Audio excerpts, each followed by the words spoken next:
Good morning, everyone. My name is Peter Lewis. I'm the Chief Partnerships Officer for South by Southwest. I'd like to welcome you all to this third day of South by Southwest 2024. You can cheer. It's an exciting event.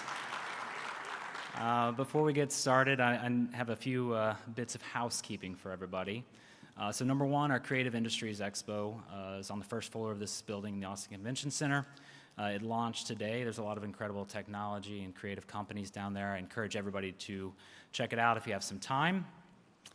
We also have a lot of amazing companies participating in our South by Southwest pitch competition, and tonight the awards ceremony will be happening over in the Hilton Salon H at 6 p.m. Tomorrow night, we will also be hosting the South by Southwest Innovation Awards. It's a long-standing tradition celebrating some of the most exciting innovations at South by Southwest every year. The ceremony and receptions provide a full evening of fun, food, drinks, and networking, and encourage you all to attend if you have the time. We are also live streaming select sessions each day. If you're unable to attend for any reason, please check out the live stream on our website and YouTube channel. A lot of this will also be hosted as VOD after the event as well. And then if you are really wanting to attend any event, I just want to remind everybody that we do have South by Express passes that help get to the front of the line. So if there are any films, bands, or conference sessions you want to see, please avail yourself of that opportunity. Okay, lastly, I promise I'm almost finished with the housekeeping, because I know you're not here to listen to me give you housekeeping info, but I want to recognize that South by Southwest would not be possible without the help of our thousands of amazing volunteers. And to that end, I would like to extend my sincere gratitude and appreciation to all of the volunteers that dedicate their time to help make South by Southwest such a world-class event every year. Yes, thank you.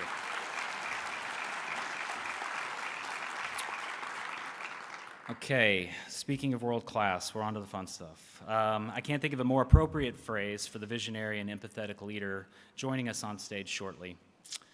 Mr. Ed Bastian is the CEO of Delta Airlines, and he's responsible for leading more than 90,000 global professionals who are building the world's premier international airline.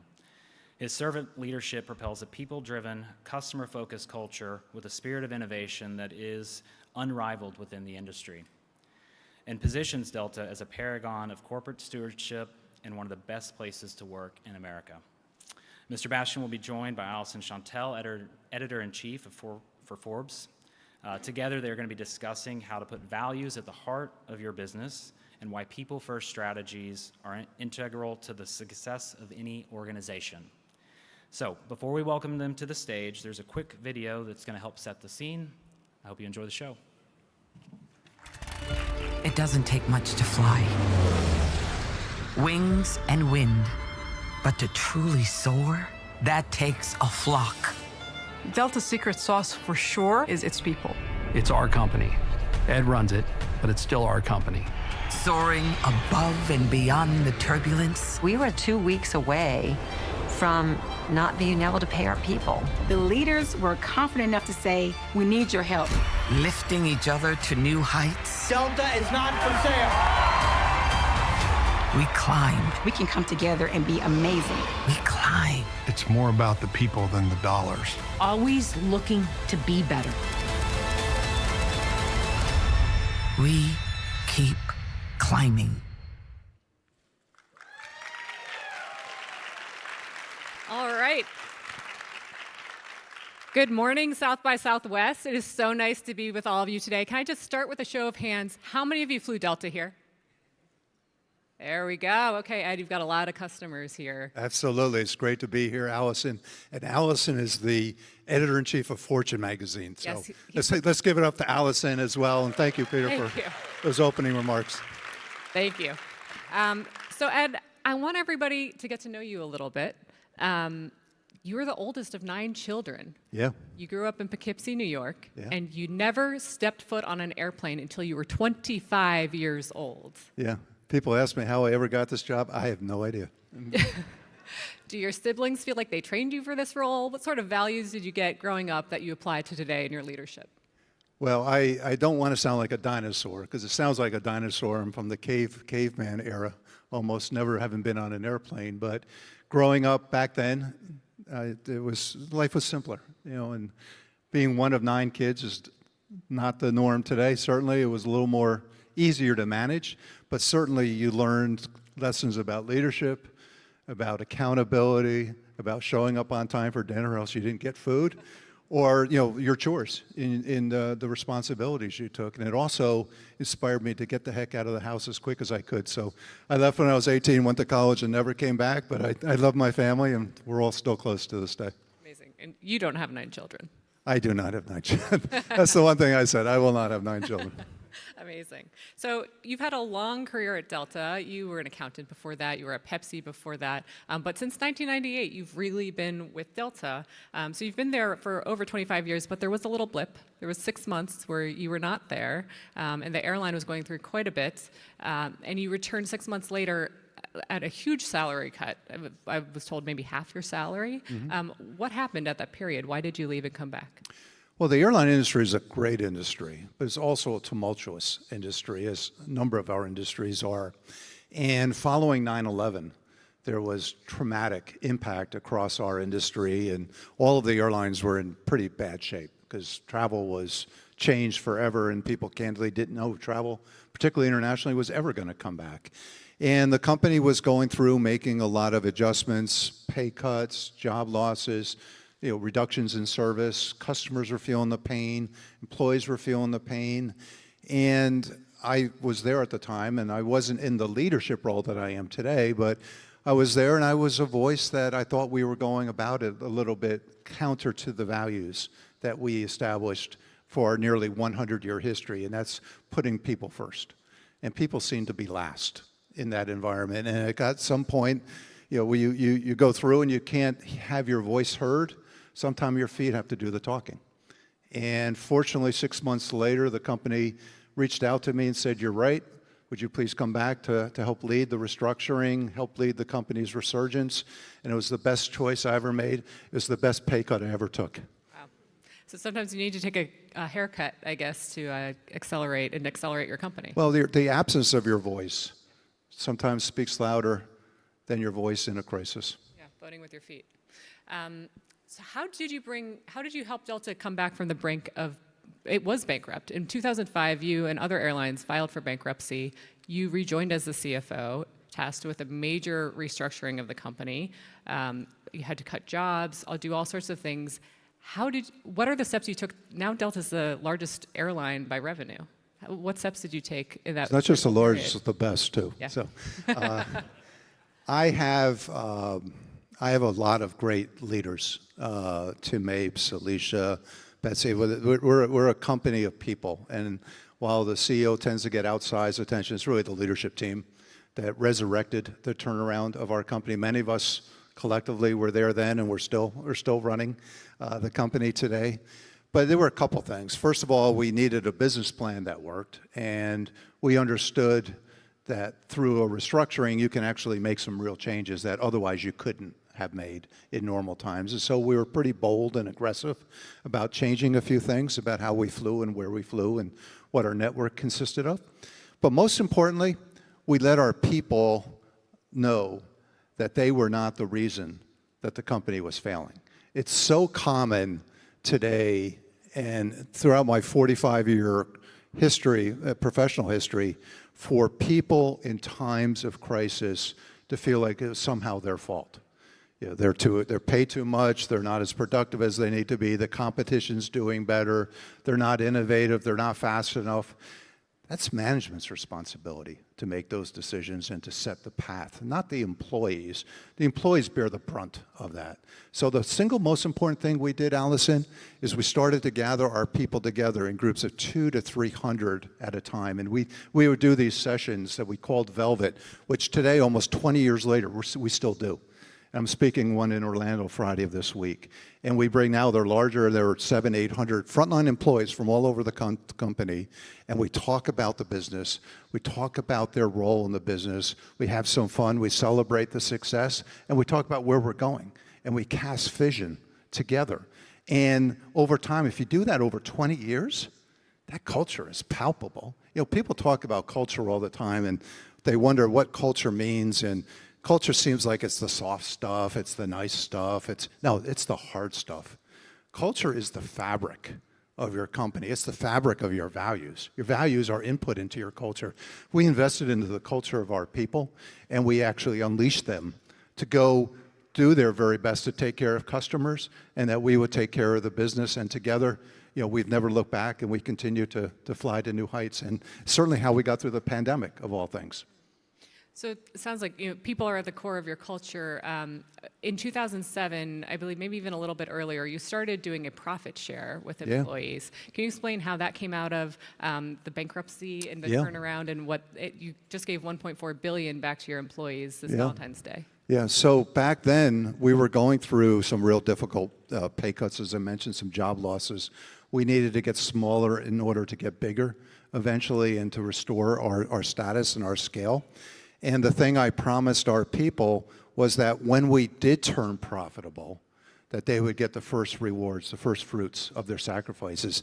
And effectively, our people get, our frontline, not management, our frontline people get 15% of the profits of the company. They get paid before management. And by the way, if we're not paying profit sharing in a year, management doesn't get bonuses either, which is the way it ought to be.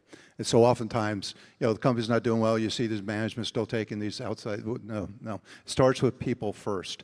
And back then, when you're losing money, they kind of looked at that and said, okay, well, that's nice, but I'm not sure what I can take to the bank.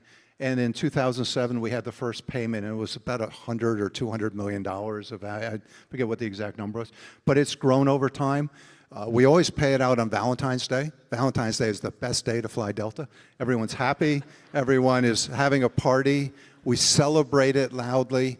We even had, we had Ludacris come to the Atlanta on the ramp. I brought him on the ramp, and he and we did a little thing together, and he gave a concert right on the live ramp. Their planes are going by, and other airlines are coming over, wondering what's going on over here at Delta, and it was cool because you want to celebrate that success loudly. But yes, we distributed $1.4 billion. It's with a B, and over the last decade, we've distributed over $11 billion. To our people. It's the most widely distributed profit-sharing arrangement in the country. I know of no other one that's had that level of return. And it's the best money we spend because our employees are always asking, how do we improve profit sharing for next year? I want even a bigger opportunity because this year it was about 10% of the pay. And I said the best thing we can do is continue to do our jobs better and serve customers more and take greater share and head on. We go. Amazing. So you've seen your fair share of turbulence at Delta. We saw in the video that at one point, actually at the bankruptcy point, you were within 2 weeks of not being able to pay people. So you went through 9/11, you went through the bankruptcy and turnaround, but all of that paled in comparison, I think you would say, to COVID and that hitting. You became CEO in 2016, so you had a few years of glory before the pandemic, and then the pandemic happened, and you've said, I was depressed. All of this progress we've made to turn this airline around, to get back on top, gone overnight. How did you, sometimes leaders don't feel like leading, how did you pick yourself out of that depression and really turn your attitude around for your people? Yeah, that was hard. That was really, really hard because we had just finished 2019 was our best year ever in the history of global aviation. Delta, best revenues, best performance, best profit, $1.6 billion in profit sharing that year. So, and it was paid out on Valentine's Day of 2020, and literally 2 weeks later, the world shut down. And we went not just from shut down, we went from a best year ever to nobody flying. And that going on for month after month after month. We now look back on COVID because we know the end of the story, and we say that was really hard. But put yourselves back 3 years ago, 4 years ago. We didn't know if there was going to be a vaccine, much less when there was going to be a vaccine, how effective it would be. This was a global issue that and we thought our lives were forever, never going to return to what we had. And so, as a leader, yes, I was pretty distraught. On a personal note, I lost my mom too, who was my personal hero. She was my mentor, and she raised all 9 of us. And she was, I think, one of the early COVID deaths. She died at the end of February, right as we were starting to go into shutdown. And so I lost my mom.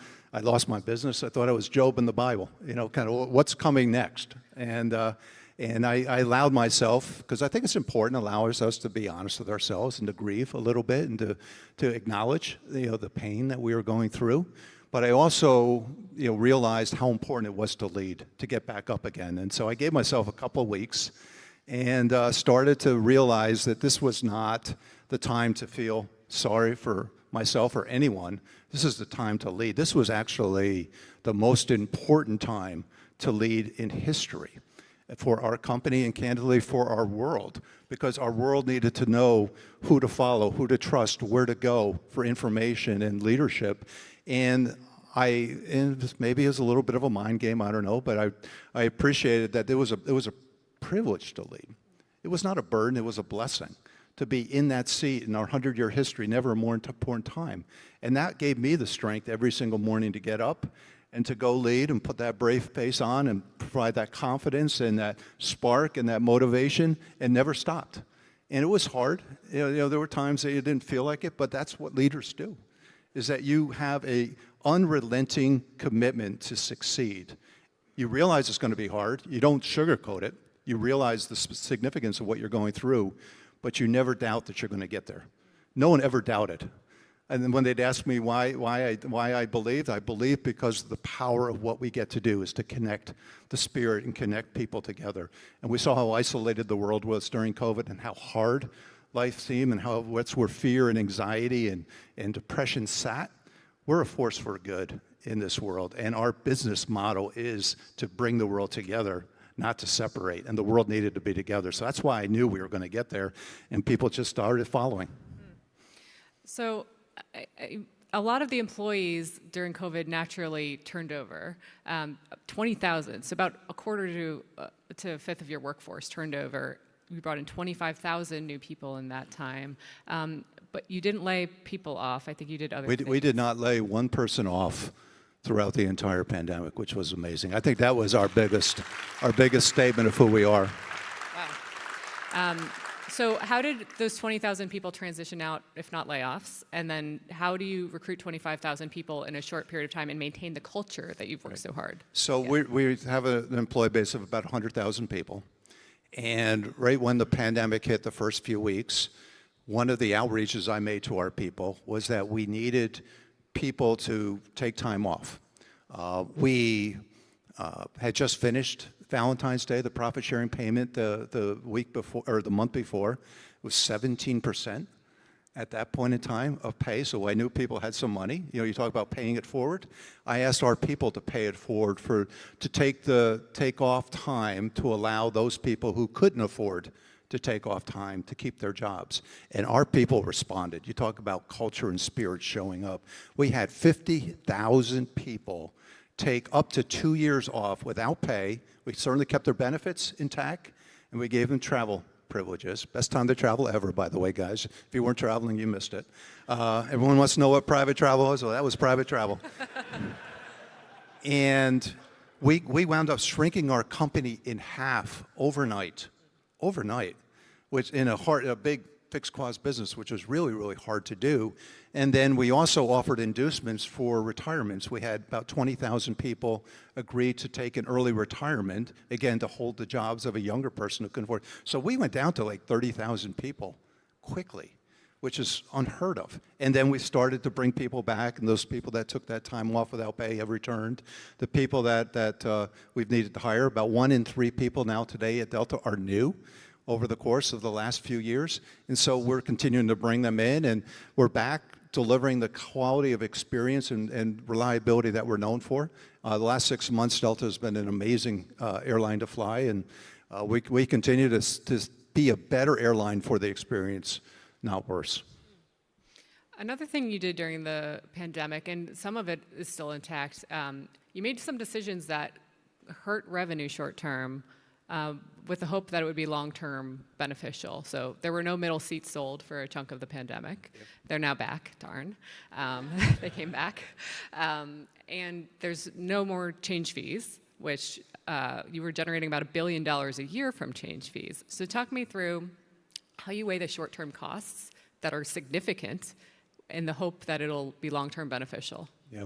Well, one of the things during the pandemic, we needed to inspire confidence in returning to travel. And with all the uncertainty out there, change fees actually were a deterrent because you wanted people to go, but, well, I don't know what the health protocol is going to be there. I don't know if I'm going to get sick. I don't know if the reason I'm going is actually going to be able to be executed.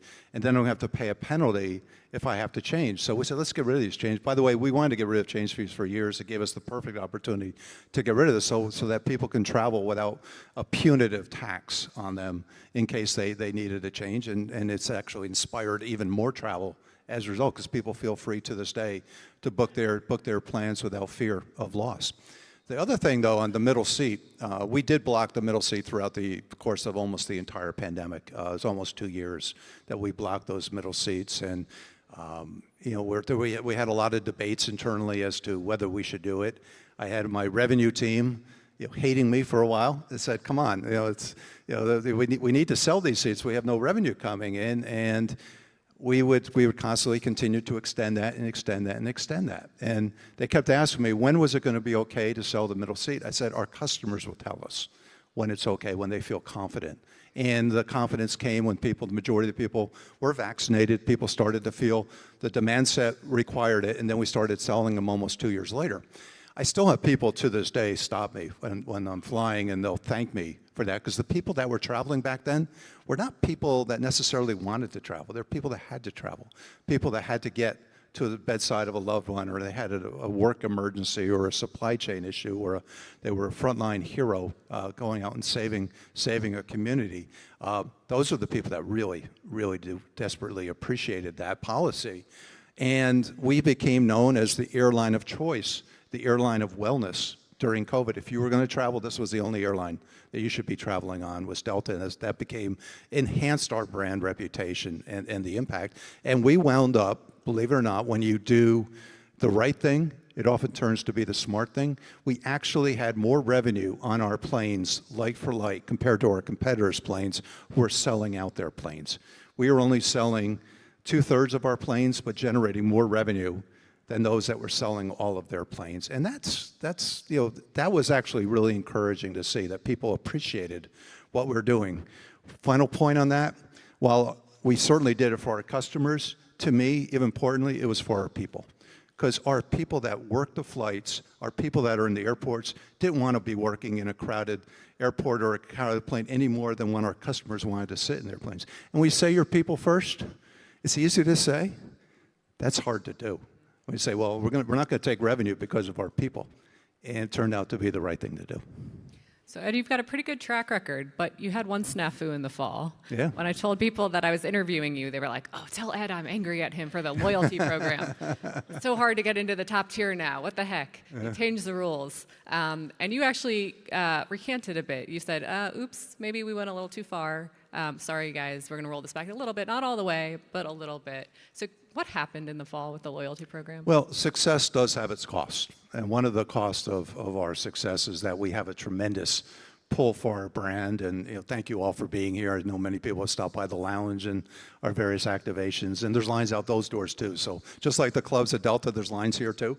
So it goes to speak about that people want to be part of this experience. And we can't be a premium brand that has people waiting outside the door and not being able to get the seats on the planes, not being able to get the reservation service. We needed to continue to accelerate our premium supply to match our premium demand, because our premium demand is going off the chart. And so we made some really hard decisions that we were going to restructure our membership tiers going forward. They still haven't taken effect largely, though. They take effect in 25. And as soon as we did it, made those announcements, you know, there was hue and cry. And any one of you that are part of that, I apologize, I'm sorry. Everyone, by the way, acknowledged that we needed to do something. We couldn't continue with lines out the door, but they always thought it should be some other way to handle it. So we made some meaningful changes to how we're doing it. And we're going to continue to monitor it, and hopefully, you know, we're in a good spot. I've got a lot of credit back for listening and for be willing to acknowledge when we screw up. I think it's also important as a leadership trait that, you know, we're not perfect, and we do some things, and we have to listen to our customers, and we have to listen to our own people. And within 10 days, I think I came out public and say, we're not doing that, okay?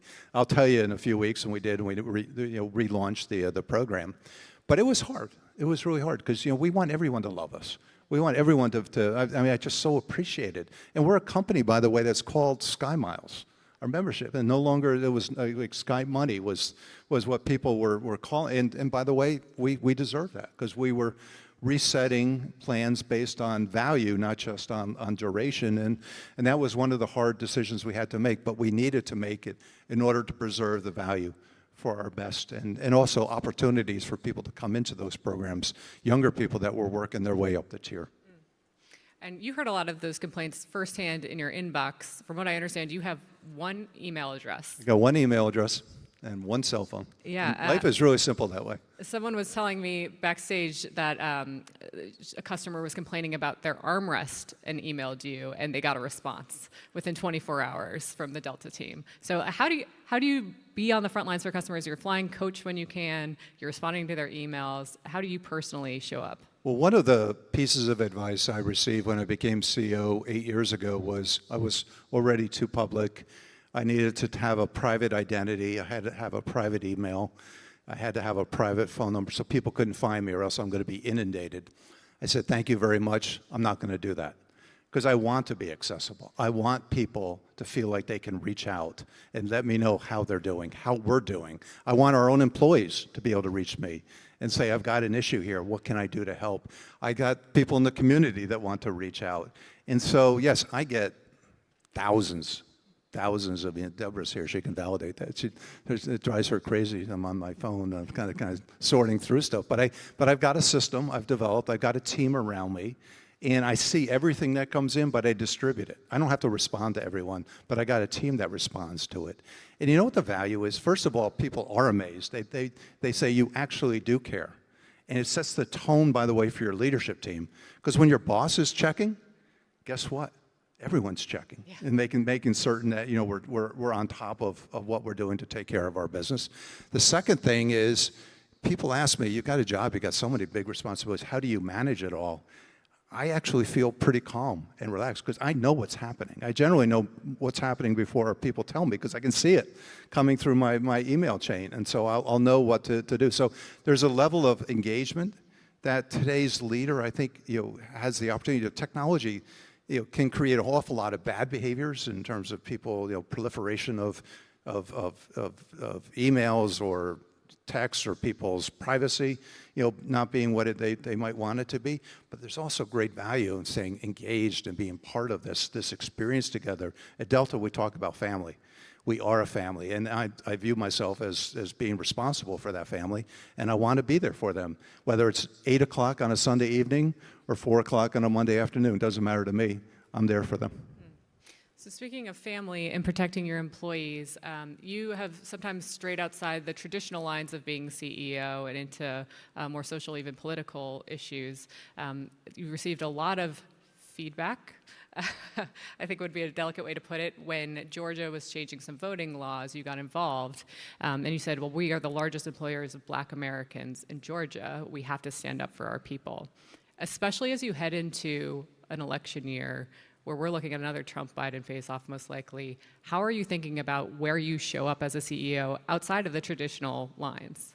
Well, I think corporate leaders need to remember their jobs are not to get engaged on political matters when you can avoid it. It's a divisive time, and by the way, it doesn't matter almost what you say.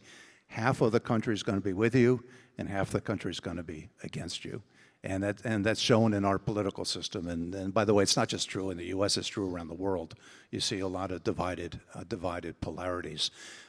As a leader, though, you also need to know what you stand for. As a company, not personally, but as a company, what your brand represents, what the values, and who you are. People give us important responsibilities to carry their travel and to get them to where they need to be and connect with them. And today's customer, more than ever, wants to feel like they're giving their loyalty to a brand they believe in and someone that's going to stand behind them in times of good times as well as difficult times. So sometimes you have to speak, but you can never speak without really making certain that it's truly something that's in conflict with your own values as a brand. And so how I've approached it is, and you learn as you go through, and I've done this job for a long time, if you're always talking about values, if you're always talking about people first, if you're always out there playing offense, not just defense, about who you are and what you represent, When those times come, people will say, okay, yeah, I get it. I understand why he said something. That's in conflict with everything they seem to stand for. You really get in trouble when it's a surprise. When someone feels like they're coming out just to come out and say something, which comes a little bit out of the blue, or they say something, then they change it, then they say something, then they change it. And some companies get in this awful political loop that they can never seem to get out of. I'd like to think that we only speak, and we try to be very selective and very careful, when it's clearly something that's in opposition to something we strongly believe in. We say our piece, and then we move on. We don't grandstand on it, and we don't continue to reiterate. We make our point heard. We certainly do whatever we can behind the scenes to influence change, but certainly publicly you've got to be cautious about it. But if you're always laying out what you're for, you can oftentimes navigate through those issues, and people say, I'm not surprised. You never want to surprise people. Well, your people values have shown up again and again and again through this turbulent industry that you navigate very well. Ed, thank you so much for sharing your insights from the C-suite with us.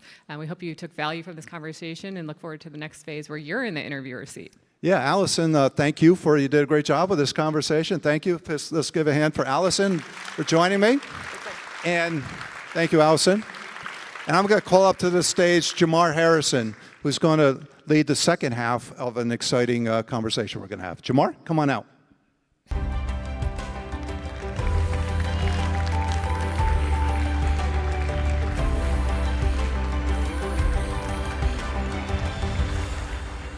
Good afternoon, South by Southwest. How are you doing today?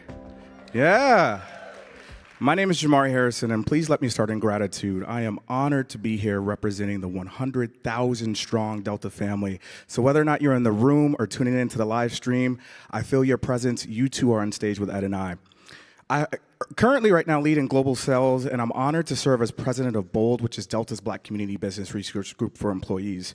In addition, I have the great honor of hosting Gaining Altitude, which is a thought leadership series focused on having impactful and meaningful conversations on topics facing our world so that we can bring each other together in more ways than one. Now, we've had some amazing leaders join us for the past 2 seasons of Gaining Altitude, and I'm excited to share that today we're filming a live episode right here at South by Southwest in Austin, Texas. Now, yes. Now, you just heard Ed talk about our values-led organization and how we always put people at the center of every decision we make across our organization, while also reaching our mission, which is no one better connects the world. So for today's discussion, I'd like to bring out somebody that knows a thing or two about putting people first while never settling for second best.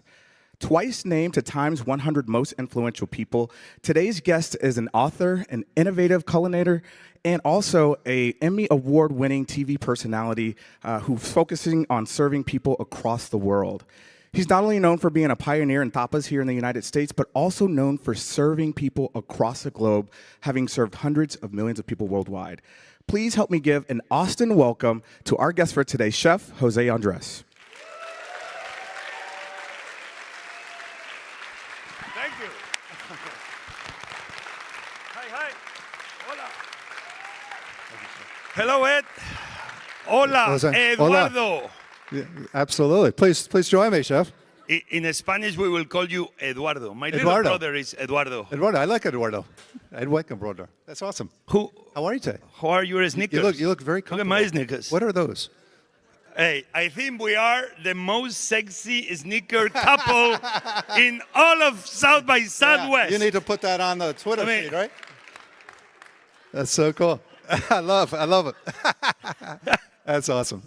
Well, Jose, thank you. You're awesome at what you do, and this room doesn't need any introduction to you because you are making change happen through the world. Yeah, there's a lot of people out there. You can't see them. All you see is lights. There's a bunch of people here, so they're here to hear you. But you have a saying that you use in your company, and it's very much similar to what we talk about, changing the world. You talk about changing the world through the power of food and how food can change lives, and it can change the world and connect the world. Could you speak a little bit about that? Well, the power of food will be, when you go to Thanksgiving and your grandma, your grandpa, your friend invites you to a great turkey, but the turkey is the driest turkey in the history of turkeys. But still you will say how good the turkey was. That's the power of food.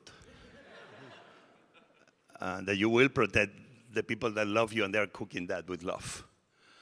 Well, the power of food is that everybody and everyone was at the Amazing Dental launch last night eating amazing barbecue, frankly. So the power of food conveys people together in powerful ways. Everybody was there at the Delta launch last night eating amazing barbecue. But then obviously the power of food is much more than that. We need to be talking about the power of food in a very serious way, because the power of food should be meaning of goodness, but sometimes it's bad. It's hunger in the world. It's hunger in our own cities. But it's a way to make sure that we end hunger. The power of food is bad because sometimes wars happen because food. But we have a way to make sure that those wars will not happen, where every single human on earth will have the very simple premise that every citizen of the world should be a universal right to have access to food and water. Everybody agrees on that. It's no disagreements. That's the power of food, brings people together. The power of food is that if we eat too much of it, even if you eat healthy food, I'm an expert on that one. Me too. You put the belly. And should be the power of food that makes us healthier. The power of food is that sometimes the way we grow it will make our environment worse and worse. And our waterways getting every day more and more fertilizers. And that is creating a terrible system. But the power of food, with the right people doing it in the right way, can change all of that overnight. So the power of food is the realization that food touches very much every single thing we are. Everybody talks about fuel, about gas. But you know what is the most important source of energy? It's the food that feeds every single human. That's the power of food. That food is the most powerful tool we have to invest in a better tomorrow. Absolutely. That's the power of food. That's amazing, Chef. And you're an amazing chef, and you bring the world to incredible culinary treats so that we can enjoy food as well and enjoy the opportunity. But you're even more an amazing humanitarian, as you've talked about this. And you launched, I guess over a decade ago, World Central Kitchen. This is a man that just not only says it, he puts his actions first. And I was watching TV last week, and who pops up on the news is Chef Andrés, and the work you're doing in Gaza to bring food to the starving Palestinians and the people that are suffering around the world. Talk for a little bit about World Central Kitchen, kind of the origin of that, and the hundreds of millions of people that you've impacted through that, and then bring it real in terms of what we're experiencing a little bit here. And I know you've been on the ground in Gaza. Well, yeah, I've been in Gaza by road. I've been in Gaza by plane, delivering food airdrops. World Central Kitchen, I think some of you know, but long story short, was founded after Haiti earthquake, and was out of a need. I saw that, you know, when you have a fire, who do you send? The firefighters. When do you have wounded, who do you send? The doctors and the nurses. When you need to pilot a plane, who do you send? Well, the pilots don't know how to run it. When you have hungry people, who do you think will be the most prepared people to feed people? Cooks, shit. But we are never called to the conversation, and we didn't show up. So we began leaving people hungry in many situations. The Superdome, Katrina. How did we laugh? People hungry in the Superdome. You know what an arena is? It's not a sports venue. It's not a music venue. It's a gigantic restaurant that entertains with the sports and music, right? Exactly. So that's how we began, showing up, boots on the ground, and making the most we could, by helicopter or by boat, opening restaurants or our own kitchens, activating stadium kitchens or food trucks. Use adapting every single moment. So World Central Kitchen has done, we are on our way to 500 million meals, done in hurricanes, in earthquakes, in volcanoes. Unfortunately, in war, Ukraine, we did 250 million meals. We are still there, feeding the people, the elderly, especially near the front lines. And in the situation we see in the Middle East, first day we show up in Israel, because the people there were decimated by that terrorist brutal attack. And we began cooking in Israel with Israeli chefs, taking care of the people that were brutally attacked. At the same moment, we began also cooking in Gaza because the people are so well under bombing.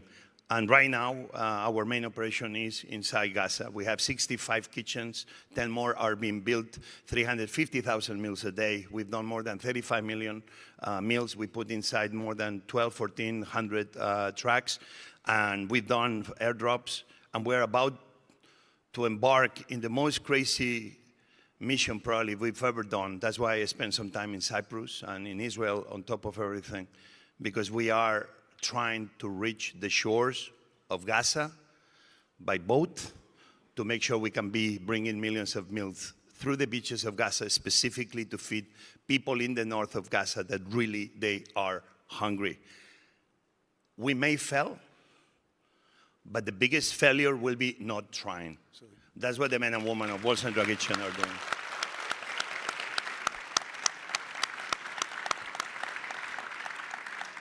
That is incredible, and thank you. As a citizen of the world, thank you for your heart for people. You're clearly a man of values. You're clearly a man of purpose. Let's talk a little bit about your business, the José Andrés Group.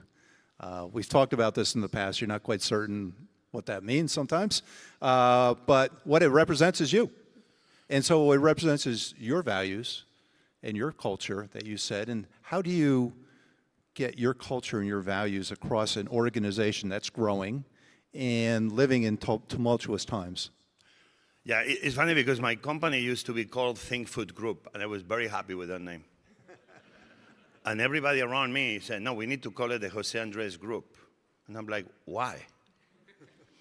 I lost the battle.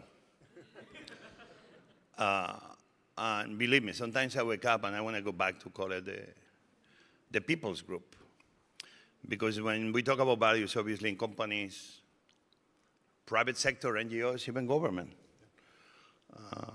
I think governments sometimes forget that they are there to serve the people, not to play politics. I think we need to remember that, yes, restaurants, airlines, we will be in the business of taking care of our guests.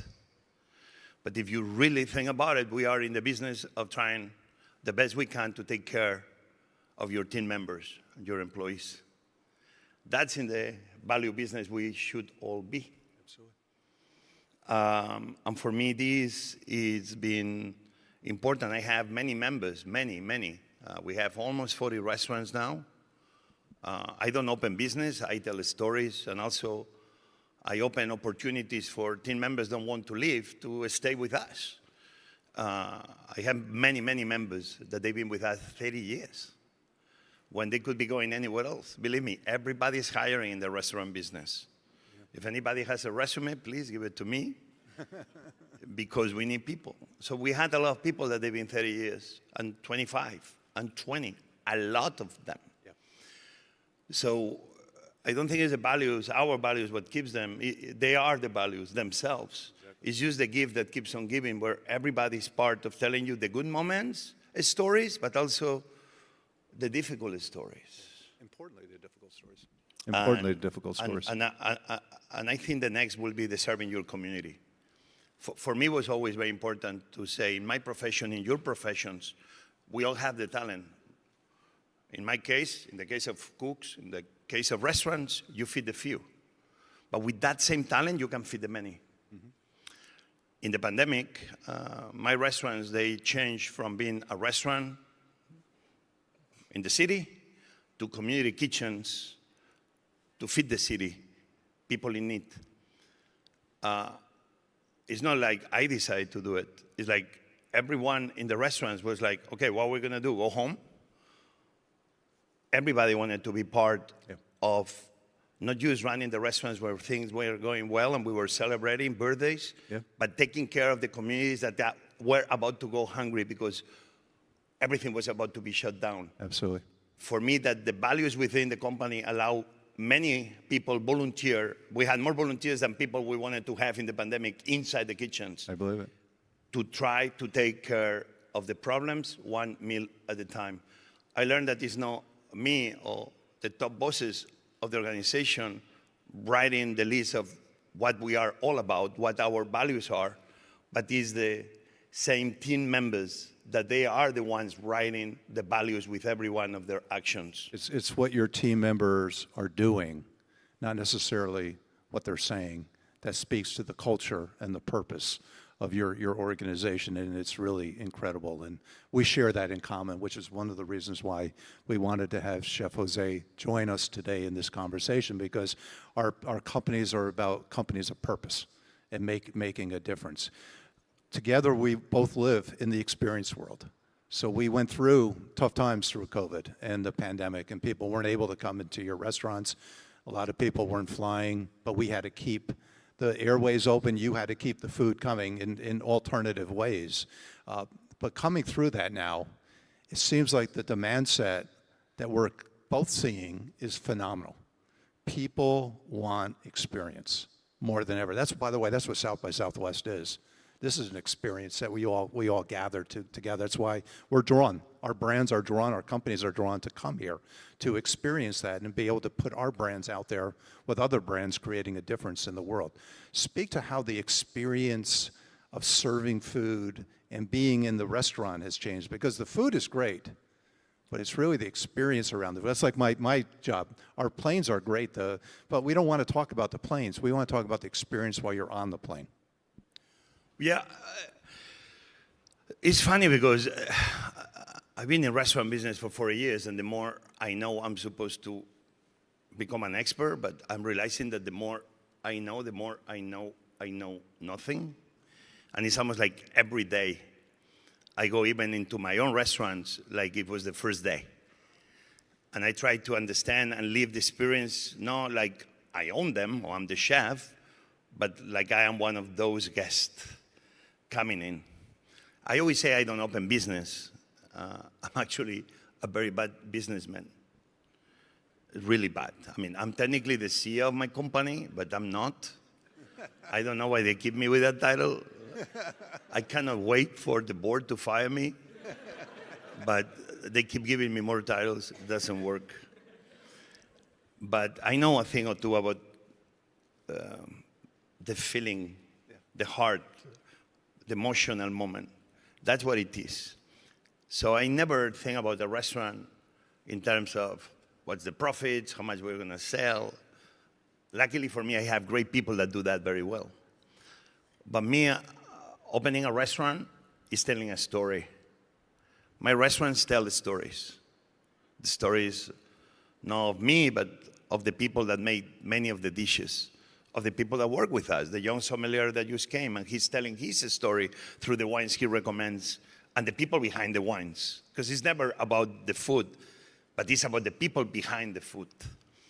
And you know, I began doing tapas. Some people call me the king of tapas. Small dishes that you share. But then you learn that the experience I want people to have sometimes it's not the experience they want. And adapting to that experience where you are not imposing, but you're giving options to people to make it their own. In the case of tapas, imagine Washington, D.C., a city that was a lot of steak places when I got there. Even we had wonderful Italians and Ethiopians. Tapas, sharing in a business meeting. Food that was going in the middle of the table and people never met. They had to share a plate. And people, Jose, this table don't want to share. Like, great. If you want to do tapas, you leave the food in the middle of the table. You don't want tapas, you move the plate 20 inches towards you. You bring your fork and your knife. You put them around the plate because forks and knives were not created to eat people. Were created to protect your dish. And that itself is an amazing experience. What I thought that the business had to be the medium, that yes, you have kind of the idea of the experience you want to have, but that you have to give options to people to experience the moment in a different way. It's like, you know, hey, Ed, can I have a coffee in the wings of the plane? No, you cannot do that. But you can bring a tapa 20 inches to you and have the experience in my restaurant in a wonderful way. When I'm telling you the story of who I am, of a country, through a menu, but at the same time, I'm giving the option and opportunity to people to enjoy that experience that fits the way they want to be enjoying it. You can eat sushi with chopsticks, but I like it to eat it with my 2 fingers. It's the same sushi I'm eating in the same environment. We should be giving people the options to enjoy it in a way that really they are adding their touch to the experience that I created. That becomes far away more powerful. So I don't have to apologize anymore for not knowing how to use chopsticks. I can use my fingers. Okay, listen to the man. That's awesome. So, Chef, you're also famous for saying, I'm only as good as the last meal I cooked. And at Delta, I share that. You know, while we've won a lot of awards and we've had a lot of accolades and we have a lot of fans, many fans here today, thank you for being here. It's really about the next flight that matters. It's always about where you're going. That's why we say keep climbing. And I know you have that same purpose about moving forward. Speak to that. Well, that you are only as good as the last dish you cook is no more true than in my life. You know, it's like I get the perfect review from the New York Times about Mercado Little Spain, my big Spanish homage in the heart of New York. And we get like this glowing review. And my daughter goes and tells me, you know, Daddy, whatever, but the tortilla, the Spanish potato omelet the other day was dry and not very good. You want to be a chef in a house with 3 daughters? Man, they speak their mind truthfully. So that's why I say I'm only as good as the last dish I cook, but I will say that I'm only as good as the people I have around me. At the end of the day, I believe I believe in organizations that don't plan too much. Because when you plan too much, you know what happens? The plan can be created by one. I can do the plan. You can do the plan. We send it through the email. People, this is the plan. And everybody is looking around. What happened? The boss is thinking, oh, shit. He came up with a plan. But what did we learn in the pandemic? What are we learning every day lately in our lives? That very often things don't go as planned. And if everybody is following the plan of one, well, it's good leaders and visionary that sometimes, may happen. But what happens if we think about putting plans away and endorse and embracing the complexities of the moment and embrace adaptation? Plans can be done by one. Each one of you can have one plan and try to push it into the world, even if nobody agrees or understands your plan.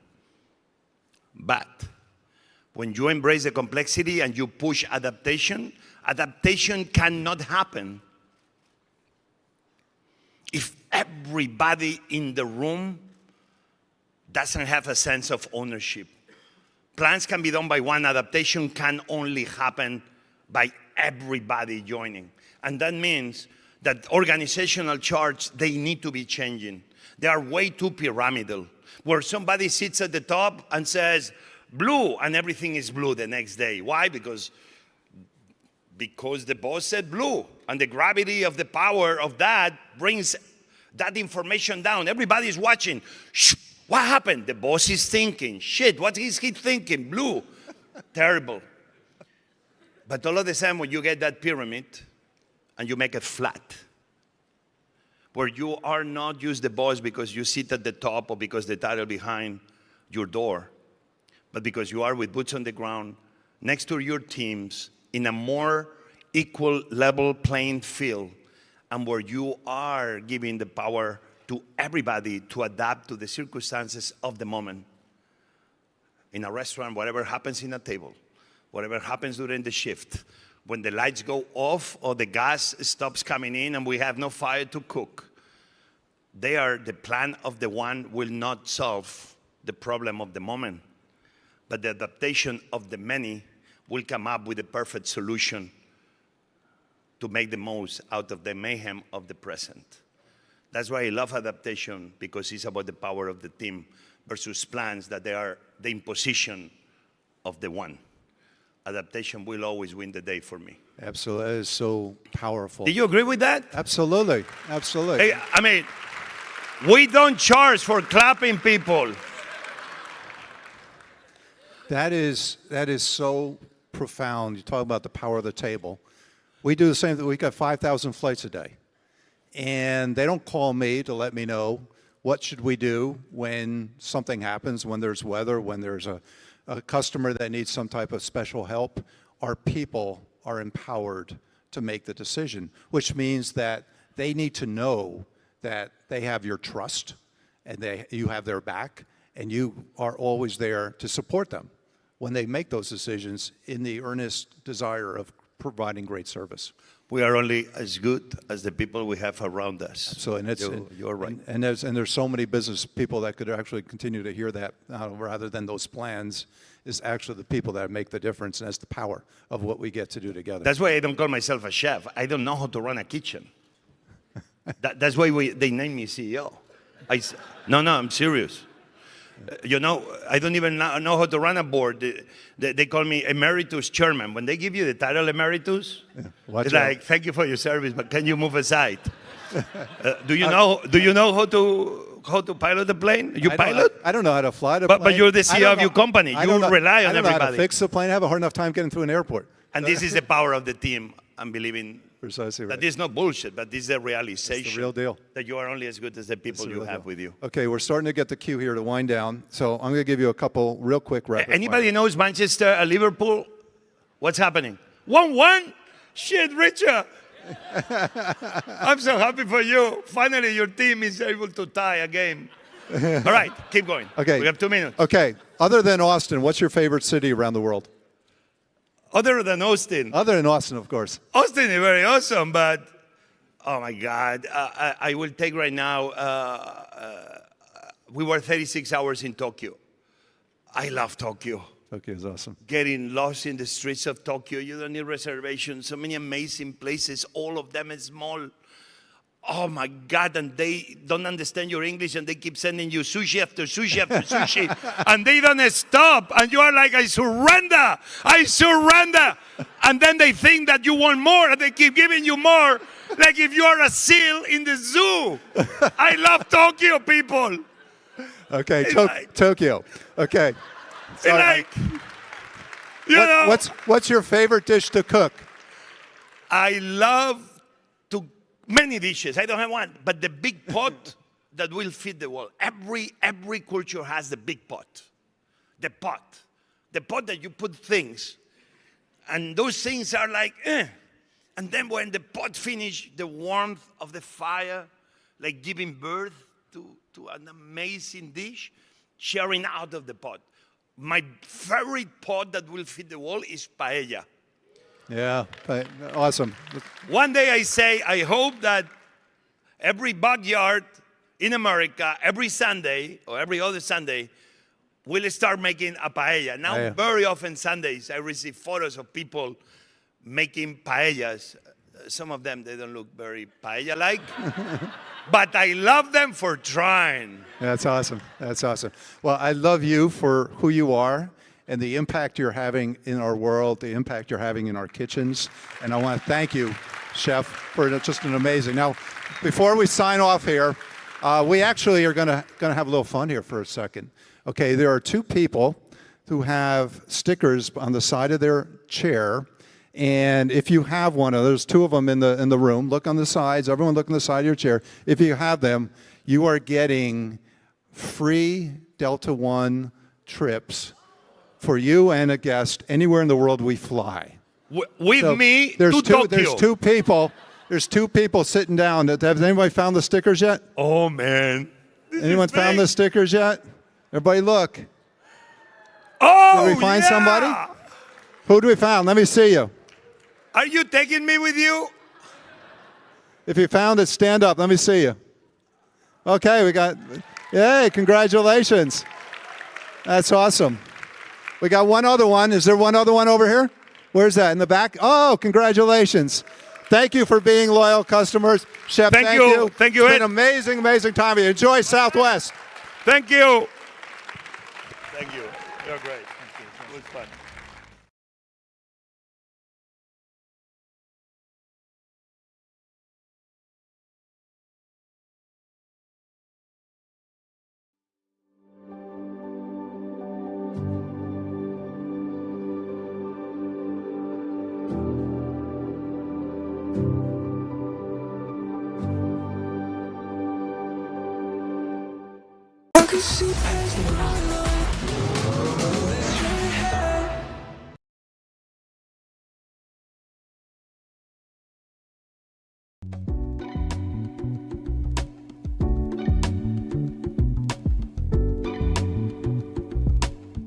What happens when you get Ilana Glazer and Michelle Buteau together in one room? Well, we're about to find out. They are here to promote their new movie at their premiere for Babes. Please give them a warm welcome to the South by Southwest studio. How we doing, gals? Hey.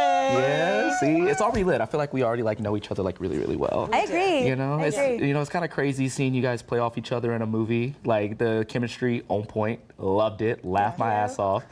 And I just want to talk about this is a film about pregnancy, right? And we've gotten films like this before, like Baby Mama, Knocked Up, things like that.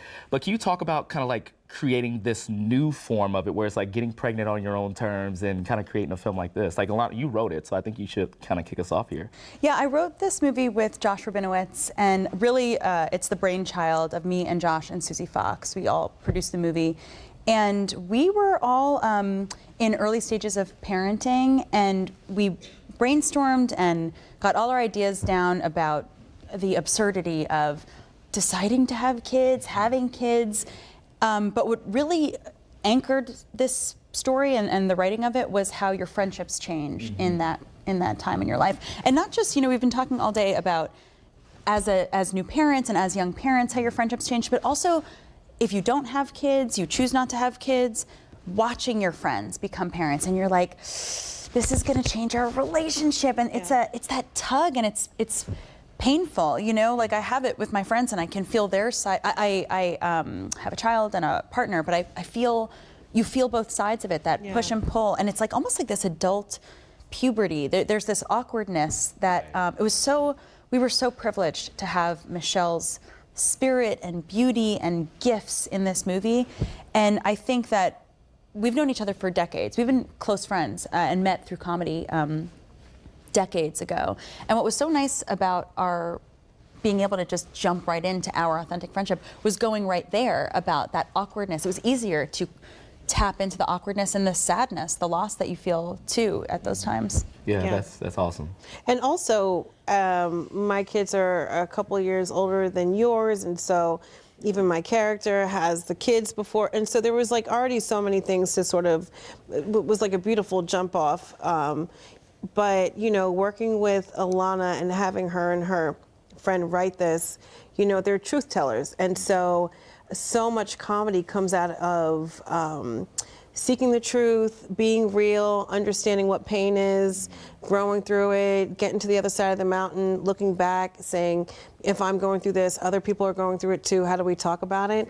And no matter what, if it's funny or gross, raunchy, sexy, sassy, all the things. And so, I hate to say we were coloring with all the colors in the in the crayon box, but we were. But it's true. It was true. It's so true. Yeah. Well, it was good. as someone who has a 6-year-old as well, and you do? I have a 6-year-old daughter, God and bless so the single parent as well. So having best friends from high school, I understand that your characters Dawn and Eden have been friends for a long, long time. Right, and you live close to where you grew up. Yes, exactly. And that's true of us in the movie. So I just love the what's the word? Universality, universalness That's the word of now. this movie. It's the word now. You say it enough, it ends up in Webster. So it happens. But I really love that theme of friendship and growing up and outgrowing each other, evolving or evolving away from each other. Michelle, can you talk a little bit about your character's friendship with Eden and kind of like those places that you are at in your lives, and like how does that play out in the film? Yeah, so it's interesting because I'm the only child, and so I am one of those people that consider my friends my chosen family. And so, you know, I notice with siblings, everybody just sort of assumes their role. Even if you're in your 40s, 50s, 60s, you go back for Christmas, everyone's just like, somebody's the older, in charge, the middle, yeah, like everyone takes their, and so what I love Mm. about this friendship is this is how I treat my friends, like they are my family. And so, you know, for better or for worse, we'll be there, but like we definitely need some time to figure out if we're still gonna be there as hard together, if that makes sense, you know, because it is really hard when you feel like you want to get to the next level of adulting and your friend is sort of stagnant. Because like one thing I know I can't do is have the same conversation over and over with a friend. I'm just like, you gotta make a move now, honey. All this therapy is getting expensive. I'll tell my boys, now. I'm like, hey. You know what I mean? Yeah. And so it's like, Totally. yeah. Pay me if you're gonna get therapy lessons, like therapy from me, you know? Yes. That's right. I am not in network, but you know, when Ilana told me about this movie, she said it's sort of like a rom-com for friendship, and I'm like, I can get with that. I can get with that. I like what you said there. Like one of my favorite versions of that is I Love You Man. I call it a romantic comedy. And so I love that this is like kind of like its own thing, a rom-com for friendships. So I really love just like how personal this movie feels, right? Obviously you've been friends for decades, as you said. And there's a lot of scenes that I'm just looking at going, they're improvising. This is not acting, this is like real life. But I want you guys to tell me now, what were some of those moments that were probably just lifted straight out of your lives and you said, let's play this out on screen? Was it, you know, water breaking in the movie theater and saying, hey, let's go get lunch? Or was it any other scene that kind of were inspired by real life events? So much of the movie was inspired by real life events. When Michelle crawls down that hallway in labor, that actually happened to our producer Susie Fox's friend.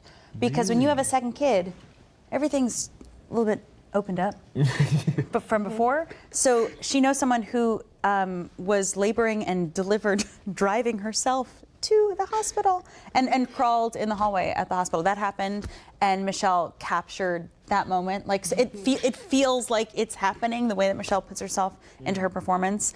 You know, some people experience pregnancy horniness. Just some people do, and we reflected on that as well in a scene where my character is coming home from getting groceries and just eyeing that produce. Like sometimes it's just like glistening, you know? Yeah. And sometimes it escalates to meats. Okay. Dude, I love the step out process of that. Yeah. Those zucchinis. Yeah. Hey, they kind of wanted it. Yeah. They were asking for it. I'm not gonna say that. We're not gonna say that. Zucchinis. No, we respect zucchinis in this house, this studio. Yes. That type of thing. Yeah. Okay, so I also love how the friendship gets like strained in ways where normally, you know, you guys would just kind of roll with it, right? Like there's this interesting thing where you guys have this tradition in the movie, and no matter where you are, you guys have to be there for that tradition. And then the further along, it's kind of like, nah, girl, this is crazy. Like, why are we still doing this? Yeah. I just want to know, like, on still the topic of this is kind of like based off of real events, are there moments where you had like a crazy friend request in real life? Oh my, so many. I say no to everything now.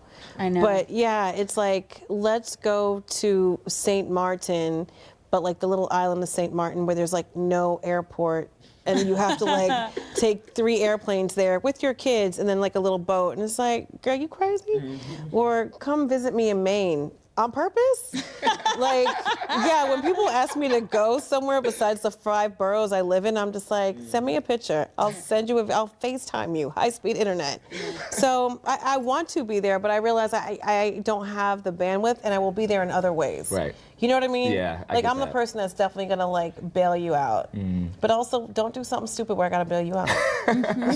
You're stretching it a little too far with that. A little one. bit. Oh my gosh! Like having those conversations is really tough, and I'm happy to have watched this film and to kind of being like, they get it. Yeah. They get what that And you know means. what's funny too? Like a lot of the movies that you referenced in this interview so far have men in them, and this is what this is why I love this movie, and this is why this movie is important. Because if you think about like 2 women living their lives, doing something as real as having kids, trying to hold down a loving relationship with a husband, a clean house, a job, you know, try to get promoted and try to take care of these kids, like. I can't even think of two women in a movie that survive. It's like Thelma and Louise. And they were like, we can't do it, so we gotta drive off the, you know what I mean? So, you know what I mean? So it's just like, this movie is hilarious, but it's important because not only is it making people feel safe, seen, heard, educated, and entertained, it's also laying down the groundwork for other women who are just like, oof, like this. Yeah. Let's do it like this, but my own spin on it. And I love like, so the next time in interviews, we could just be like, you know, like that movie Babes. Exactly. You know what I mean? Like, so we just have more like, reference. Yes, you know, it's in the culture. I feel like the pool is so small. Yes. And I feel like we can only reference Bridesmaids so much. That's right. You know what I'm saying? Pool's small, but I'm still not trying to get my hair wet. You get it? You know, and you don't have to take a poop in the street. You know what I'm saying? Like, there's other things we could do. But like on that note, like what I really want to get into is like this is a film about a parent, like you're in a relationship, a loving relationship, but it's hard for you, and then you like have this connection, but it gets snatched away. So you're doing this by yourself, and I love the exploration of the struggles of both sides. Yeah, you have it all. It looks like you have it all together, but there's a struggle there. Yeah, like you're by yourself. There's totally a struggle there. So can you talk to me about like balancing the comedy with that real life struggle that it takes just being a parent, whether single or in a relationship?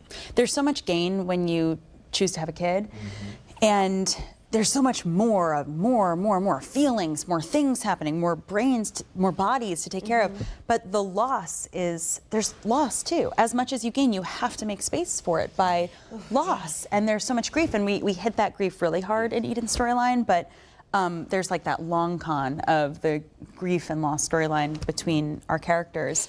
And I think that's the balance that's like really painful to look at and acknowledge, because you kind of want to believe it's all just more. Right. But there's so much loss in adulthood. And that it was tricky to find like the perfect tone, because we get so goofy. We get so silly. Silly, but then when it gets back to that real it's just like, oh wow. The best way I could describe it is there was a director, Bong Joon-ho, he said what he likes to do with his audience, and I feel like you've achieved it here, is that you like to keep people laughing and then have them look down and go, where did I get that cut from? Right? And I'm like laughing my ass off, and I'm just kind of like, wait a minute, like I'm feeling on a mug. You see what I'm saying? It's like, where am I getting this emotion from? And it's because you guys hit that beautifully, amazing. Thank you. Now, moving away from the struggle, because this is a fun movie as well, right? But I want to talk about the pat on the back moments in your real lives, right? As a mother, it's really, really hard. As a parent, it's really, really hard. But do you have like a real life, like pat yourself on the back, like I did that, like type of thing in motherhood? Well, Michelle is an amazing champion of a friend. She'll send a voice memo or a video of like, girl, listen, you're doing it all. She'll give you a catchphrase a day. Just so incredible. We gotta hype each other up. I feel like a voice memo. Like, it's Michelle Buteau. We've been friends for 20 years. You're just still a fan, like, And it just like, this world is just so harsh, and to have to create moments of softness and to recognize and see, it is so meaningful. It lasts. Yeah, I dig that. So this movie has like a lot of like stereotypes that it's like trying to challenge, like one for like single motherhood, for instance. And as soon as the reveal of like the parent, like being a parent, is coming out, I was like, oh, people are gonna like start looking at her differently. Like, I see where this is going. Like, talk to about like that stereotype and breaking down those stereotypes, and what inspired you to want to do that? It's like so funny the way that when you tell a story that hasn't been told before, that it feels like it's strategic, but it's just life. It's just life. Yeah. And it's like, what's strategic is the suppression of new stories. Yes. But what is, really emerging in such an exciting way these days, especially in comedy, especially with Babes, especially with Survival of the Thickest, is people living their lives, artists drawing from their real lives, healing, doing the internal work so that what we can offer the world is uplifting and healing. And it's, you kind of got to like run through your creative process and then look back at it to be like, what does this mean? Or just wait to hear it reflected at you. I remember the first time that we heard Broad City was feminist. We were like, definitely. What? Like we had no idea that it was feminist. We had no idea it was going to be received that way. It just was that we were telling our story in a way that stuff, and hadn't. people just kind of said, "This is what it is." And Yep. that's got to be even more rewarding, right? When like the people get that, and you're just like, Mm-hmm. "Yes, It is, hell because yeah." then you can almost feel the needle shift a little bit, right? Like we always have work to do. There's always going to be something to unpack. Like every generation is going to go through something, but between streaming and people having license to really share their stories and not feel like they have to fit into a box, lean into who they are because that's the special sauce, like you're just going to see better content, period. And Michelle and I have been talking lately about the state of comedy. I mean, for the past couple of years, the shift in storytelling, and people using their platforms for hate and divisiveness and negging and trolling. And it doesn't matter it does not matter how big your base is or how much money you're making. It falls off. It just falls off the edge. It doesn't pull anybody to the center. It repels. Yeah. And we just, like Michelle and I, as friends and as artists, share our values in what our role is, what our jobs are, what our gifts are to be the vessel of. Yeah. You could be funny as the day is long, but it's like, what are you saying? Yeah, exactly. And who are you helping? That makes it. I needed to hear this right here, especially as someone who came up on TikTok and I see that, like people using their platforms for that. I'm just kind of like, it gave me a. Good. Good. You're doing it right. Now, obviously, the friendship is so strong between you two, obviously, but in this film, there's like a moment. I won't spoil anything that like challenges that friendship, right? I want to know, like in real life, like, have you ever broken up with a friend? Yes. Yes. Yeah. Definitely. Can you like what was the moment? Can you like get into the why, the oh yeah, there's people watching. It's hard. I was before ghosting was a term. It's like, I'm sorry, I'm so busy. It's hard because it's, when you think about confrontation, it's just like you did something and I'm gonna react, but it's not that. You just slowly start to grow apart. Jordan Carlos, one of our friends, said that breaking up with a friend is like nearly impossible. It's like trying to get rid of a garbage can. Like somehow it always rolls back and you're like, this thing, that's a terrible, don't quote me. The garbage can. Like, yeah, that's really hard, but you have to, by saying no, and now I'm quoting Gabrielle Union, hi everyone, I'm on Instagram, even on the toilet. By saying no, you're saying yes and protecting your peace. That's very powerful. You know? Yes. Yeah. You know? I do. You know. Okay. Well, this is I'm over here thinking about like the friendships that I've broken up with, and you're right. It's like really hard, especially if like it's somebody that you've been with for like decades, right? Like, yeah, and it's like sometimes it is personal because it's personal between the two people. It's also like this actually isn't personal. I'm over here. That's there's also something that's not personal about it. That's just like I'm letting you know I'm over here. You're still here, and I'll see you I'll on see the dance floor. I'll see you when I see you. Yeah. But thank you so much for joining the This South is by such a great Southwest conversation. studio. Thank you. It's a conversation, Yeah. Let's hear my questions here. Yeah. It's great. Pleasure. Well, thank you so much, everyone, for watching. I'm your host, Juju Green. You can catch the rest of these interviews at the South by Southwest YouTube channel. That's youtube.com/SXSW. We'll fix it in post. See Babes when it comes out. Eventually, it's going to be amazing. I loved it. You guys take care. Come on, Juju, I like to keep it real. So You know what I'm good, Juju saying? Green.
Hello, everybody. Good afternoon, and welcome to day 3. My name is Monica Sack. I am the Senior Director of Conference Programming here at South by Southwest, and I am so excited to introduce today's keynote to you all. One housekeeping item before we begin. Today is the first day of the Creative Industry Expo. That is located in this building in the Austin Convention Center on the first floor in exhibit halls 2 through 4. This is a collection of booths that represent companies from all over the world, so hopefully you all get a chance to check out the expo between now and when it closes on Wednesday. And now to today's keynote, which, by the way, came through our panel picker system. So if you have a great idea, you should enter that. And that comes out in June. Go to our website to find out more information about that. All right. For many years, my lifetime and the lifetime of many generations before me, women have not had the same opportunities in a myriad of industries across our society. And that is a big understatement. Representation has been really tough, and it's especially true in sports, which I really just don't understand. They are just as talented and athletic and skilled in what they do. And I personally find it infuriating, but I digress. Well, it finally feels like the tide is fucking turning. Finally. So it's turning because of amazing people like Sue Bird, WNBA legend and 5-time Olympic gold medalist, no big deal, and Jessica Robertson, content strategist extraordinaire with an impressive list of media awards. They are working hard to elevate all of the amazing women's voices in the sports industry to create positive change for their founded company, Together. Moderating today's session will be the VP of Creative Development and Talent Relations at Together, Justine Brown.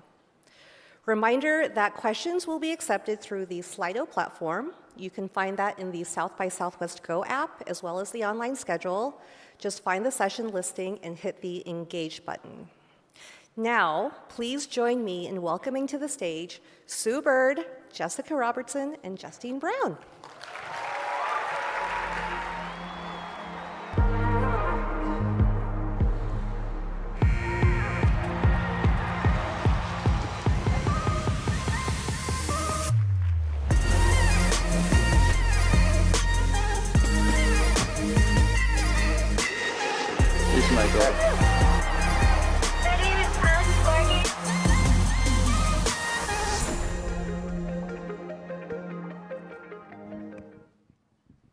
That video goes so hard. I love it. I get paid to say that, but also it's true. I first just want to say thank you to South by Southwest for having us here. We're so honored to be on this platform. And I want to thank all of you for being here today. These two need no introduction. They just got a fantastic one. But I think the number one thing I want to say is that I'm sitting with two of the best in this women's sports business. And wherever they lead, I follow. And so you're looking at footsteps that we're following, and they are living out the dreams realized of pioneers that came before all of us. I think that one thing that I want to say before we get started is that everything we're going to say on this stage does not come from a place of promo, but from a place of conviction, from an unapologetic place, because we know what we have, we've known what we've had, and we're just happy the rest of the world is getting on board with women's sports. So thank you all for being here. And I also think everybody's like 10 to 15 to 25 years in this. We won't say who is what in women's sports, but everybody's been in this a long time on this stage. I want to get started first talking a little bit about Together. Jess, you founded it. You're the CCO. You were there from day one, stage one, day zero. Can you talk a little bit about the why and how it came to be? Yeah, I also want someone to update us in real time for the Nebraska-Iowa score, because we were watching it backstage. Yeah, and tell us who wins. What's going on? What is it? Oh. OT. Should we all just watch? Should we just turn it on? No, I got a phone call from Alex Morgan in 2019 following the World Cup, the incredible World Cup where the U.S. national team won for the second time in a row. And she had been thinking about starting her own media company since really 2015, that World Cup that they also won, because she, as a female athlete, obviously has experienced the extreme inequity in sport, starting first and foremost with visibility. And I'm going to pause there, and I know a lot of people in the room probably understand this cycle that I'm about to describe in the sports space, but if you don't, it's really important context for the why of Together. At that time, of 100% of sports media coverage, 4% of that was dedicated to female athletes and women's stories and telling their stories. If only 4% of media coverage is dedicated to telling female athlete stories and elevating women's sports, it's incredibly hard to build an audience or a community, or if you work at a team or a league, like drive ticket sales or put butts in seats. And if brands perceive that there's no real audience to be had, then they don't invest in the space, which means media companies don't tell those stories because they're not going to get brand dollars to do so. It's a very vicious cycle. It's one that Sue lived her entire career, and obviously we're working to change that now. So Alex called me in 2019, and she was like, I'm sick of this. And she was like, LeBron has his own media company. Derek Jeter has his own media company, which I was at the time. There's still no space for us. There's no brand, there's no home, there's no place for us to elevate and center female athlete stories every single day, not just around the World Cup or the Olympics. I want to build it. Will you come with me? I was like, I'm fucking in. Let's go. Let's do it. But it was really important whenever we were building together, and really important to Alex, that it be co-founded with a powerful collective. It's in, I think, women's nature, not just female athletes' nature, to come together for the betterment of community and to move culture forward. So she wanted to co-found this alongside other incredible, accomplished female athletes, Sue being one of them, Chloe Kim and Simone Manuel being the other two. And for all of their accomplishments, they're four of the greatest athletes in the entire world. I don't have to say female or woman in front of the word athlete, and it's certainly true. They have very different lived experiences and very different POVs and very different approaches in communities. And that differentiation, but also intersectionality, was really important to infuse into the DNA of Together. So we all came together with the intention. No pun. No pun. It gets old in meetings just saying that. We founded the company in order to drive visibility, which drives the community and the investment and breaks that vicious cycle in the women's sports space.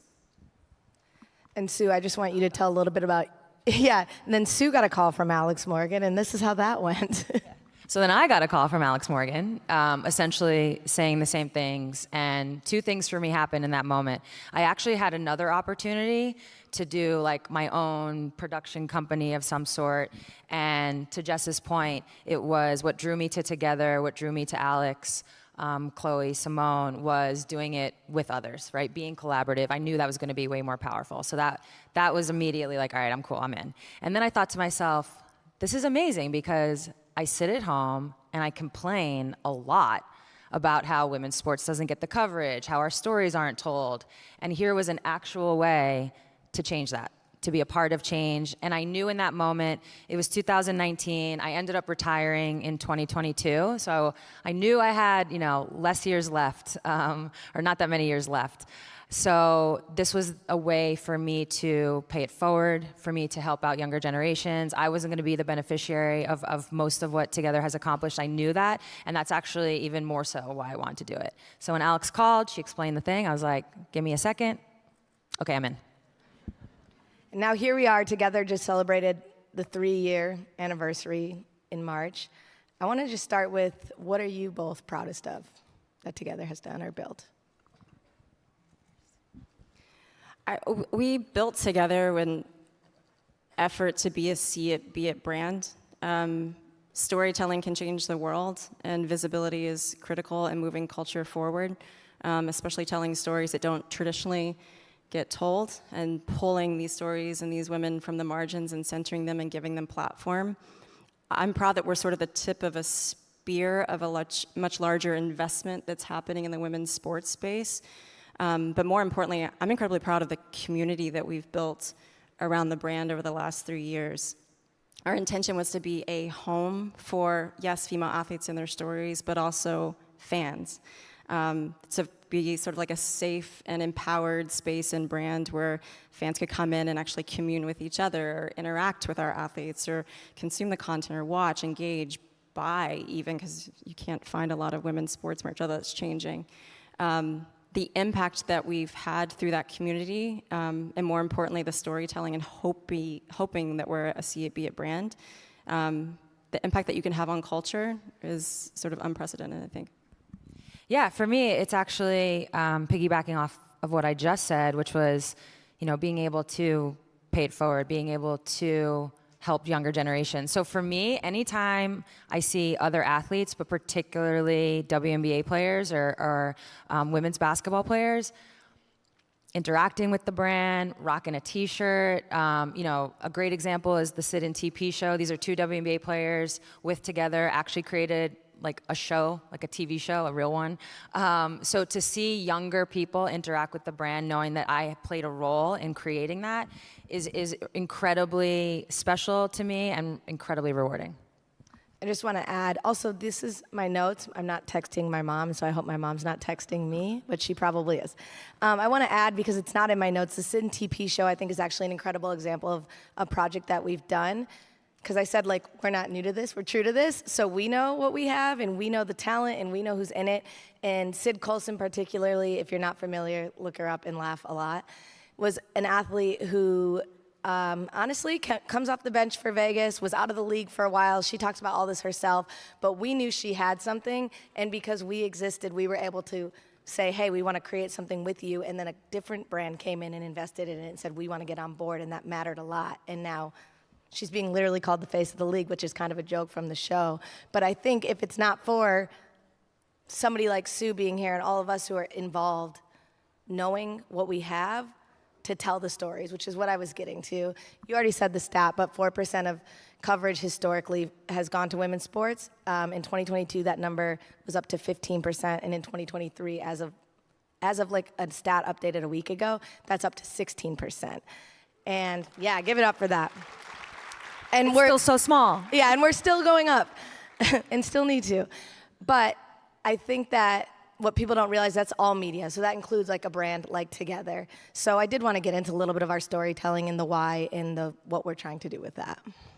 Yeah, I think for us, it's athletes in particular as a community haven't really been dimensionalized. You certainly see it on the male sports side because we do value their athleticism and their performance. We're getting there with female athletes, but they're assets to be traded and discarded and profited off of, et cetera, et cetera. They're massive cultural icons who change the world we live in every single day, and it's critical to know them. On the women's side, I know it's 89 and 87. Put the score up there. The game is here for us. I was like, whoa, did they put the score up there? It's 89, 87 Wait, Iowa. how much time is left? I can't see it. 38. Okay, so nobody's Should we all listening to just- us at all, actually. I can come back to the question. We can't actually see the game. We just have stats. 22 points, okay, for Markowski. No, go ahead. For us, it was really important to not just like center and elevate these incredible women, but to dimensionalize them and to tell their full stories. I say this all the time, women's sports is sort of ground zero also for every ism that exists in culture. It's almost impossible to extract conversations in the women's sports space from race or gender or sexuality or class or any of the isms that we have to navigate and tackle. I think there are a lot of cultural tailwinds coming out of the Me Too movement and social justice reckonings that were happening in 2020 that make storytelling around these incredible women more visible and also more profitable and more investments coming in because there's been some right sizing socially that allows for that. But for us, we want to dimensionalize. We also want to have fun with our stories, but we want to make sure that we're representing the communities that they really come from, their true identities. Sue says this all the time. Female athletes are not just incredible athletes, and we celebrate them and their athleticism because, of course, we do. They're incredible multi-hyphenates, which is actually the X in Together. That's what it stands for. They're not just athletes, they're activists, they're entrepreneurs, they're creators, they're so much more. And they've also had to be. But instead of looking at it like a charity or a cause, this category as a whole, we look at it as an empowered space that no longer is seeking permission. We're not waiting for someone to tell us what stories we can or can't tell. We're choosing to invest in those stories ourselves, and the business of women's sports is following behind that. We have a group chat that is basically this, but we're on stage. So Jess has already hit all. No, the we're talking usually at a points. bar. That's really. Yeah, we also tried to order espresso martinis, but that was denied on stage. But that's okay. That's neither here nor there. Sue, for most of your career, this honestly didn't exist. A lot of it, the coverage, the brand deals, all of the above. And then in the last few years, obviously an explosion. So into the end of your career and into retirement, talk about seeing that landscape change and like how you've even seen an amplification in like your last few years on your way out and then now.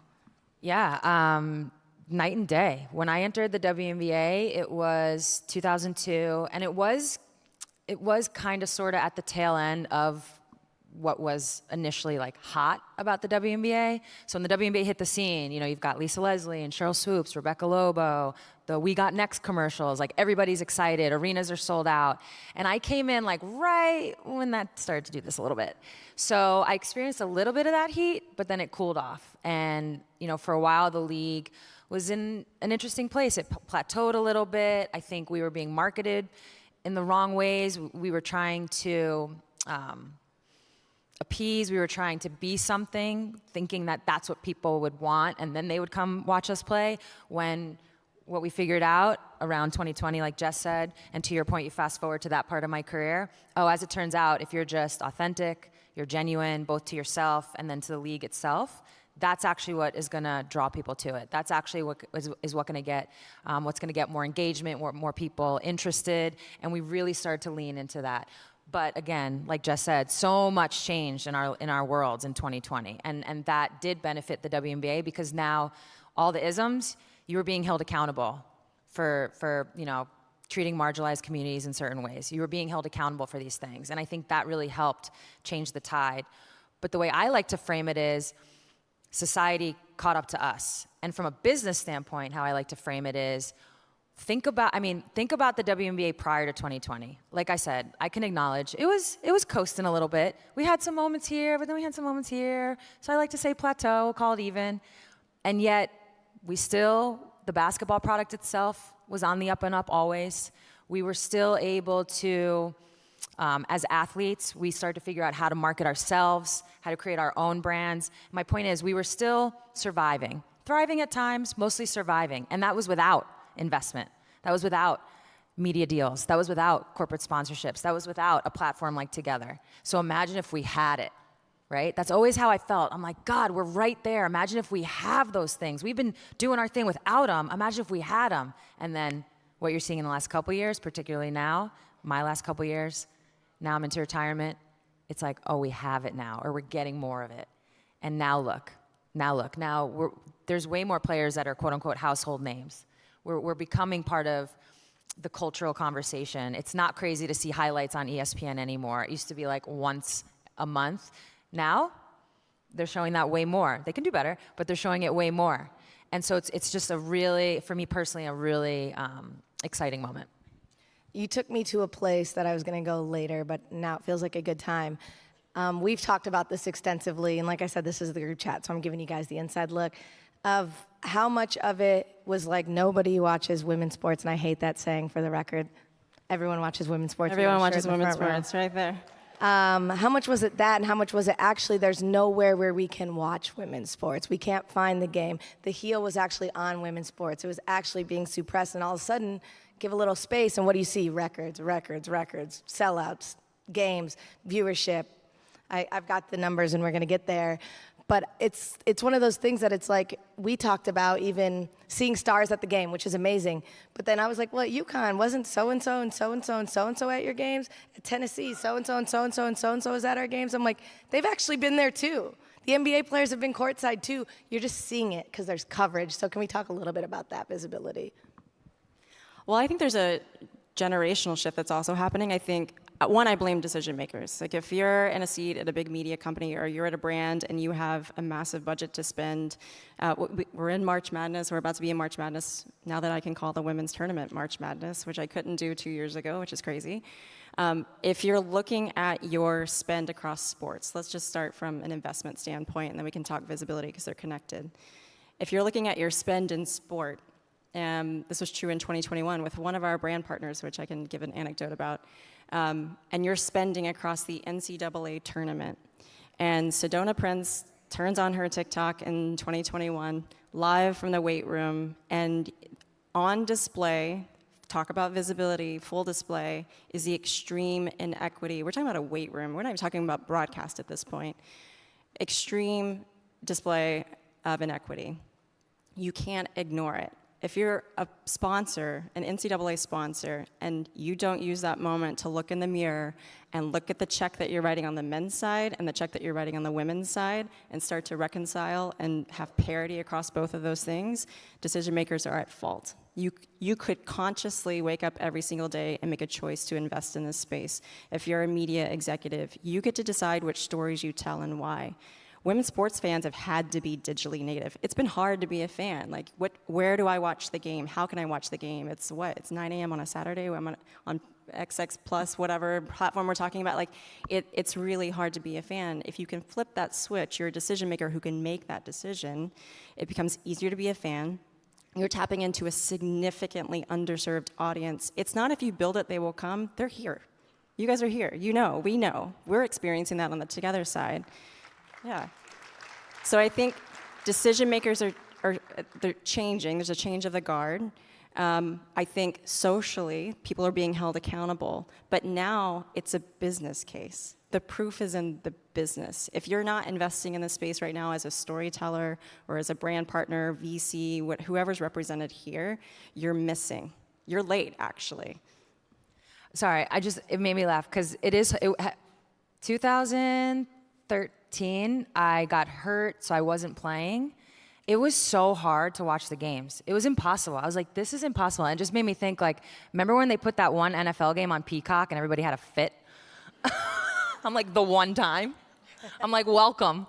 And it's like, and the where I'm going with this is, Thank God for social media. And I'll say this, I don't love that Sedona, I'm sure Sedona Prince didn't love having to make this TikTok, right? And being like, rub someone's nose, like, see, this is what it's like. I don't think women's athletes in general who have had to hold people accountable via their social media, like, actively love doing it. But imagine we didn't, right? Imagine she didn't do that. I was thinking of the bubble season, and it's actually like public shaming. Like, nobody wants to partake in that, and yet if we didn't do it, the tide wouldn't have turned. We wouldn't be sitting here having the conversations that we're having now, and that really ties back to how, as individual athletes, whether it's actually across all sports, and then particularly those that like team sports that have leagues, if the athlete themselves and the leagues themselves didn't use their social media in those ways, we literally wouldn't be sitting here. I was just thinking about that right now, so I just want to share it. Mind blown. This takes me to a really good point, and you're going to have to bear with me. I'm going to give you guys literal straight numbers from the last couple of years of records that have been broken due to likely visibility and investment. Obviously, we all know the Caitlin Clark effect as we're watching the game on a screen up here. Her record-setting game had 3.4 million viewers as the most watched college basketball game of the season and outdrew the Warriors and Celtics on ABC at the same time. The women's Final Four is breaking records. It broke tons of viewership records last year. Fox Sports just reported that women's college basketball averaged more than men's this season. The Aces sold out season tickets. They're the first WNBA franchise to sell out. They have no tickets available as of right now. As soon as Caitlin Clark announced, Indiana sold out their lower bowl in, I think, 15 minutes. The World Cup, Australia played in front of 70,000 people at Stadium Australia. This one blew my mind. I have chills. I was there. It's one of the single greatest moments I've ever seen. They believe that through the two networks carrying the game, watch parties, et cetera, that 74% of the country watched the Matildas play in the World Cup. Almost all of the games. I think this is in here somewhere, but I want to say that the average audience at the World Cup was 31,000, which, like, when two countries are playing that aren't the home country, it's historically been fairly bleak if it's not the U.S. But yeah, those numbers were way up. Nebraska volleyball had the biggest attendance for a women's sporting event of all time. 92,000 fans packed the football stadium. San Diego Wave averaged 20,000 fans a game. Angel City averages 19,000 fans a game. NWSL broke an attendance league record last year. The WNBA in 2023 saw the most viewed regular season on ABC in 11 years. The 2023 WNBA regular season reached over 36 million total unique viewers. The All-Star Game was the most watched WNBA All-Star Game in 16 years. WNBA attendance was up 16%. The Aces championship clinching win peaked at 1.3 million views. I think you guys get where I'm going. A total of 46.7 million people viewed 1+ minute of women's sports on linear TV. That streaming's a huge driver. Paramount Plus just saw the most streamed game with the US game the other night. Point is, everyone watches women's sports. And that's where we're going here. And I think what I want to take that to is media rights. The NWSL just signed a record-breaking media right deal. The WNBA media rights are on the table. I want to hear what you guys think we're going to see here in these next 5 years, 10 years, 15 years when it comes to media rights. I hope we're seeing parity, really. Let's start there. I mean, I'm not a numbers gal or anything, but then everything's going up. I mean, it's yesterday's price. It's not the same. What's a win for the NWSL is automatically going to be a win for the WNBA, because they can then use that model and that valuation to grow their own and drive value, increase their value for the WNBA negotiation rights. Is that next year, the media rights deal? It's huge. It's just a sign of the investment that's coming. And what's really interesting to me, and we talk a little bit about this with Alex and her husband Servando, is the men's sports space is pretty capped. Like, we're not just seeing media rights deal go up for the women's sports side. We're also seeing new franchises, new teams, new leagues. You don't see that kind of growth and investment happening on the men's sports side because it's capped. There's nowhere to go. There's only room to grow in the women's sports space. Yeah, I think what excites me about all these media deals is we're no longer being bundled. That has been, so a lot of times there's almost like this disconnect between, in my experience, between I go into an arena and, you know, there's 15, 20,000 people at WNBA finals games, but then we're being told that nobody watches, right? So like there's always a disconnect. Same thing. well, why don't we have massive media deals, right? Oh, nobody watches. And then you're like, but here's the viewership, so like what's happening? And that's when you start to realize that the systems were never built for us to get the proper media deal. They were never built for women's sports to succeed in the way that men's has been able to, which is really what equity is to me in these spaces. It's just we want the same opportunity to grow. A lot of people get it twisted, like I'm walking into a room saying, I deserve LeBron's money, that's equality, that's pay equity. That's not it at all. We want the same opportunities to grow. So what excites me is, and women's college basketball is probably the best example of this.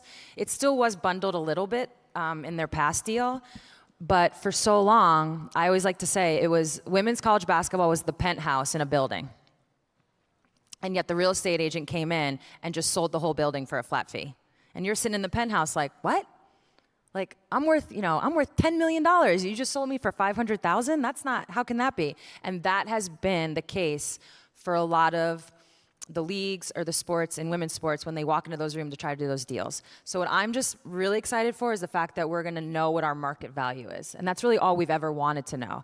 And if the NWSL is a sign of what our market value is, like you just said, price tag, it's going up. And that's really exciting for all the sports because they are going to be able to use that and leverage that in a really positive way.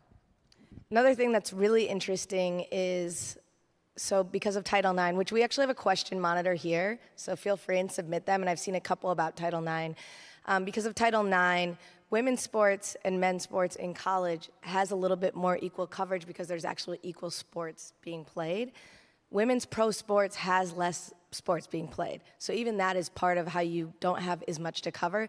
So when people are like, well, why would you expand the WNBA? Why would you expand the NWSL?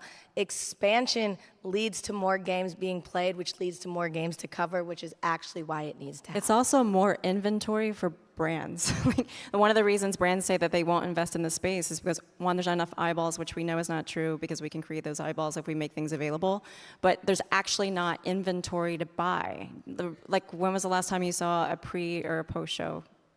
Like, leading into or out of a game. Sometimes it happens around the big tent poles. There's no shoulder programming, there's no shoulder content programming, episodic series, doc series, things that surround the events themselves. If there were more inventory, visibility, storytelling, then brands could come in and buy that, which then drives all the stuff that we're talking about. Yeah, we watch a big game and then the game ends and you're ready for like coverage on the game and NHL comes on and you're like, okay, like, guess I'll change the channel. No disrespect. Another question I saw in here that I want to hit because it actually just got asked to us. Oh, Sue would like to shout out her sneakers. She did. It says Sue, it's well known. You have an awesome sneaker game. What are you wearing today? And she's wearing Heat. Pickup? You didn't see that one? Yeah, I saw it. I skipped it. No, I'm just kidding. Attacks. I got the Mac Attacks on today. Very proud of those. It's hard to fit. Sometimes it's hard to work the outfit with the sneakers and you gotta. So. No, I noted it. She walked out of the hotel. I said, okay, this is what we're doing today. I must have a fireside chat today. And now that she's wearing them on stage, she has to give them to me after because you guys have already seen them. So they're worthless. No, actually, the question that I saw that I thought was interesting, so there's a lot of people in here, and oftentimes we speak to women who are already enthusiastic. They're already there. But like when you get people from the outside who maybe haven't been on the inside and are hearing these numbers and seeing this stuff, and they're like, well, now I'm excited. I want to do this. Saw somebody say, how can men help? It's not on the screen anymore, so I don't actually know what it said, but it was basically like, what can men do other than buy tickets or merch? Well, number one, men and women. There's actually so many women that haven't been to games, but men, what I think is funny, so we do have, I've said it a couple times, one of our biggest moments has been this everyone watches women's sports shirt. We were tired of the nobody. A, it's not true. B, it's tired. We flipped it on its head, and people are always like, oh my gosh, it's amazing. I'm going to buy it for my daughter. I'm like, buy it for yourself. Post about the games yourself. Buy tickets for you and your friends and your daughter. Like, that is how you can help. And so it's not a space where we're like, yeah, it's just for women. No, it's for all of you. And you have the power to sit in C-suites and spend money and write checks. You have the power to buy tickets. You have the power to buy shirts and put it on your body. So I don't know if you guys want to add to that. But I do. I also think, by the way, this is men and women, but we're talking about men right now. I also think men, when they're in rooms, whether it's social, whether it's a boardroom, when you hear a conversation that is negative towards women's sports or derogatory in any way, like, you have an opportunity to use your voice in that moment to change that conversation. That to me is like something we can all do. It doesn't matter if you're talking to your family member or, like I said, you're the CEO of some major corporation. When you hear people saying, like I said, derogatory things, that is an opportunity for you to really change the world. It's a social responsibility. I don't know. To Justine's point, I'm just like, be a fan. You don't have to support other fans. Just be a fan. Watch, like, consume, buy, go, evangelize. Like, or cut the check. Cut the check. Cut the check. Also, John 590. That's an inside joke. If you saw Fallon the other night with Sue, the people in the comments, which I want to get to, have drastically changed, but the John 590s and the XYZ 123s, when we click on your page after you've said something appalling and you've got daughters or a wife or a girlfriend, it's so embarrassing for you. So like, just don't. Just honestly, spare yourself and spare us. I will say though, one of the biggest, coolest cultural things that I've seen change is we have clicked on Bleacher Report and ESPN, all of that forever, and seen Get in the Kitchen, like LOL, okay. And all of these things, and now I click and it's like, well, that's okay. Caitlin's not my favorite player anyway. Well, I prefer so-and-so. Well, what was she doing playing that defense? All of a sudden, everybody's engaged and they're talking about it like sports. And I really want you to speak to that because you've, like I said, lived the evolution. Yeah. No, it's definitely true. For a very long time, I mean, really for everybody, social media can be a cesspool, but for a very long time for women's sports, particularly women's basketball, it was a place of just crazy hate. I mean, Caitlin Clark right now is top of mind, so we'll use that. But there's been a lot of women in the last 10 to 20 years that have, well, we'll say 10 years because of social media, that have broken records or had, crazy milestones. And undoubtedly in the comments, it's like you just gotta hate. They have to, whoever they is, we joke that it's John 5927.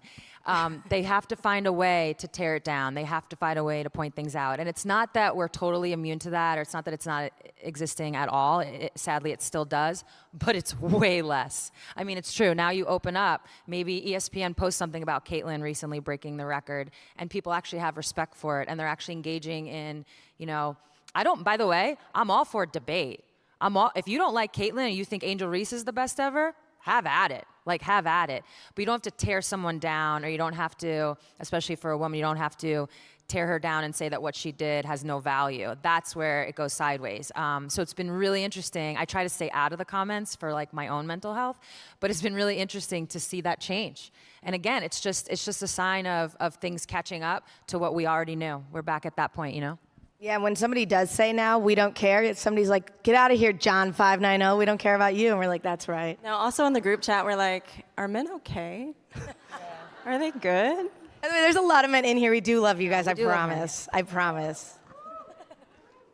The one. Thank you. Is that John? Another thing I want to talk about, okay, it's actually two-part because there's two different sides of this. More women in storytelling, more women in sports coverage, more women in the studio, more women calling the games, more women talking about the games, or the men doing it, watching the games, and then talking about the games. There's two-part question. One, I want you to talk about that we've talked about a few times as far as the coverage and why it matters when they're reading a shot sheet versus when they've watched the game. And then you are always talking about the isms and the intersectionality. And I want to talk about that too, like why the representation of who's playing in the studio or on the sideline also matters. So whoever wants to go first. Well, I think there's implicit bias in the media.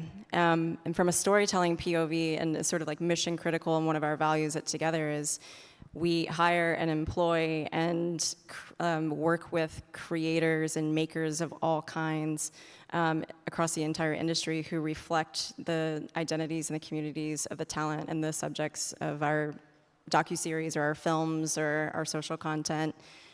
It's incredibly important for whoever is making or producing or hosting or broadcasting, I think, to represent the community that you're seeing on the screen. One, it starts to reduce that implicit bias. It also allows for a little bit of context and relatability and authenticity in the story that you're consuming. For me, it's also like a bigger sort of philosophical belief, which is you create pipelines of opportunities for people who haven't traditionally had those pipelines of opportunities. That is a social responsibility too.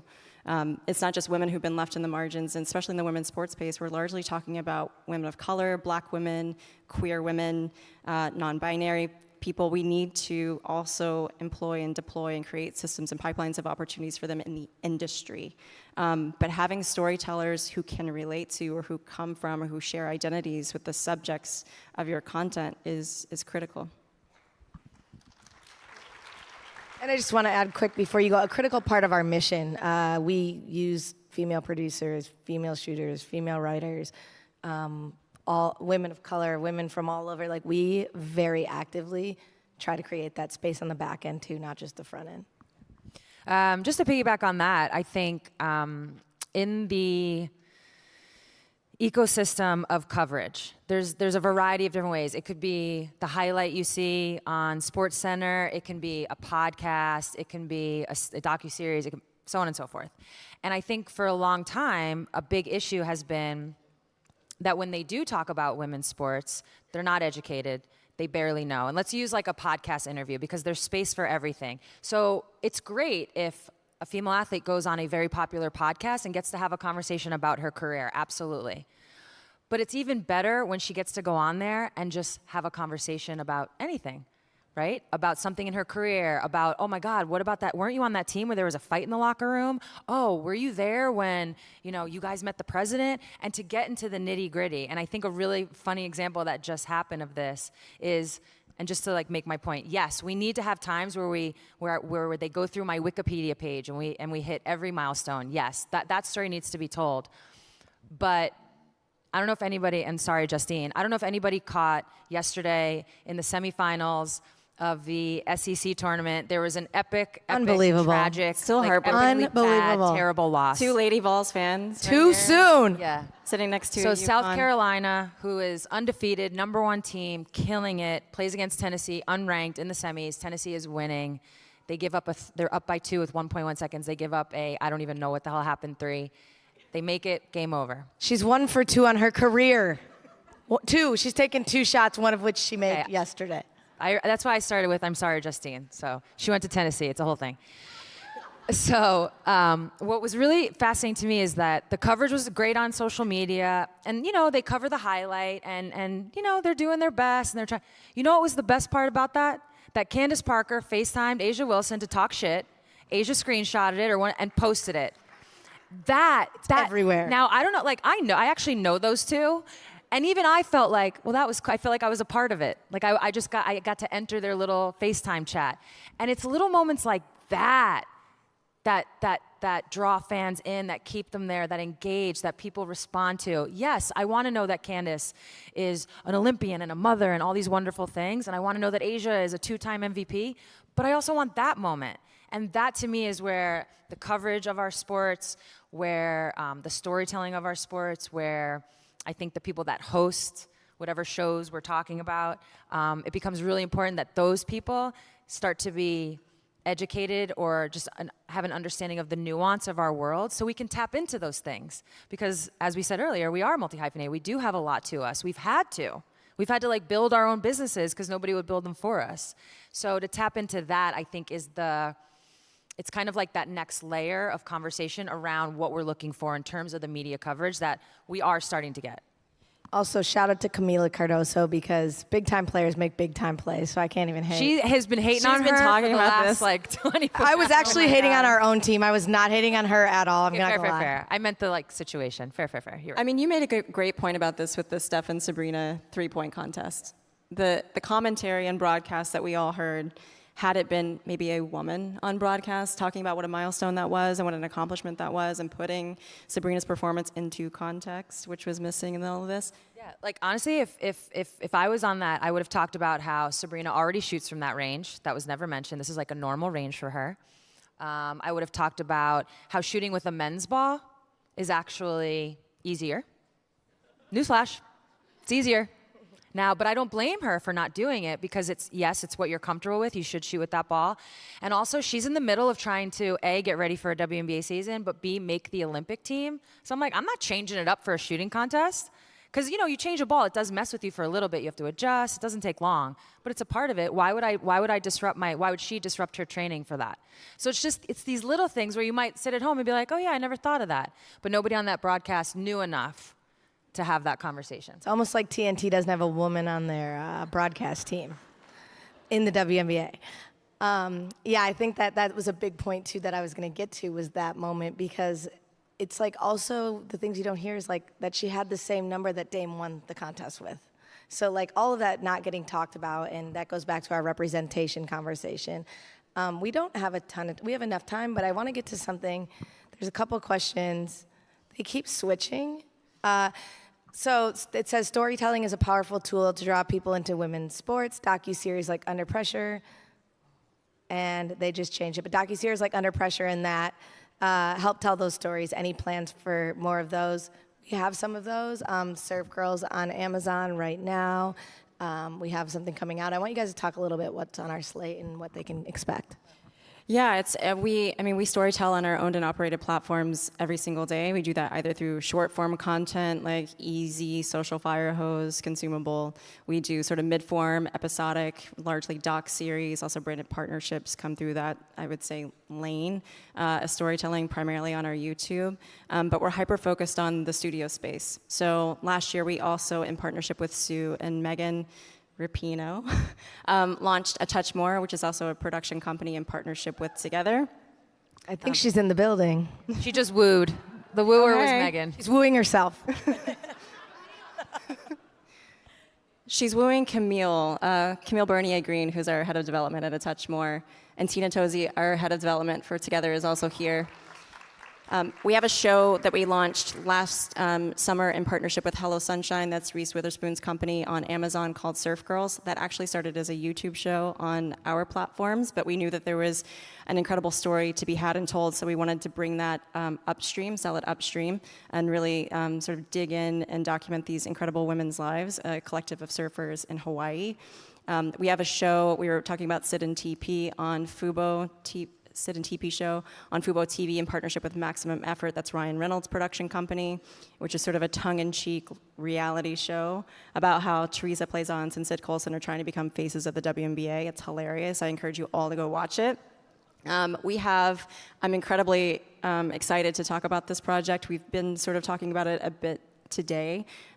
We have an incredible documentary coming out on Amazon in June called Power of the Dream. It's executive produced by Tracy Ellis Ross, Sue, and Nneka Agwumake, that tells a story about the incredible women of the WNBA who took on a team owner who happened to be a US Senator, and in turn sort of changed the course of democracy in the United States in the 2020 election and flipped a Senate seat. I don't know if there's a little bit more you want to talk about that project. I mean, it's a very powerful film, and what I'm proud of is it sort of makes people who we don't traditionally consider powerful, that is women of the WNBA, particularly women of color, black women, queer women, which we've talked about, and centers them as powerful. They changed the course of democracy in the States. We'll see what happens in 2024. I'm a little nervous, but it was a huge moment, and it's also sort of a roadmap, I think, for others who want to form collectives and change culture and move it forward. I was just going to add, and you'll know the exact number, but when they put on these Vote for Warnock shirts and walked into the bubble collectively together, his campaign raised like $2 million overnight, and enough for him to put a push on the run for Senate. So they actually did flip the Senate seat. And I think that takes us to a great point, which is women affect culture, and so much of women and culture actually starts with women's sports because they do have mics and they do have press conferences and they are there. Also, like, I don't know if you guys have heard of Taylor Swift and Beyonce, but women actually hold the power. The only person who's raised the value of the NFL at this percentage in this amount of years is named Taylor Swift. She's a woman. And she probably gave them a $300 million deal for free. So somebody had an NFL question. I was like, let's just get that out there. But women drive culture, and an interesting perspective for women and women's athletes particularly is that they have no choice but to fight for the things, because it's not like you're just fighting because you're like, go vote, or you're fighting because you're like, whatever it is, it's affecting you. And they're real causes. Yeah, honestly, if you use Power of the Dream and what we were able to do in our bubble season in 2020, it's a great example. But it even goes, it probably actually, the truth of that story starts in 2016 when we kind of learned through the Minnesota Lynx, they were wearing some t-shirts at a game to protest police brutality, and that caused quite a stir. It's actually before Colin Kaepernick ever took a knee. And we realized in that moment, because the league fined them, other teams followed suit, the league started to fine us for wearing t-shirts that weren't WNBA branded t-shirts. And we realized in that moment, like, oh, when we do this together, it's actually more powerful. So even though it was, like I said, what Minnesota did was exceptional, the New York Liberty followed, and then the rest of the league kind of followed suit, we were like, oh, but if we had done this all at the same time in one day, like that's where we can create the most impact. And that's really what informed all of our decisions in 2020. And the reason why we are able to do that, A, we're used to teamwork. We're good to go in that category. But B, to your point, Justine, we've always had to fight for ourselves or for our teammate, always. We've had to, talk about media and viewership and all the things that are lacking in our sport. We've had to defend teammates, as a white player, defending my black teammates, as other teammates defending me because I'm gay, so on and so forth. I mean, all of the things that impact our world impact women's sports. And in a way, we just got very used to that. We grew up backbone. And so to, not only speak up for ourselves and what's impacting like us as individuals, we also know how to lend that voice. So what 2020 was a marriage of realizing that the power of numbers is where you can have the most impact, but also understanding like we know how to lend our voice. We know how to help others. We're not new to this. This is what we've been doing for the last 1,000 years. And again, that moment when those two things came together, I mean, the proof's in the pudding, and you can go watch the doc. I also want to add, because I can't help myself, I said we're coming from passion and conviction, but when the Lynx wore the shirts for Philando Castile, that was pre-Colin kneeling, that was pre any of this. They actually did that in Minneapolis before anybody, and a lot of people don't know that. That was like 2016. So they are really driving the culture, and they are really doing the work. We say this all the time. The perception is that women's sports has been so far behind because that's the lie or the narrative that we've been told, and literally people have chosen not to invest in the space. But it's not so much that women's sports has been behind, it's that culture's finally catching up. And we're benefiting from those tailwinds. Wish it happened sooner, but we're here. We're gonna capitalize on it. And just because we've made a lot of jokes, it is amazing. Like, people are watching. Like, we aren't begging you to watch. The tickets are sold out, but like people are, and they're enjoying it because all of a sudden it's like, wow, this is good. The product's great. We're like, yeah, we've known all along. Like, it's just incredibly validating to now have numbers. Have data, have viewership numbers, ticket sales, those kinds of things, because a lot of people do try to, when we speak, do try to counter us or make a point. And now to have the numbers, that part is both really wonderful to just throw it right back in their face, but also very validating, I think, for all of us who have been here for so long. We knew it, and now we have the numbers to prove it. The person running these questions is going to hate me by the end of this, but there was one about engagement. What do you tell a naysayer male who says women's sports aren't that engaging? Oh, there we go. Wow, they're fast. What would you say to a skeptic, very fan of men's sports, when you say that women's sports is not as engaging as men's and that it's its worst enemy? Let's just, number one, not true, period. Number two, a really fun fact that I love to tell everybody is that, like, while women's sports has not had the reach, women's sports engagement is 2 times that of men's. The athletes see 2 times engagement on social media, with brand partnerships, with sponsorships, with platforms. So, like, the engaging thing is, like, that's fine. If you're not engaged and you don't want to be engaged, all good. But that's just not true. Yeah, so yes, the reach versus engagement conversation and the way it impacts men's and women's sports is pretty incredible, and Justine just touched on that. I kind of come from it at a point of, like, if you don't like it, that's cool. Like, there's a lot of sports I don't like, and I don't watch it. And that's fine. The difference is, historically, but this is changing, is I'll think of a sport that, now that Seattle has a hockey team, I've actually, like, gotten into a little bit. I pay more attention. But historically, I wasn't really a hockey fan. I don't know much about it. I didn't grow up watching it. It's like it doesn't hit my IG algorithm. It's just like not in my world. But I never felt the need to go out of my way to publicly shit on it. And that's where we come back to like, what's wrong? Are people okay? To not like something is fine. Everybody has their preferences. Like, I'm never gonna sit up here and be like, you must watch women's sports. I think it's great. I think you'll enjoy it, especially if you haven't tried it. But what I don't get is the going out of your way to publicly hate on it and to make a joke about it and to put it down. First of all, it says more about you, but at the same time, that to me, when someone's like, oh, I like men's sports better, cool. No, my new favorite thing is just to go in and comment like, you good? You okay? Bro, we'll send you a shirt. It's all good, I promise. Another thing I want to talk about, we are like running, we have so many things, but I would love to know like Together's dream partnership, and then also just speaking a little bit into securing those partnerships, telling these stories that haven't been told, and how it looks different than going into the men's market or selling men's sports. Jess. I'll start with an anecdote that I'm usually a little embarrassed to say out loud, but it gets into the success and the growth that's happened in the women's sports space, but specifically for Together. When I was asked to come in and co-found Together alongside Sue, Chloe, Simone, and Alex, the question that I got asked by some of our investors was, they actually asked me two questions. They were like, one, can you move to LA? I lived in New York for 15 years, clearly still a New Yorker. Terrifying question. And the second question was, what are you afraid of? And my answer to that, which just sort of came out of my mouth without even thinking, was, I'm afraid no one will care. Because we have been taught sort of cyclically that there's a boom and bust cycle in women's sports, and people care for a minute, they care around a World Cup, or they care around the Olympics, or March Madness, Final Four, but they don't necessarily care 24/7, 365. The investment is not sustained. So that was my nervousness. Wildly proven wrong. Obviously, we're here and we're talking about the growth that's happening in this space.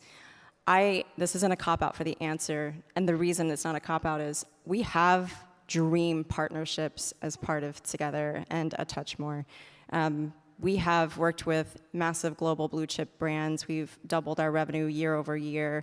As of January 1st, we are profitable as a media company, which, if you know the media space, is wild and is a point of the growth and investment that's happening in this space.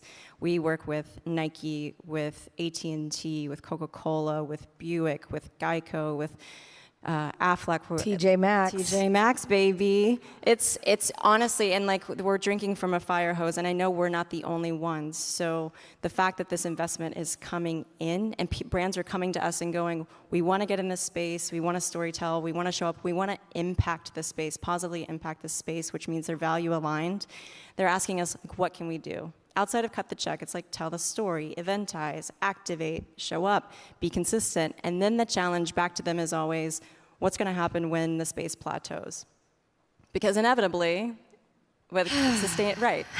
So, and then our answer is you stay with it, right? Because this happens in men's sports all the time. So it's not a cop-out. It's more just like recognizing that I was so nervous 4 years ago, really, about what growth and investment would look like in a brand like ours, and now we're drinking from a fire hose. I want to get to two things that I think are important, so we have a little bit of time. Number one, NIL. It's like NILOL, because the amount of times we've had to tell people that. How many times have you practiced that joke? Actually, that was the first time, but it didn't go over that well, so I'll scratch it off the notebook.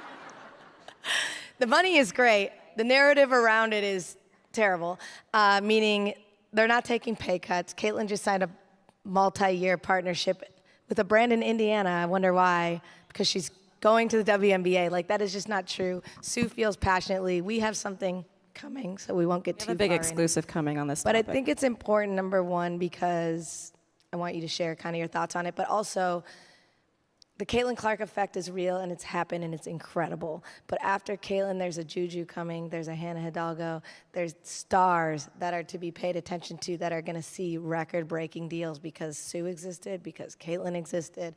So just give your rundown on the NIL. Don't give it all away. No, this actually is a nice little tie-in to what I was saying earlier about those that are now trying to tiptoe into women's coverage. There's like things they don't know. So then they you know, whether it's on Twitter or it even happened on PTI, they actually came back, Tony and Mike, and corrected themselves, but they had this conversation around Caitlyn and if she should come out, and they started talking about, like staying for her, she should try to get a grad year. And it's like, well, she has a COVID year. So if you paid attention to anything, like you would have known that.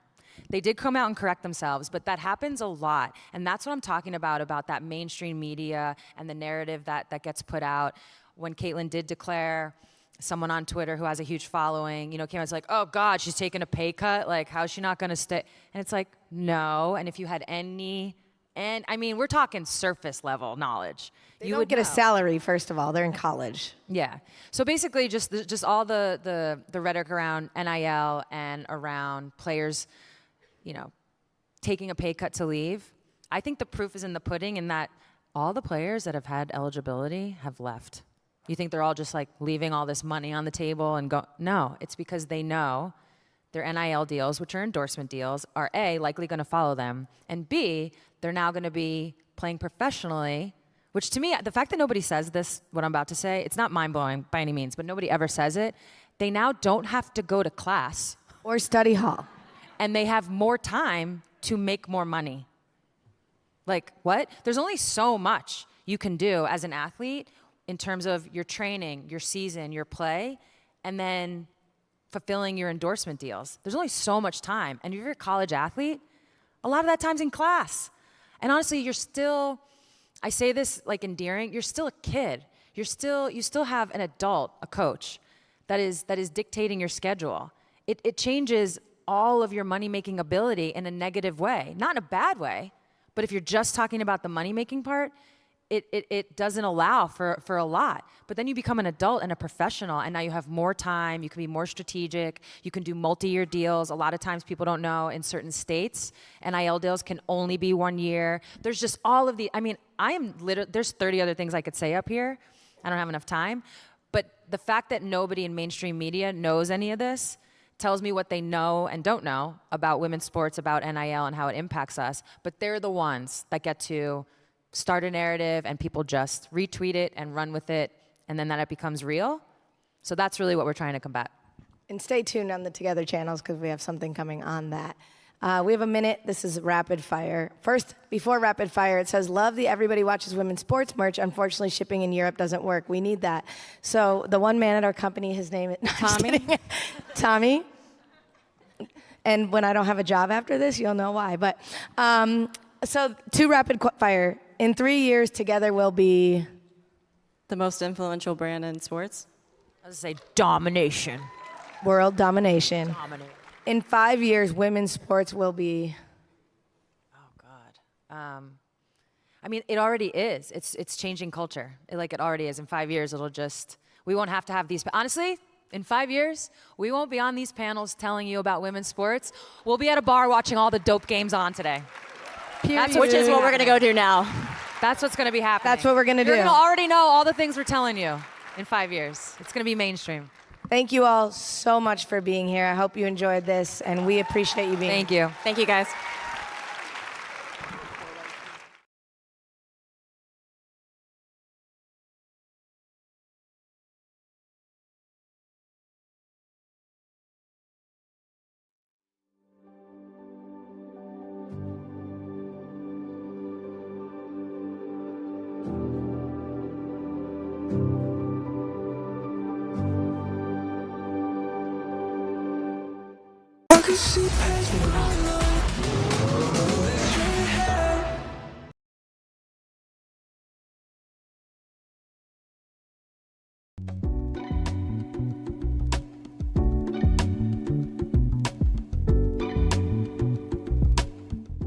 What happens when a woman is pushed slightly beyond her limits? That's the question at the heart of Magpie, a new thriller that explores the blurred lines between fantasy versus reality. Please welcome actors Daisy Ridley, Matilda Lutz, Shahzad Latif, along with writer Tom Bateman and director Sam Yates to South by Southwest Studio. How are we doing, everybody? This is great. You will never know what had to happen for this to transpire. No, but I'm really excited to talk about this movie because I watched it last night in my bed at night, and at the end of it, I was just kind of like, whoa. This is incredible, right? And there's many stories about infidelity out there and things of that sort, but I feel like this movie tackles it in a way that's darkly comical. Like, it kind of like messes with your mind a little bit, and it also makes you explore the relationships you have with your spouse or significant other, or even like other relationships. And I really like dig this. So Daisy, I'm so happy to find out that you came up with the idea for this film. Like, can you walk me through like that process, the inspiration? Like, at what point did it hit you? Well, I was shooting a movie and I had a daughter in it, and she was sick. She was super smart, so she obviously knew that I was not her real mum. But I was like, this is so crazy for a child to be calling another person mummy at work, and then she goes home to her mum. Like, how do you separate that? So then I was flying home and I was like, and then landed and told Tom, and we sort of brainstormed it. And initially it was actually from the actress's point of view of an actress trying to usurp a family. And then after many conversations and much development, it felt like an interesting take to look at the person who was having it done to them, who was not experiencing the excitement and the thrill of the new thing, and actually the person that's trying to sustain a family and struggling. Yeah, I like the angle that you came at it with. It's like you're working with someone, they're calling you mom, and as like actors, like it's easy to kind of like get sucked into that life because that's the job, right? It's like you gotta like be that. So in terms of like, this is perfect for the next question. You and Sam are married. I'm sorry, you and Tom are married. Yes, I'm sorry. And so like I want to kind of like dive a little bit into that. Was there like a weird kind of like, hey, I want to make a movie about infidelity? And Well, no, the one thing we are like is our relationship is very good. The relationship between us and the film is no bueno. So we're like, yeah, we're very happy. But of course, everyone knows couples that are, dig each other, and the things that you loved about someone at the beginning, you start to resent. And like we talk about like moving goalposts. At the beginning of a relationship, someone might go, oh my God, I love the way you wear like a blue jacket. And then a few years in, oh, why'd you always wear a blue jacket? And like the sort of microaggressions between people that often make other people very uncomfortable, but no one knows what to say because you're like, okay. So that was a very interesting dynamic to explore because we are familiar with people like that. And a lot of people, struggle. I will say there's a moment with pancakes that even I was like, ooh, not the pancakes. Like, and most people who are not in relationships, they'll be like, well, what's the big deal? But I was just kind of like, as someone who was married, I was like, I don't like that. I don't deal with that. But Tom, can you like talk to me about like your half of the coin when it comes to that? Like when you got approached with this idea by Daisy, were you just kind of like, I don't know about this, or like, how did that work out? No, straight away, I was very interested in that dynamic. Effectively, I saw it as what happens when an alien force can sort of attack a family unit. What happens to that family unit? And I found it very interesting. But as Daisy said, the more I started to write drafts and structure it and things, I thought, this woman left at home, this victim, the strength it must take to hold the family together when it's being attacked from external forces must take a great amount of power and strength. And then what happens to that strength once you push it so far that it cannot go anywhere else? It's naturally going to find an outlet. So, and that's what really excited me. And as Daisy said, that's why I wanted to shift that narrative over to her, because I just said to Daisy after a couple of weeks, I said, she's really fascinating, like the narrative of what this person's doing. So yeah, that's great.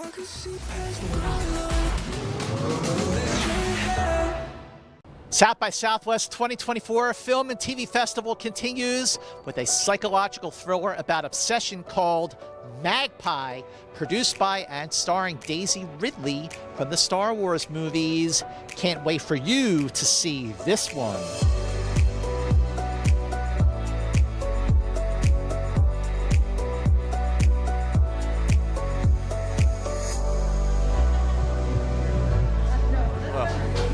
Hi, how are you? Good. Lovely to meet you. You too. So tell me why South by is the perfect place to premiere Magpie. Well, this is my first time at South by, but I had heard so many good things about it from everyone. Every filmmaker and actor I know who's been here has said, you've got to go, you've got to go. So when we got the offer, we were so excited. It was the one place we really, really wanted to take it. You know why I'm excited? I have seen this movie. It is amazing, and what an ending. Yeah. How excited are you for people to see this and talk about it and be blown away? We are so excited. The biggest audience we've had before this was 35 people. So this is, almost 10 times that. Very exciting. I think the thing is, it really is a movie that's about, that is a communal experience, and it has, it takes you on a journey. I'm not going to do any spoil, but it basically, you feel like every character, you have preconceptions about what they're like. And by the end, all of those preconceptions have been blown out the water. And we're going to just keep that to ourselves for the moment till people see it. But Daisy Ridley's performance is absolutely the best performance yet. How great is she as an actress, and the rest of the cast? Daisy is amazing in this. I think she takes everything to another level in this film. She is so kind of concentrated. You can't stop watching her. You think everything has gone wrong for that character. She's pushed the edge, but there's this power within her. And what happens is that power becomes something that she has to do something, and that she plays brilliantly, because you think, how can she ever get out of this situation? But she does. How is Daisy Ridley's her producer? It's her first movie as a producer. Well, basically, so Daisy and Tom pitched this movie to me as on a Zoom, and I was like, it's amazing. I mean, I love Daisy as an actor, but she's also got this super energy. And as a producer, to get stuff off the ground, what you need is so much belief and energy, and she has that in bucketful. And she wants to learn everything. She wanted to be in all the production meetings. She wanted to be across everything with me. And what's lovely is when you're in control of something, you can run it the way you want. You can make sure you have a set where everyone feels super happy, and everyone's fed properly and looked after, and it was a really amazing experience. Well, congratulations. I cannot wait for the next 2 hours from now. Everyone's going to be talking about this movie. Isn't it? Exciting and nerve-wracking. Thank you very much. Lovely to meet you. Lovely to meet you too. That give you a little bit more? So, how excited are you to premiere Magpie here? I feel like I'm having such an out-of-body experience. I'm incredibly jet-lagged, and this is incredibly overwhelming. I'm very excited and very nervous. Why is South by the perfect place to premiere this film? So I hear audiences are very lovely here, and I feel like our film is a fun thrill ride, and the movies I've seen from South by have that same feeling. Let me tell you something, Daisy Ridley. I saw this film. Oh, did you? I saw this movie. And let's just say on the plane right here, I was talking to some of the other journalists. I'm like, you've got to see Magpie. Thank you. Thank you. This movie is more than just a ride. It is a movie, I'm going to say, that you're going to want to see a second time. Ooh, yes, you will. Thank you. That's so great. Yay. I also feel like this is a next level performance for you. So how did you bring it? How did you go there? Well, because I had the original idea that Tom then wrote, I knew Annette, the character, just from the inside out, from the very beginning. And I know a couple people in relationships like that. So yes, I just felt like I knew her very well and where she was in this world. And then we had a brilliant director who also helped me carve that performance. The ending of this movie, without spoiling anything, people are going to lose their shit. I hope so. I'm hoping for a lovely moment from the audience tonight.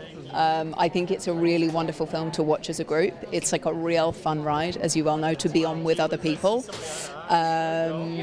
Yes, and our editor, Chris, crafted a great ending. A great film, but a great ending.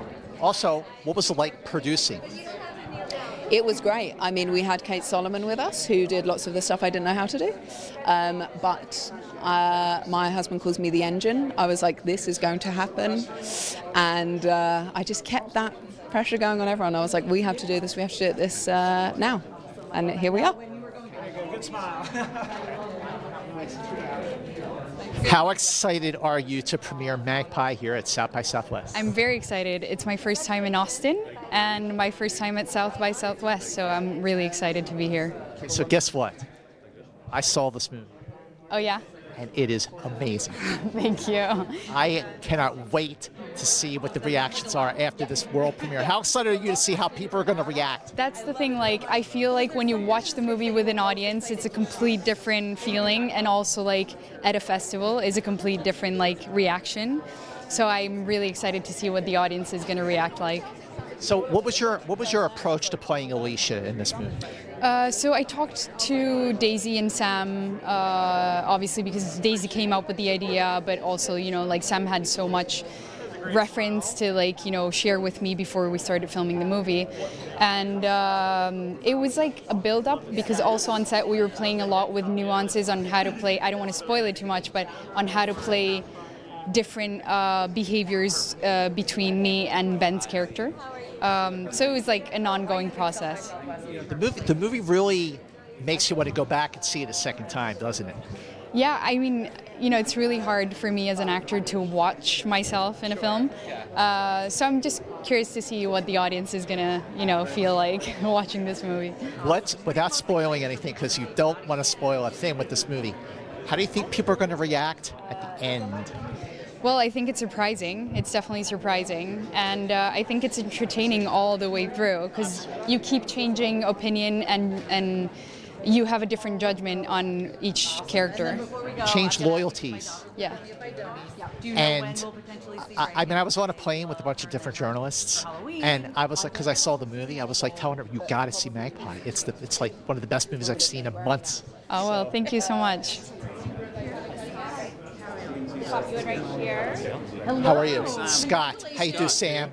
Good. Tell me a little bit about Meg. How excited are you to premiere this movie here? It's like perfect crowd, right? Yeah, oh, so excited. We're just so overwhelmed actually to be here. Austin's great. We've met some audience already, but no one's seen the film yet. So yeah, we can't wait. We can't wait. Well, I saw the film. You did? Okay. I love this movie. I was on a plane ride with a bunch of different journalists, and I was like, oh my God, you got to see Magpie. It is off the hook. It's riveting. It is so engrossing. Your loyalties change throughout the film, and then that, no spoilers, that ending, holy moly. Well, I'm really pleased you've seen it. I'm really pleased you called it riveting. And I'm just like, yeah, I'm just glad. It's amazing when you get feedback, because no one's seen it, you know, so thank you, that's good. But every once in a while, a movie comes along like The Sixth Sense, where even, you know, you get to the end, you like want to go back and see it again and again and again. This is that.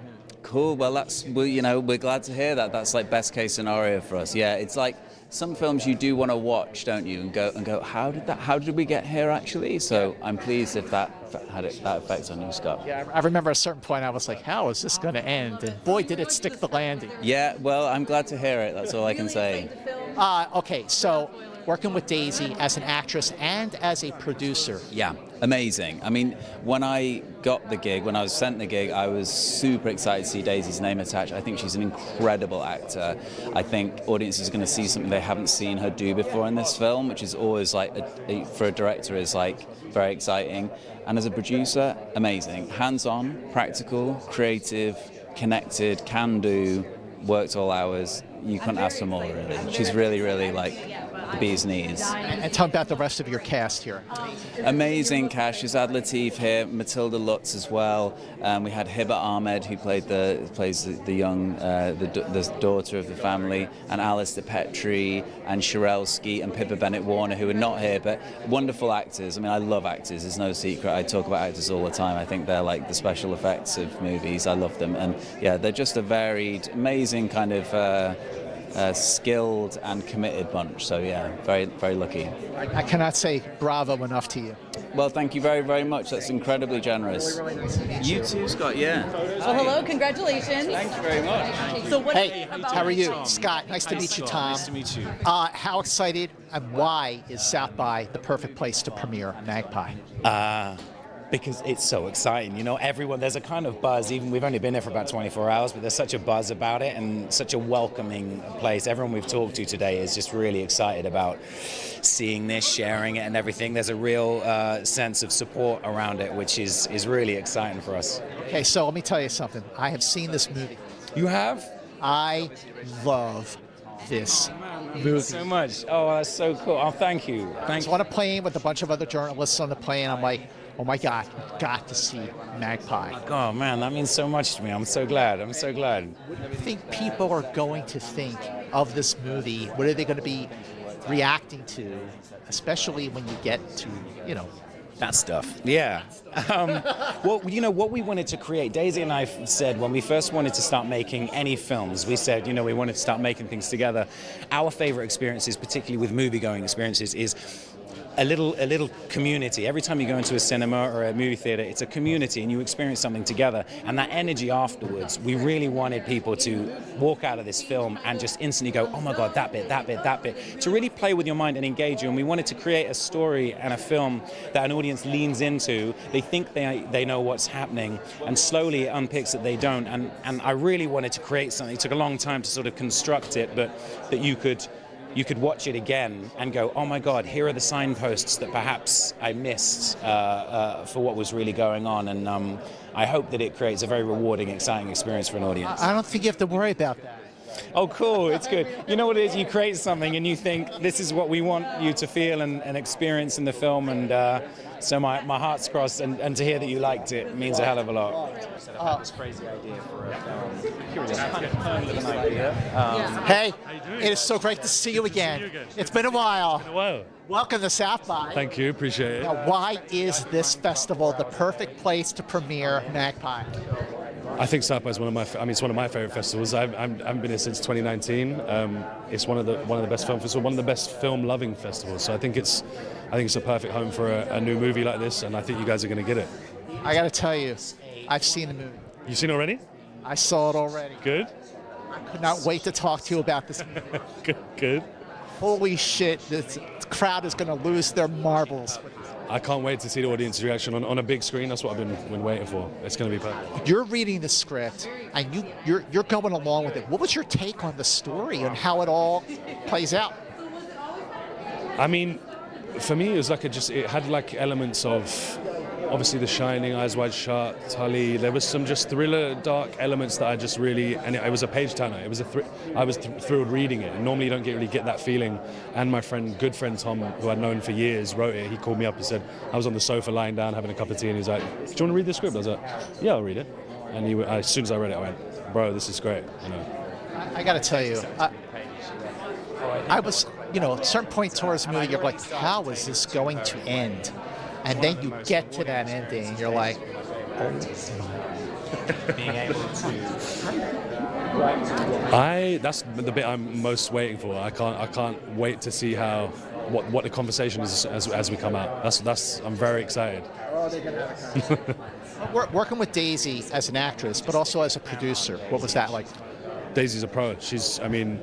I know her from before anyway, separately as a I would like to say a friend.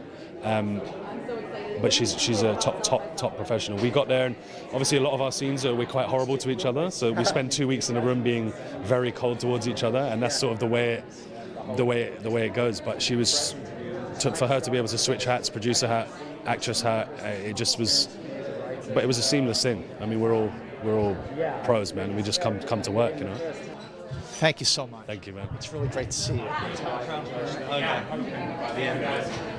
Ooh, people sure are going crazy for Magpie here at the world premiere at South by Southwest 2024 Film and TV Festival. So much more great content coming your way. Check back ASAP.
Hello, everyone. My name is Sabrina Smith, and I'm a conference programmer here at South by Southwest.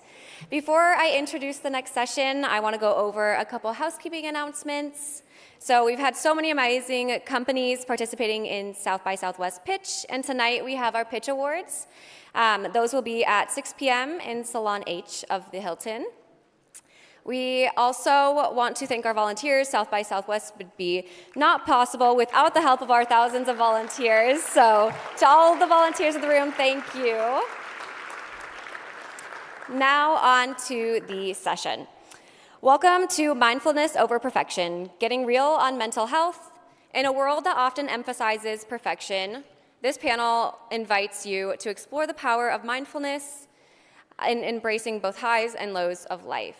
Join Wondermind co-founders Selena Gomez and Mandy Teefey, along with Solomon Thomas and Dr. Corey Yeager, as they shed light on the significance of candid mental health discussions.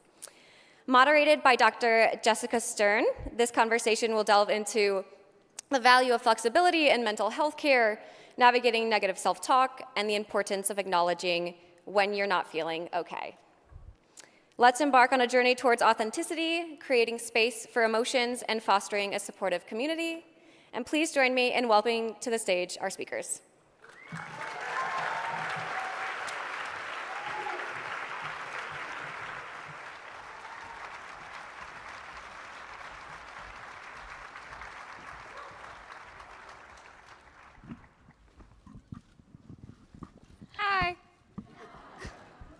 Hello, everyone. Wow, I'm just taking a moment to take in this crowd because this is sensational. This is so, so exciting. We are all so thrilled to be here to talk about probably our favorite topic, mental health. We all love it. We're all passionate about it. And I'm really excited for us to have a conversation about the things that we think are really important to think about and to consider. And we hope that we'll give you a little bit of food for thought for your own experiences and your own journeys. And we hope we inspire you, maybe give you a laugh or two. And let's go ahead and get started. I'm going to start off by introducing our very esteemed panelists. I'm Dr. Jessica Stern, and I am moderating. But let me go ahead and introduce these folks. Now the first panelist, do I need to introduce her? Probably not. I'm gonna do it. Yeah, Selena. Hi. Woo!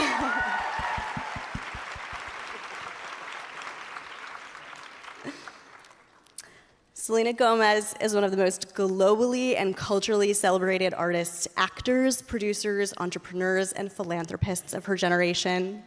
Philanthropy and activism have been key pillars of Gomez's career. Gomez has used her platform to advocate for many important causes, including mental health, where she has been a leading voice in changing the stigma. She is a co-founder of Wondermind alongside her mother, Mandy Teefey. Thank you, Selena, for everything that you do. Thank you.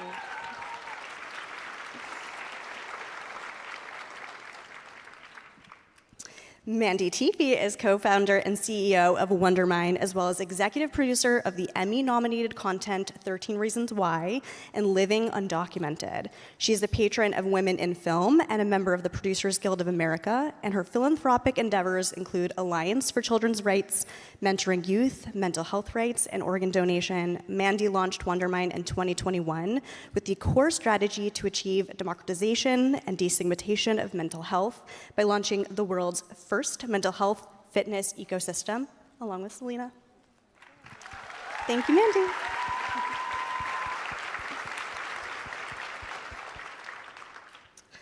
Next, we have Dr. Corey Yeager, who is a researcher, psychotherapist, and advocate, and author of his new book, How Am I Doing? 40 Conversations to Have with Yourself. Dr. Yeager's therapeutic practices range from the NBA, NFL, UFL, to an array of entertainment spaces. Corey and his wife have 5 sons and call Minneapolis home. Thank you, Dr. Yeager, for being here today.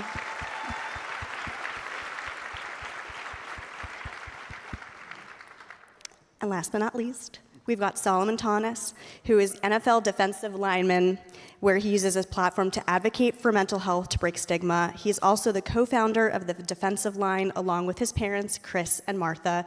He's a wonderful advocate for mental health, and I'm so glad he's here.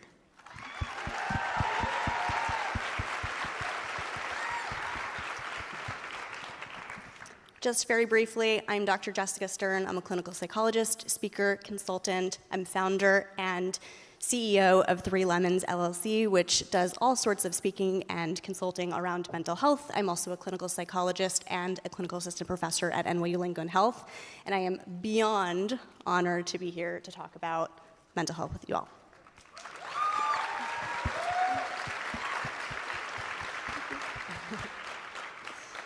All right. Now that the intros are in place, let's get down to business. So, what we wanted to do and we want to accomplish with this panel is to have a conversation about the aspects of mental health that we shy away from them. We're maybe a little bit uncomfortable with them. We don't really know what to say. We know that there's a ton of mental health stigma, and I think what's so spectacular about these folks is that they have done an exquisite job in being able to break that stigma and to be able to challenge individuals to think about mental health in a way that is authentic and raw. And so that's really our goal today, is to have those conversations together and with you guys.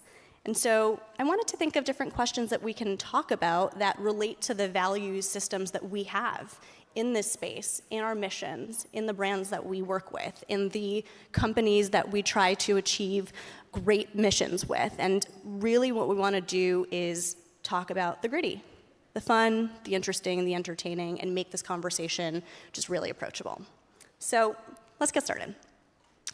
The question I have for you to start us off is, how has opening up about your mental health experiences, personally and those close to you, really changed the way in which you think about mental health and the way in which you engage in conversations in your own life and with the people around you? I guess for me, I have to be honest, I released a documentary and I was terrified to do it, and I went back and forth on whether I'd do it or not. And I think the moment I did that, I felt this insane amount of release, because there wasn't any hiding anymore. There wasn't just this image that people could see and think, oh, it looks nice. And it was probably one of the hardest moments of my life. So I would say it's helped release a lot of anxiety of keeping it in, just to let people know I'm having a hard day, or I just need a minute. Selena, I'm curious about what you just said, because I think that's so powerful. As you went back and forth and this felt like maybe a scary decision, what prompted you to decide to do it? Probably for everyone who's been in that position too. I think releasing a song I wrote called Lose You to Love Me, and I had women coming up to me and single moms and just telling them how, or hearing their stories, and it just moved me, and I felt like I could sacrifice myself so that others could see what it might really be like, I guess. That's amazing. Yeah, I think that deserves a pretty significant round of applause. I think there's something important here that Selena just touched on. And this is the idea that behind the scenes of our lives, there is a ton of adversity that people face. But oftentimes in this day and age, we have to some degree decontextualized our existence. We see Instagram posts and all the beautiful flash that people have. Solomon is doing great work. Selena, Mandy doing great work. And we all see that. But behind the scenes, what we don't get to see is the grind, the adversity, the struggle, the tears, all of those things that go into the existence of being a human, the human condition. So let's pay attention to contextualizing our lives, and I think that's what Selena just really touched on, that she gave the opportunity to be vulnerable so we could see some of those other aspects that she works through on a continuous basis, just like all of us, right? I think that's really important to point out. Yeah, to answer your question, Dr. Jessica, to being open and honest about my mental health wasn't something that I always was doing. Like, it took time to get here. Like, I always wasn't vulnerable, always wasn't just talking about my deepest, darkest secrets, my really sad emotions. Like, I had to go through a journey. And for me, that journey looked really different. I was raised by two beautiful parents, had an amazing sister who always let me be sensitive and emotional at home, but that was my safe place at the time. But in reality, I was always in the locker room, around football players, around other guys, and there, like, being emotional, being sensitive wasn't something that was allowed. It wasn't a safe place. It was rejected, and like, even to be honest, like, growing up, like, those are things that we made fun of. Like, we made fun of guys for crying. We made fun of guys for being sensitive. So, like, getting into this work was like a really hard journey for me. And then after that, like, you hit by a hurricane and you find out that your sister is really struggling with mental health. And so I'm later in life trying to erase all these things that I've learned, all these certain ways I live by, trying to erase this archaic mindset that I live by of being a man, being tough. If I get any feelings, like, suppress them or rub dirt on it, and trying to find a way to help my sister. And by that time, it was too late, and I unfortunately lost my sister to suicide, and I'm hit in this world of mental health, and it's taken a storm over me. I don't know how to handle these emotions. I'm going through this journey of grief.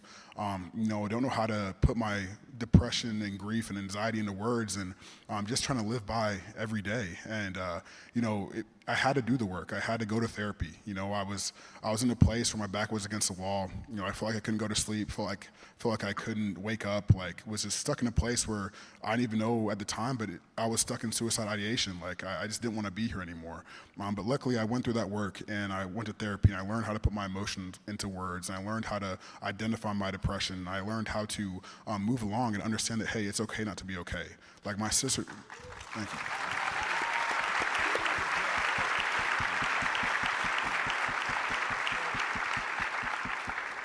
like my sister just died by suicide. I'm not supposed to be happy. I'm not supposed to be posting my highlights on Instagram. I'm supposed to be doing the work to find out how I can, be myself again. But being able to get to the strength and get to the place where I could talk about my emotions and open up about these things, it's truly impacted and changed my life in the biggest way. I feel like I can live an authentic life now. I feel like I can be myself unapologetically. Like I've done the work and I've learned about who I am and learned about how I react in certain situations, how I handle my anxiety, what I need to do to fix that, what I need to do to live with my depression. Like, find out these things, and it's connecting with people more than I have ever thought I could. Like you have these conversations and like you talk to these people and you might not even talk to them directly, but you have a new connection because we're all human and we're all going through these things. You may never see it, but it's important to talk about these things, and it's why I just have so much respect for everyone on this stage, because it's hard to get here. It's really hard work and it's hard to be able to talk about these things, but it's needed because people are struggling, and this world definitely needs more people speaking up.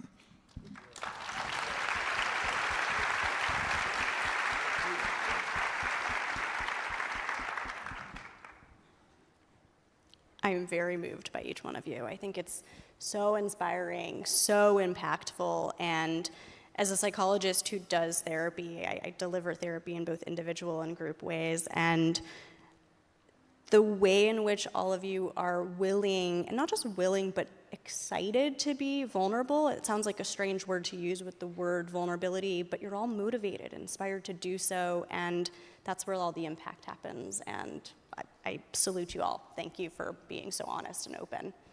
I think it's really impactful.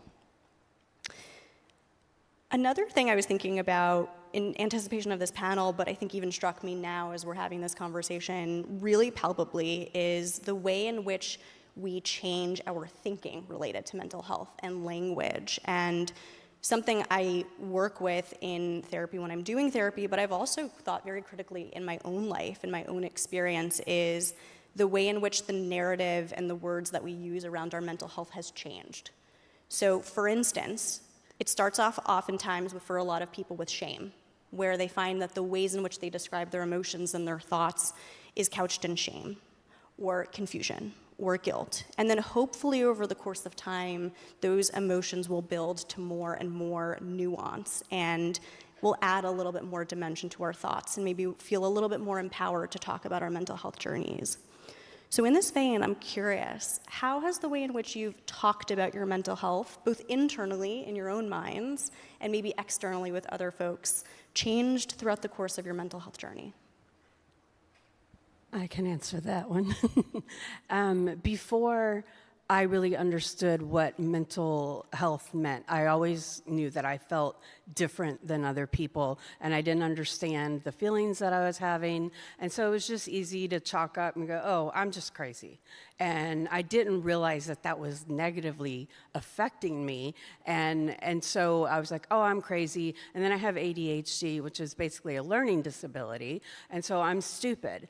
And it really took a long time for me to, once I did that, I was allowing other people to speak to me that way. And so then it becomes my truth. And that's not the truth of what is going on with someone who has something going on in the mental health capacity. So I feel like the language in general has always been there. We just now have more access to it. And I feel that it's been so misguided even from day one, because in order to understand how we need to speak to each other, we have to understand each other. And until we are willing to not have fear against the unknown, and we are able to just really have these conversations, because, I can say, oh, I have ADHD or I have trauma.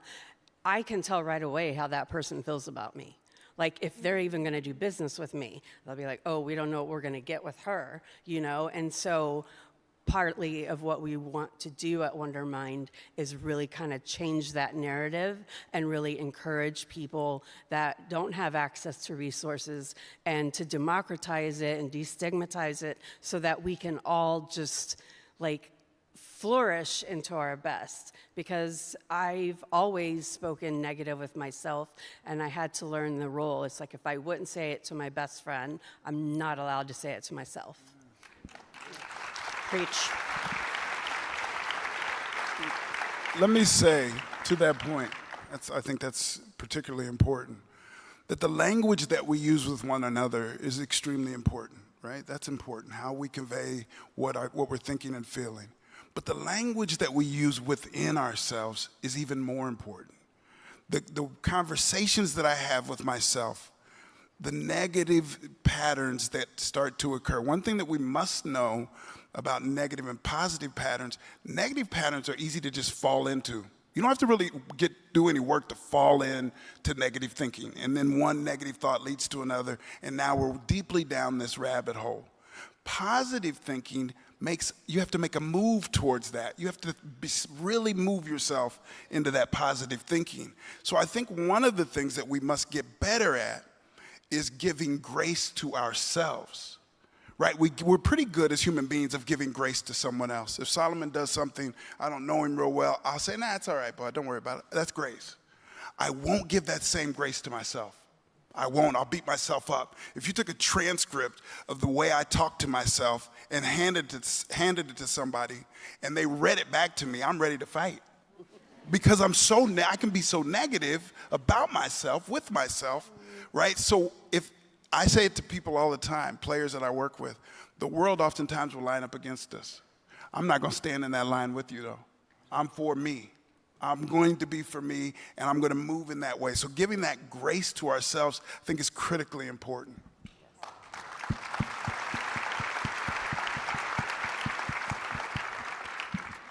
Yeah, I think the way that I've changed the language I use with mental health has changed dramatically over the years, whether it's learning from other mental health advocates or from professionals. First, I like to change the way that we talk about suicide. Like, a lot of people say committed suicide. I think it's important to reverse it to they die by suicide, because someone doesn't commit cancer, they don't commit ALS, and we need to treat mental health and suicide, depression, PTSD, bipolar disorder with the same respect as every other disease out there.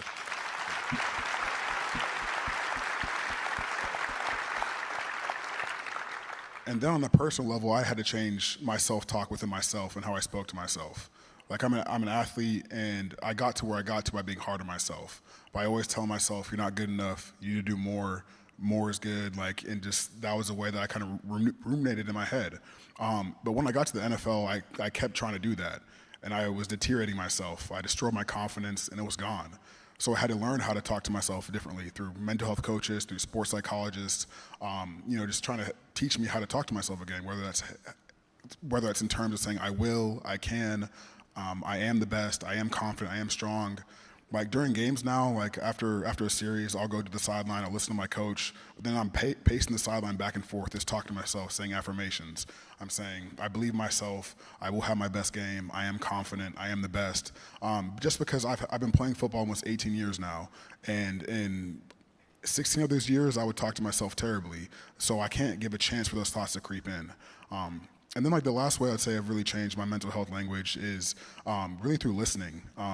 Because when someone opens up and talks to us, we always feel like we have to fix them, we have to have the perfect thing to say. And really, I think that language is huge, is to tell someone, hey, I'm here for you, I'm a safe place, and I'll listen. And even while we're listening, I learned this at a conference where I was speaking at during the season, and when the professionals say, a lot of the time when we're listening to people, we say, hey, I understand your pain. Hey, I feel your pain. And he was telling us, that's not possible at all, because you never know what that person is actually going through inside their head. You don't know how they're taking it. You don't know how they're, handling their emotions. So he said, instead say, hey, I can't imagine how you're feeling. And in doing this, I was able to see people in their eyes, just see how much more validated they feel and just how more important they feel. But yeah, these are the ways I changed my mental health, and I think it's just important to incorporate it into sentences, and just in the conversation, just letting people know, hey, in the locker room, hey, I'm going through therapy. I was talking to my therapist last night, just to make these conversations more normal. Or when someone asks me how I'm doing, being honest with them, hey, I'm good, but I'm also a little anxious. I've got the speaking event coming up. There's 1,700 people in here, so I'm a little nervous. But just making sure people understand that, hey, these are all normal things to talk about, and the more we can make it normal conversation, the more people can be vulnerable, and we can open up these small safe places that might save somebody's life. You never really know.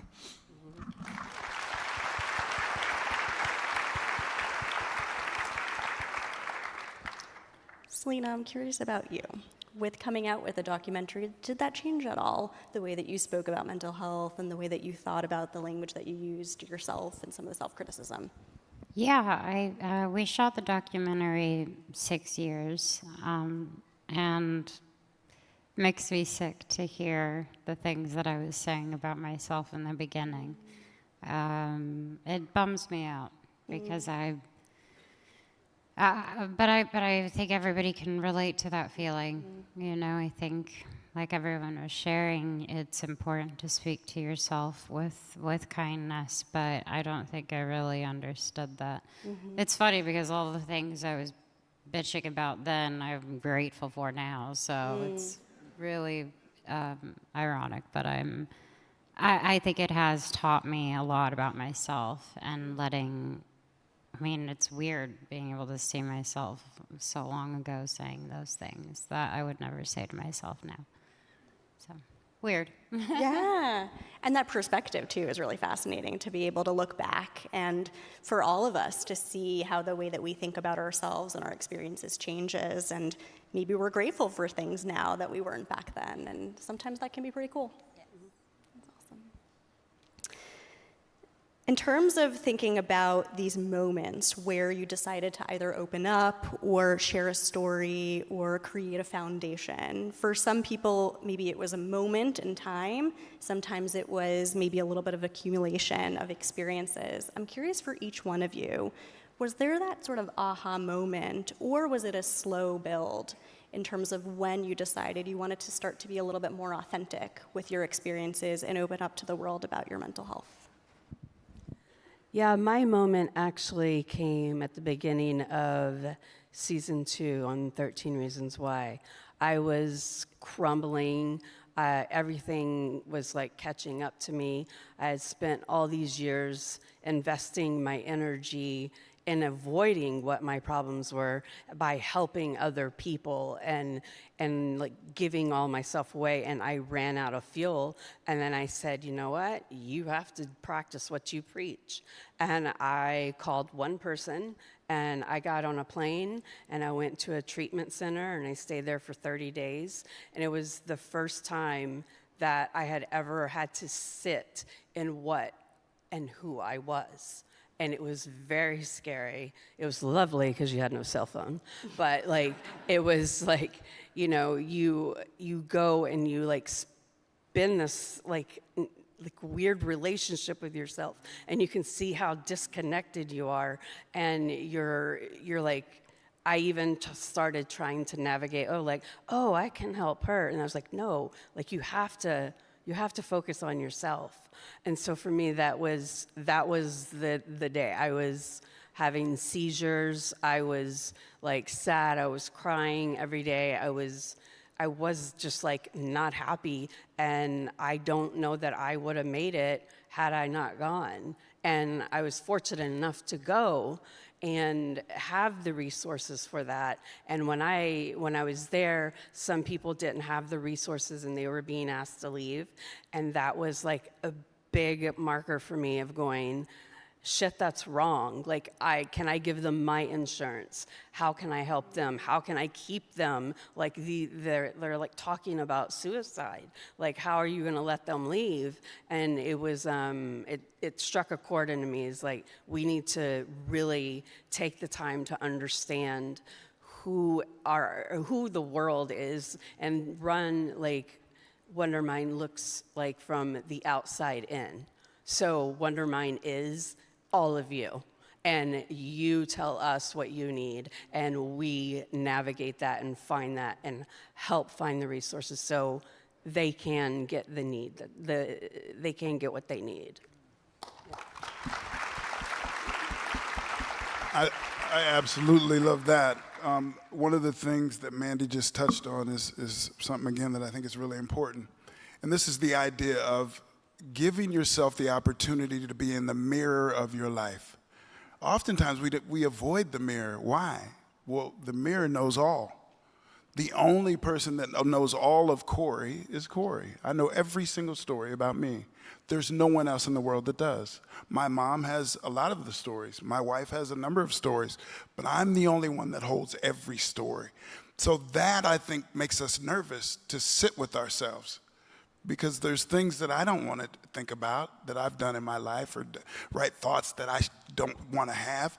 So how do you find that ability to stay with yourself and be graceful to yourself on a consistent basis? Not just once or twice, but consistently. How can we do that? We have to build that with intention. That takes intentionality. That's that moving to positive thinking, even when I look at the flawed version of myself in the mirror. I'm still positive. I still love that person. And I think we've got work to do on that. Mm-hmm.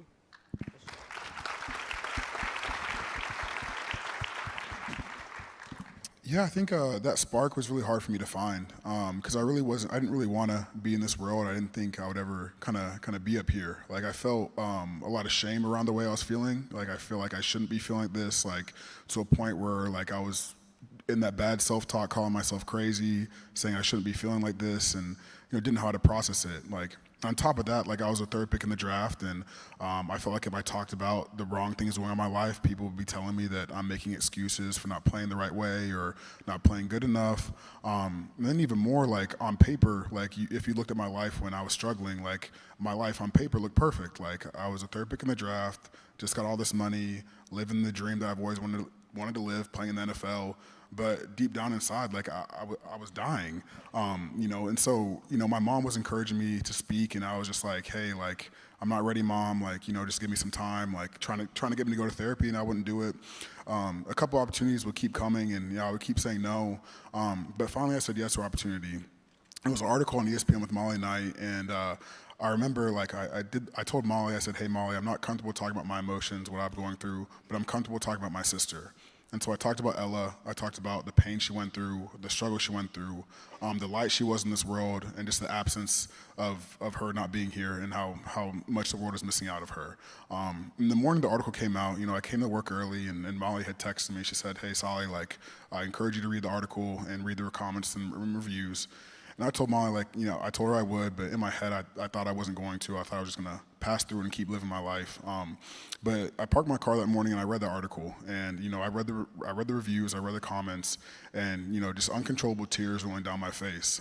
Reading the article about my sister, but then, seeing the comments, like, seeing people saying, hey, thank you for sharing your sister's story. I finally feel seen. Like, hey, thank you for sharing your sister's pain. Like, it really helped me through the day. And the ones that really got me were like, hey, thank you for sharing your sister's story. Like, this saved my life. And that's really when, like, the spark hit me. Because, like, it was the first time in my life I felt seen. I felt, like, really heard. I didn't feel crazy for the way I felt. Like, I felt like, okay, like, I'm not wild for, like, being depressed or anxious right now. Like, this is all normal. But the spark really grew me because I finally realized how many people in this world are struggling. How many people are suffering in silence and not talking about their mental health. How many people, like, just are just out there, like, not being able to feel like they can be human and be vulnerable. So that's really what set the spark off in me and made me want to do this work and made me want to become a mental health advocate and have me do the work to go to therapy and build the strength to be able to talk about these things and to, have the emotional capacity to be here and to do these things. But, I'm very thankful to be here. I'm very thankful to, have gone through that journey and to find that spark because it's changed the way I live, the way I connect with people, the way I see the world, and I just don't want that to stop.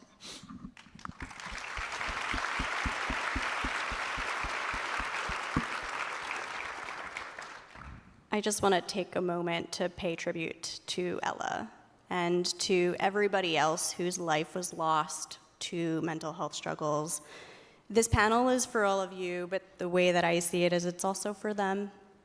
They struggled, they're not here with us, and whatever we can do to protect ourselves and then help their legacy, we're happy to do. Thank you.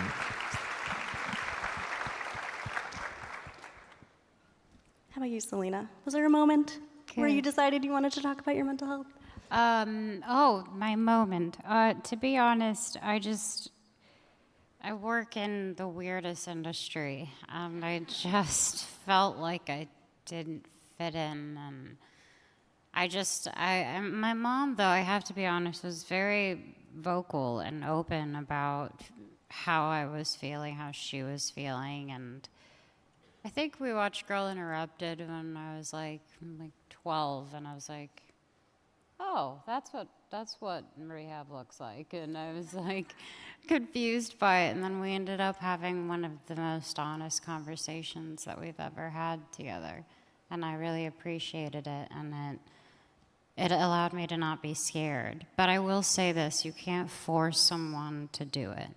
It's just not, it doesn't work. There was a lot of people that cared about me more than I cared about myself that really wanted me to do things I wasn't ready for. I had to hit my rock bottom, and I had to do it at my time, and it took a couple of tries, but I'd like to think and hope that I'm in a much better place now. That's amazing.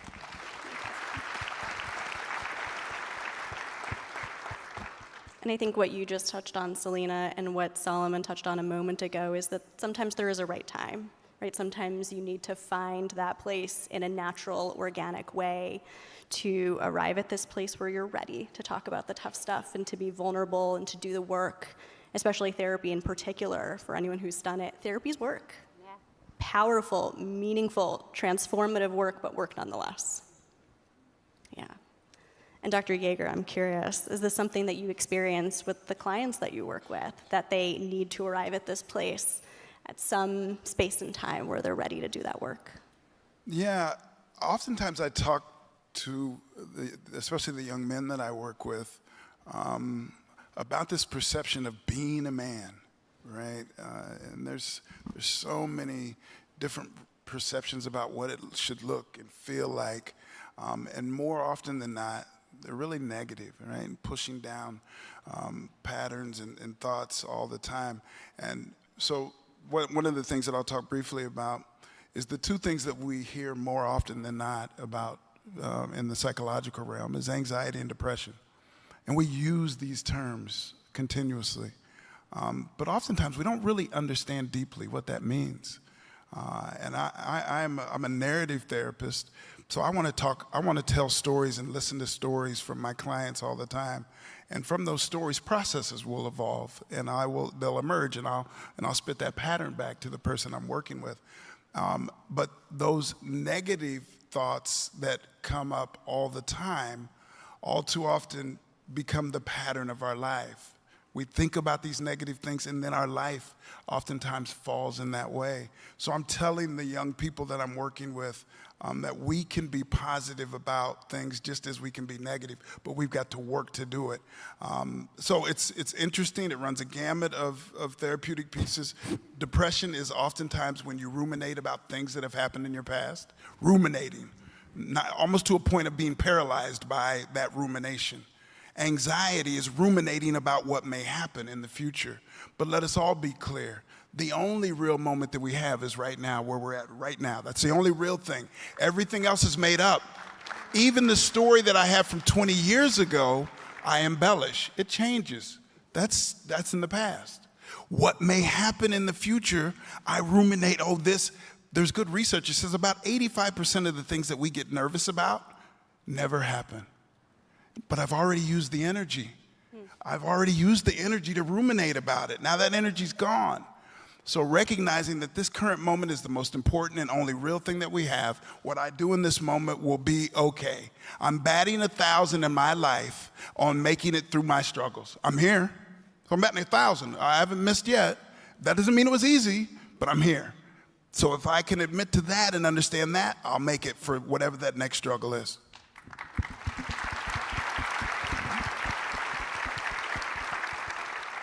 I love that.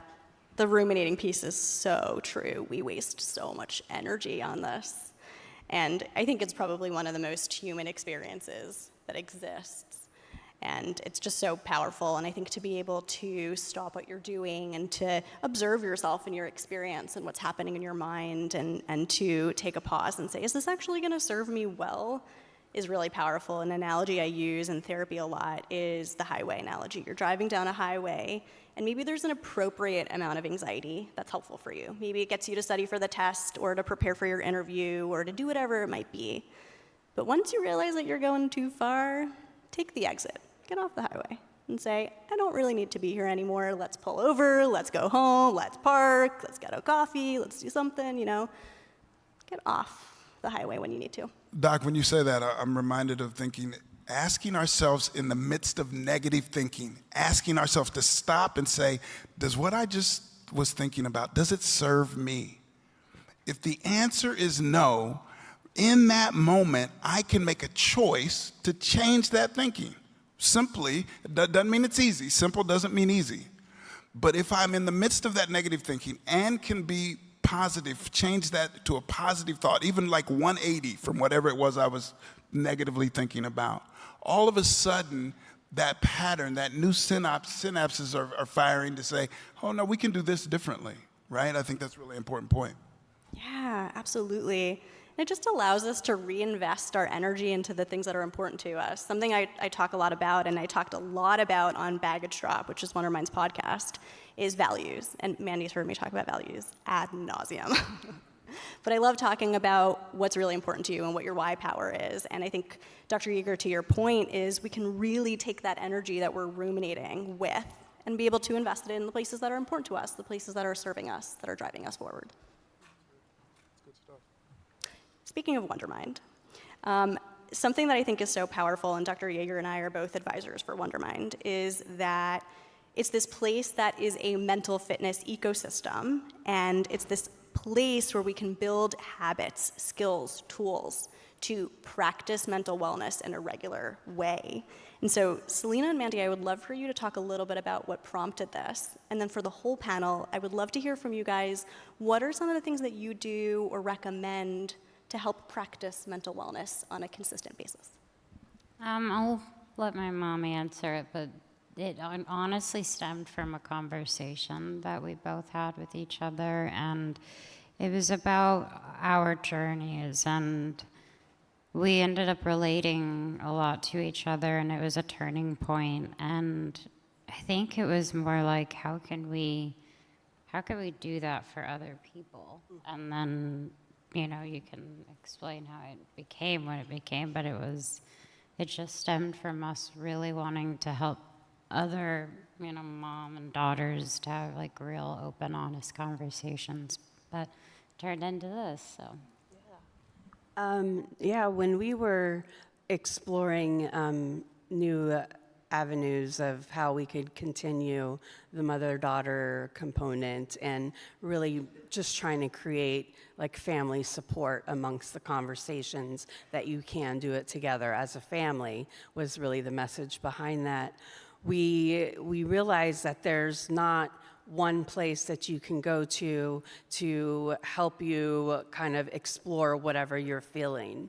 So what we did is we decided, since we're not doctors, we are our audience, we are our consumer, and so what we wanted to do was build this world with several different pillars, from content, film, TV, podcasts, product, and by the request of the audience that is avid readers of Wondermind, we will be launching an app coming really soon, and it's gonna change the game on how we execute and how people actually can practice their mental fitness without like feeling like putting the time, because that's like in 2023 when they did this study, it was like collective drama that we all experienced, and the top 3 reasons why people don't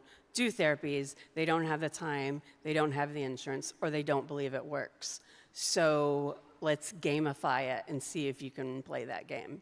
And so we're gonna launch that, but we wanted a world where you could go on a site. We launch about 46 articles a month on our content hub that all is broken down by different feelings. So whether you're just having a bad day or you're having feelings you don't understand, we don't diagnose you, because that's not our forte. Like, we are not doctors. So it's definitely a place to explore what you need to know about you and how you feel, and it's a discovery of yourself. That's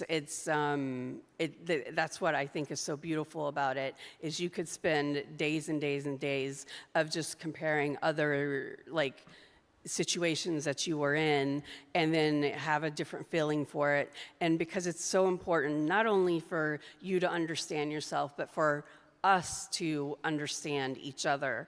And so that's why I like to say that we really practice going out and coming inward, because we want to create everything for you. So we know it works, like the practices in the past, but we want to meet each and every one of you where you are. And in order to do that, we have to understand, and we have to run tests, and we have to do studies, and we have to figure it out and deliver what you're asking for, because I could deliver all day what I want and might not help anybody. So then I'm just running in circles. So I really feel, and I'll move on after this, but I really feel the mental health movements that we are seeing right now, it's going to be a joint effort by every company that is in the mental health space. It's currently a cauldron of all kinds of different practices, whether it's from AI to tech to talk therapy. It's going to take all of us working together and finding that narrative to help everybody else. It's not going to be one hero company. I think we need to all join hands and really figure this out as a unity, so that there isn't misinformation floating around. And let's not forget, and I think maybe it's a human nature, let's not forget that only 3-4 short years ago, we were in the midst of the most chaotic, social, upheaving moments of our existence. And we don't talk about that a lot. So these young people that were 12 or 13, I have 5 sons. I had a kid that was in 8th grade, thought he was going to be out of school for a couple of weeks, and it was 2 years. So all of a sudden, he didn't get to hang out with his buddies. You don't get those 2 years back, ever. Right? So now the social connections that you make through the adolescent developmental process were disconnected. And you don't really get to reset that. So we don't know even today, the research is beginning to play with it, what the impact will be 10 to 15 years from now for this generation of young people from that pandemic. We can't forget. And what I love about what Wondermind is up to is the language of an ecosystem. So if an ecosystem where ecologies come together, there's a space where they meet. Think of a suburb and an urban space, right where they meet. That is called an ecotone. And in the ecotone is the most variety. So you may watch a Twins baseball game in Minneapolis and then drive only a little bit and almost cross into a suburb and see deer, right? So you can be in the midst of something. So what Wondermind has decided to do is say, hey, that ecology, that ecotone, let's get more variety. How do we attack and engage and understand what the community is looking for, not dictating to others, here's what we think you all should do. This is what's going to help you. No. What is it that your story is? What is your struggle? It's unique to you. How can we all be supportive of that? Right? I want you to support me and make it reciprocal. I want to support you. And I think that's the work that Wondermind is up to in a very unique and cutting edge and innovative way. And I think that's the space that we all want to occupy.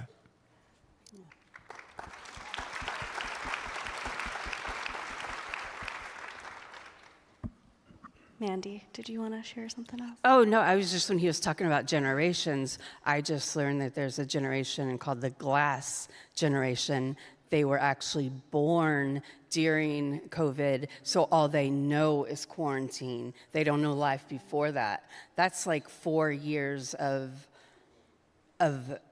disconnected, and we got to be prepared for them coming up in the chain. And so, yeah. That's exactly right. So we have to challenge ourselves. Too often, the elders of communities whine about the generations behind them. Oh my God, this generation, they don't, you hear the music. But when we were that age, our parents were saying the same thing to us. Well, all these kids in that generation. So really realizing that whatever the generations that come behind us do is impacted by how we treat them, how we understand them, how we listen to them, how are we curious with them.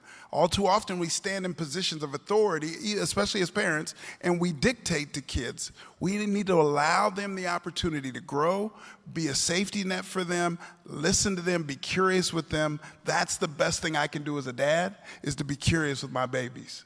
Help me understand, son, and I don't agree with you, but help me understand why you think that way, Bubba, so we can all now move forward.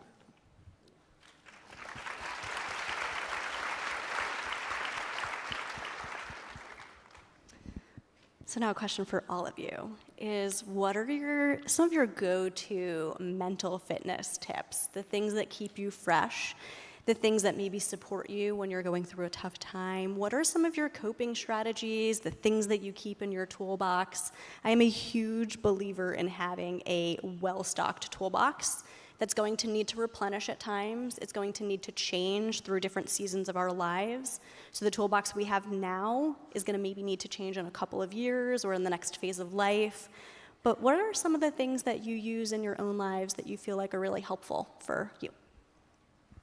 For me personally, obviously, would be therapy. Sometimes the meetings are more impactful for me. And I also am a very deep believer in DBT, which is dialectical behavior therapy.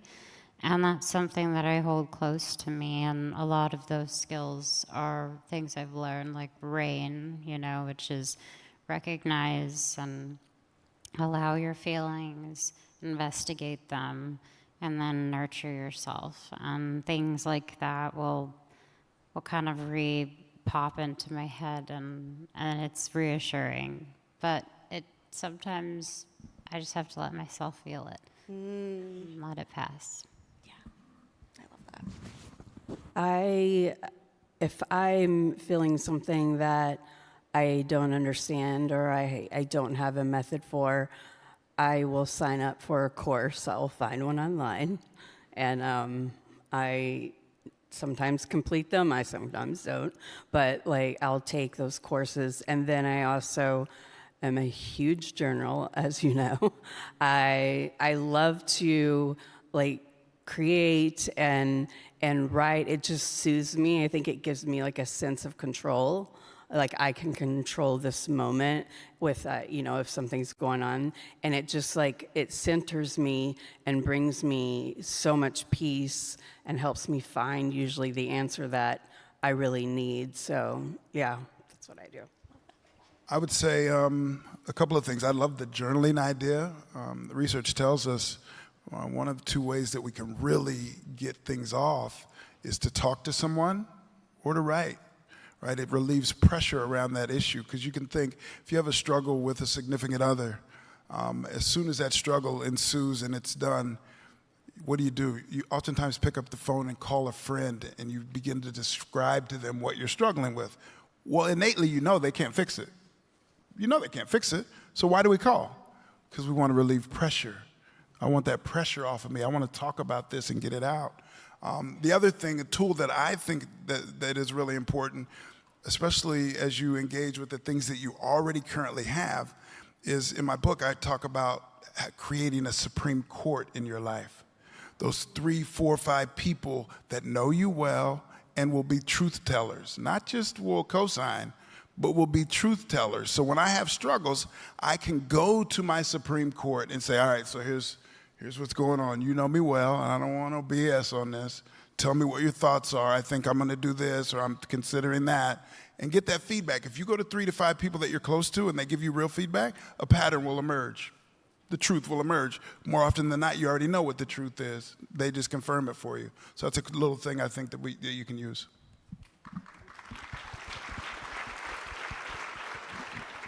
Yeah, I'll say that probably the three biggest things I do for my mental health routines is like I'm a big into therapy. You know, I've talked about it like during this talk, like therapy saved my life, and just being able to talk and understand myself. And I just think therapy is great to be aware about yourself and who you are and be mindful. But just like you get to know yourself more and more the more you talk with someone and someone who's trained to be able to, you know, reflect back with you. And then journaling is big for me. I'm a big overthinker. I'm always in my head, and like Doc just said, like getting things off my head and onto paper helps me kind of go through my day and not worry about those things, those thoughts in my head anymore. And then I'm a big meditator. Like, you know, my life is like moves very fast, like onto the next workout, next training session, rehab, next game. So like I always feel like the day is coming to me, but like when I meditate and I ground myself, I feel like I can then approach the day how I want to approach it. But sometimes like saying these, like those three things, like therapy, journaling, and meditating, like they like are like big like mental health words like some that scare some people, and like I'm just like, to be honest, like you don't have to like do those things to take care of your mental health. Like taking care of your mental health can be as simple as getting enough sleep, making sure you're getting 20 minutes of working out in a day, getting 20 minutes to 60 minutes a day outside of your job so you can kind of reflect, or off your phone so you can be present. You know, making sure you're getting like the right water intake, getting out in the sun. Like these are all simple ways you can take care of your mental health without having to do these things. Like it doesn't have to, every time you take care of your mental health, it doesn't have to be like a big exertion of emotions. It can be these simple things, like going for a walk. But like even past that, like just having connectivity, having community around you, having people that love you, having safe places are all ways I take care of my mental health so I can be present and just approach the day the way I need to.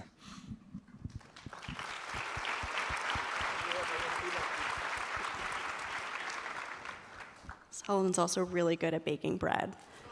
Really good at it. I just told him when I grow up, I want to be like him. Me too. I got long ways to go, but I'm working on it. Same. I love that. I'm hearing a lot of us love journaling, and I know, Mandy, this is something we've talked about a lot. And shocker, I bought new highlighters this week. Yay. I love that. Yeah.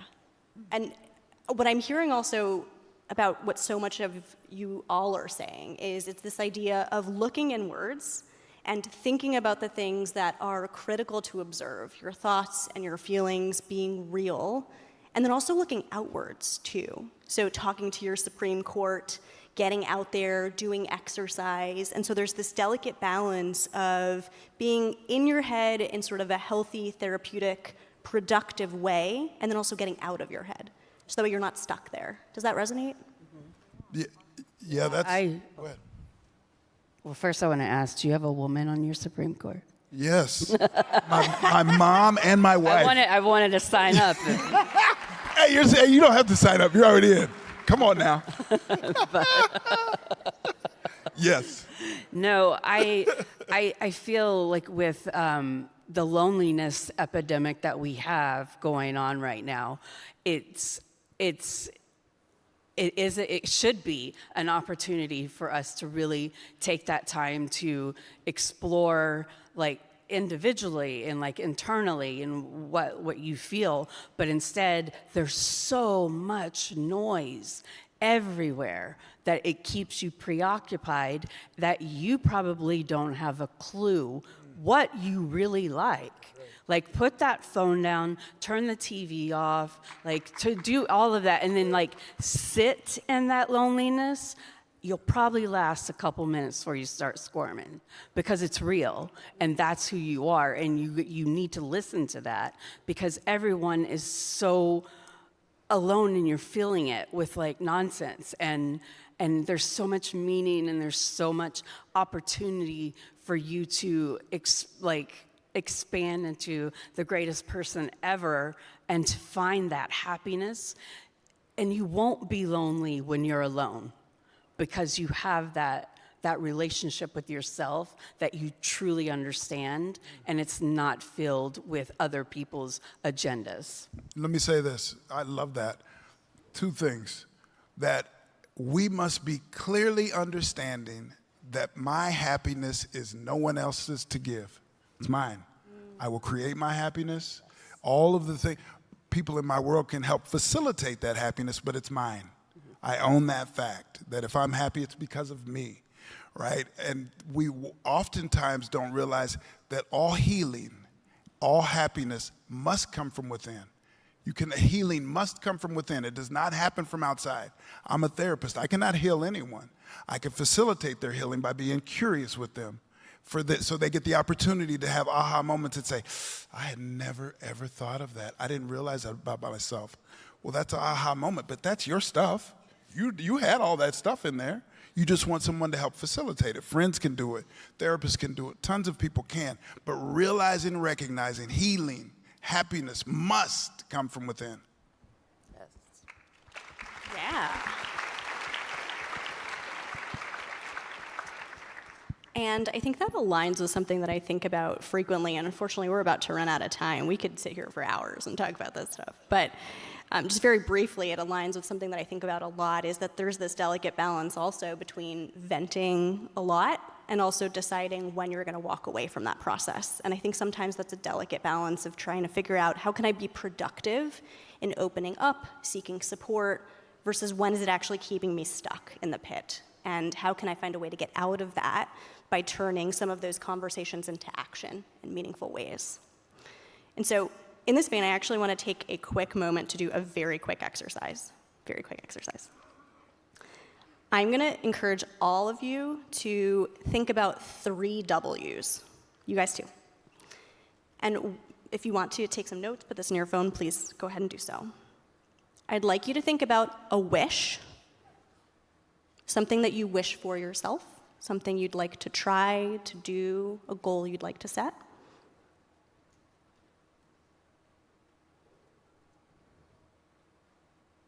And you can come back to this later if you need more time.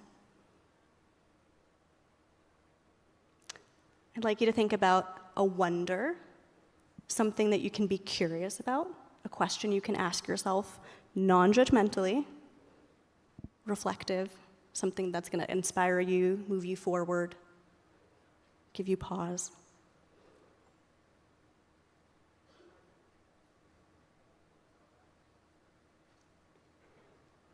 And I'd like you to think about a win.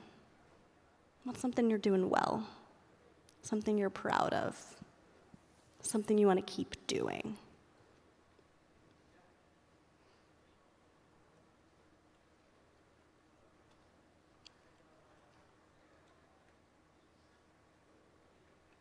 I hope everybody here can continue to reflect on these and maybe build on it, continue to seek inspiration, maybe share it with other people.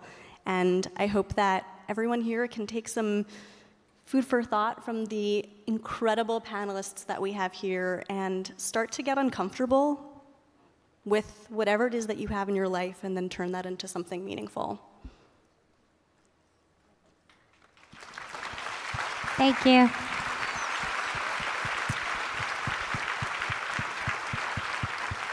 Before we wrap up, really quickly, I wanted to ask you all, do you have any resources, any organizations that you wanted to share, anything that you wanted to pitch? Because I know everybody here is involved in such incredible work and has access and alliance with such great people. Anything you wanted to share with our audience? Oh, y'all, so shy. I have a book that came out last year. The name of the book is How Am I Doing? 40 Conversations to Have with Yourself. And it really is about what we've been discussing this whole time. So it's everywhere, wherever you can find books. It's How Am I Doing? I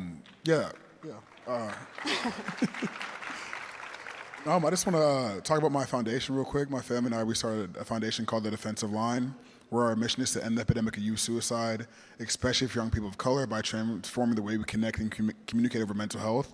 And we just go into schools, businesses, sports programs, and we teach any mentors of youth how to talk about mental health, how to look for the warning signs where the behavior changes, the way they're acting, the way they talk, if they're sleeping enough, these kind of things. But also just making sure that, hey, they have the resources available and know how to handle crisis situations, and just create a safe mental health environment for all those around them. So yeah, just, you can check us out at thedefensiveline.org. We've been up for 3 years, and I'm proud of my team and all the work we're doing. Amazing. Obviously, check out Wondermind, Rare Beauty, the Rare Impact Fund, and thank you guys for being here today. Thank you.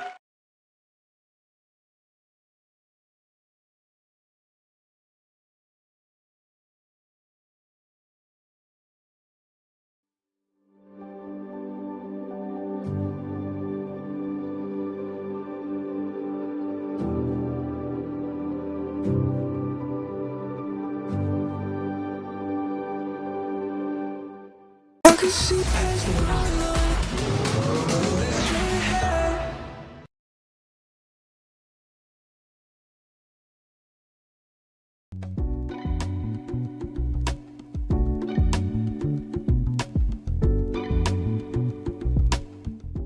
They are three of the most successful showrunners working in television today, and they are here at South by for the premiere of their new Netflix series called Three Body Problem.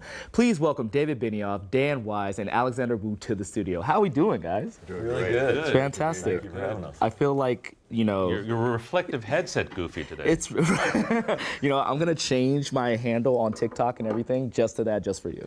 Does it sound good? All right, so... I saw you guys at the red carpet for Three Body Problem. We watched the first episode. Amazing. Like, you know, it's so much mystery, it's so much things going on, and I'm very curious to see like where the rest of the series is going to go.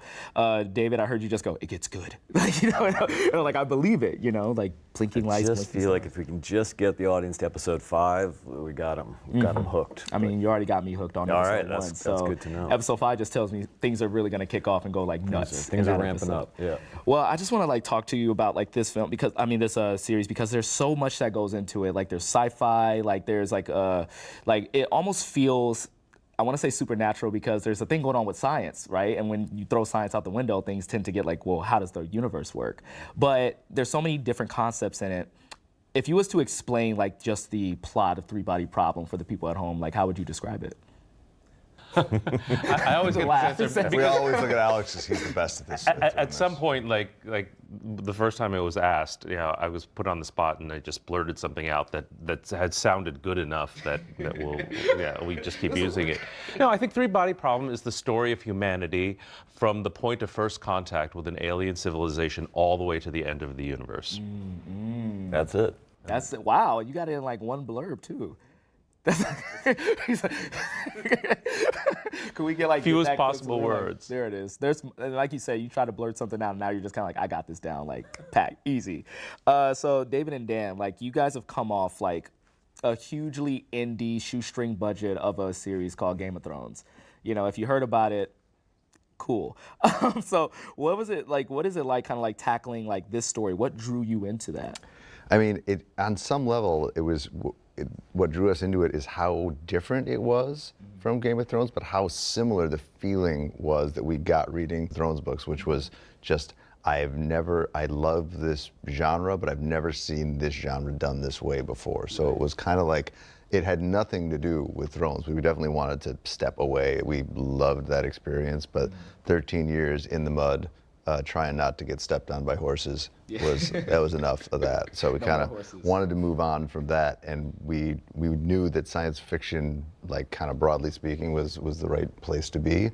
But we didn't know what we wanted to do. And reading these books, it had those moments, moment after moment after moment, of those things that made your eyes kind of pop out of your head, made you go back and read it again to make sure you got it right. And they're just things that you had to try to put on screen because they were just so mind-blowing. They were so unlike anything you'd ever seen before. So it was that. The guy's brain is so much more advanced and so much different from anybody else's brain out there. That the guy being Cixin Liu, the author of the books, that we had to go for it. That's incredible. Now, the thing that like really interests me in the research of this is that like Netflix kind of like approached you guys with this and was just kind of like use the books as reference. You know what I'm saying? They really wanted to kind of like make it almost its own thing while still being like a little bit truthful. Can you talk a little bit about kind of like, you know, the things that made you say, yeah, we have the leeway to kind of like do our own thing, but what was something that made you say we have to adapt this? Well, on one very basic level, we got the rights to do the English language adaptation. So the books, you know, are set almost entirely in China. All the characters are Chinese, and there is a Chinese language adaptation that's already been made. So, which is interesting. I think if you're a professor, I don't know if they teach courses in adaptation, like television adaptation. I hope not. I hope my kids don't take classes. But if they did, it would be interesting because I don't think that often in history has there been a time where like simultaneously two shows come out.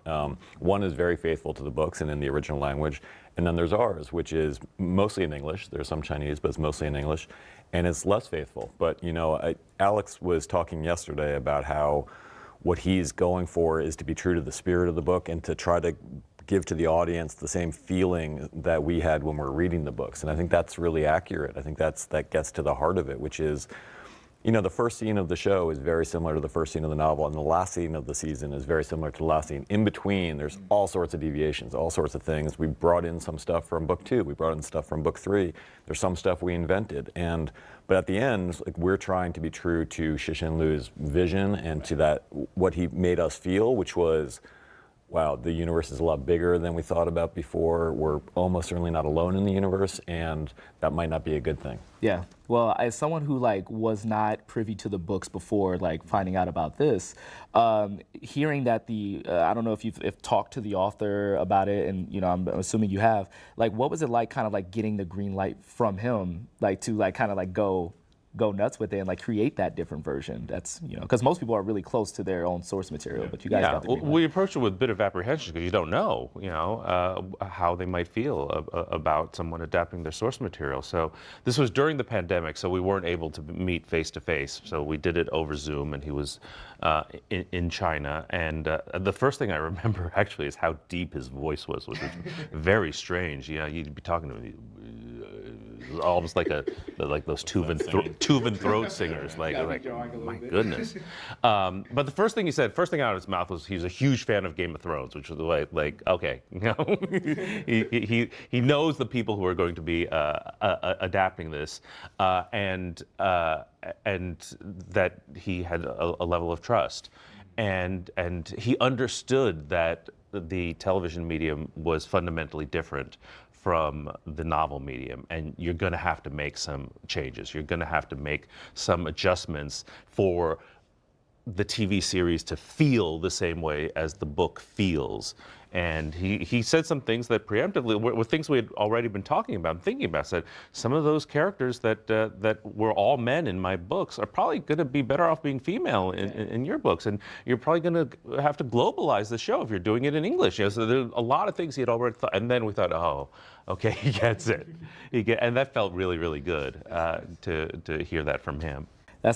So now I really want to like dive into you, because you said that he was fans of Game of Thrones. Like, I'm sure, you know, True Blood also came into the conversation as well, which you were a showrunner of, and I'm a True Blood super fan. Like, I watched it a couple times, man. I don't know if True Blood made its way to China in quite the same way. I don't know how that would have gone over.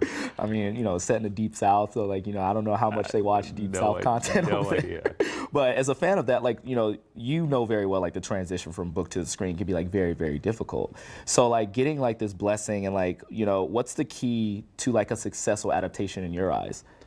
I go back to the feeling of it. It's the spirit of it, and you know, when we read those books, there was this feeling of awe and wonderment, and also always being on the wrong foot. You never knew. Like, it starts off as like what you saw last night. You know, it starts off as historical fiction, and then there's a murder mystery, and then wait, are we going to science fiction?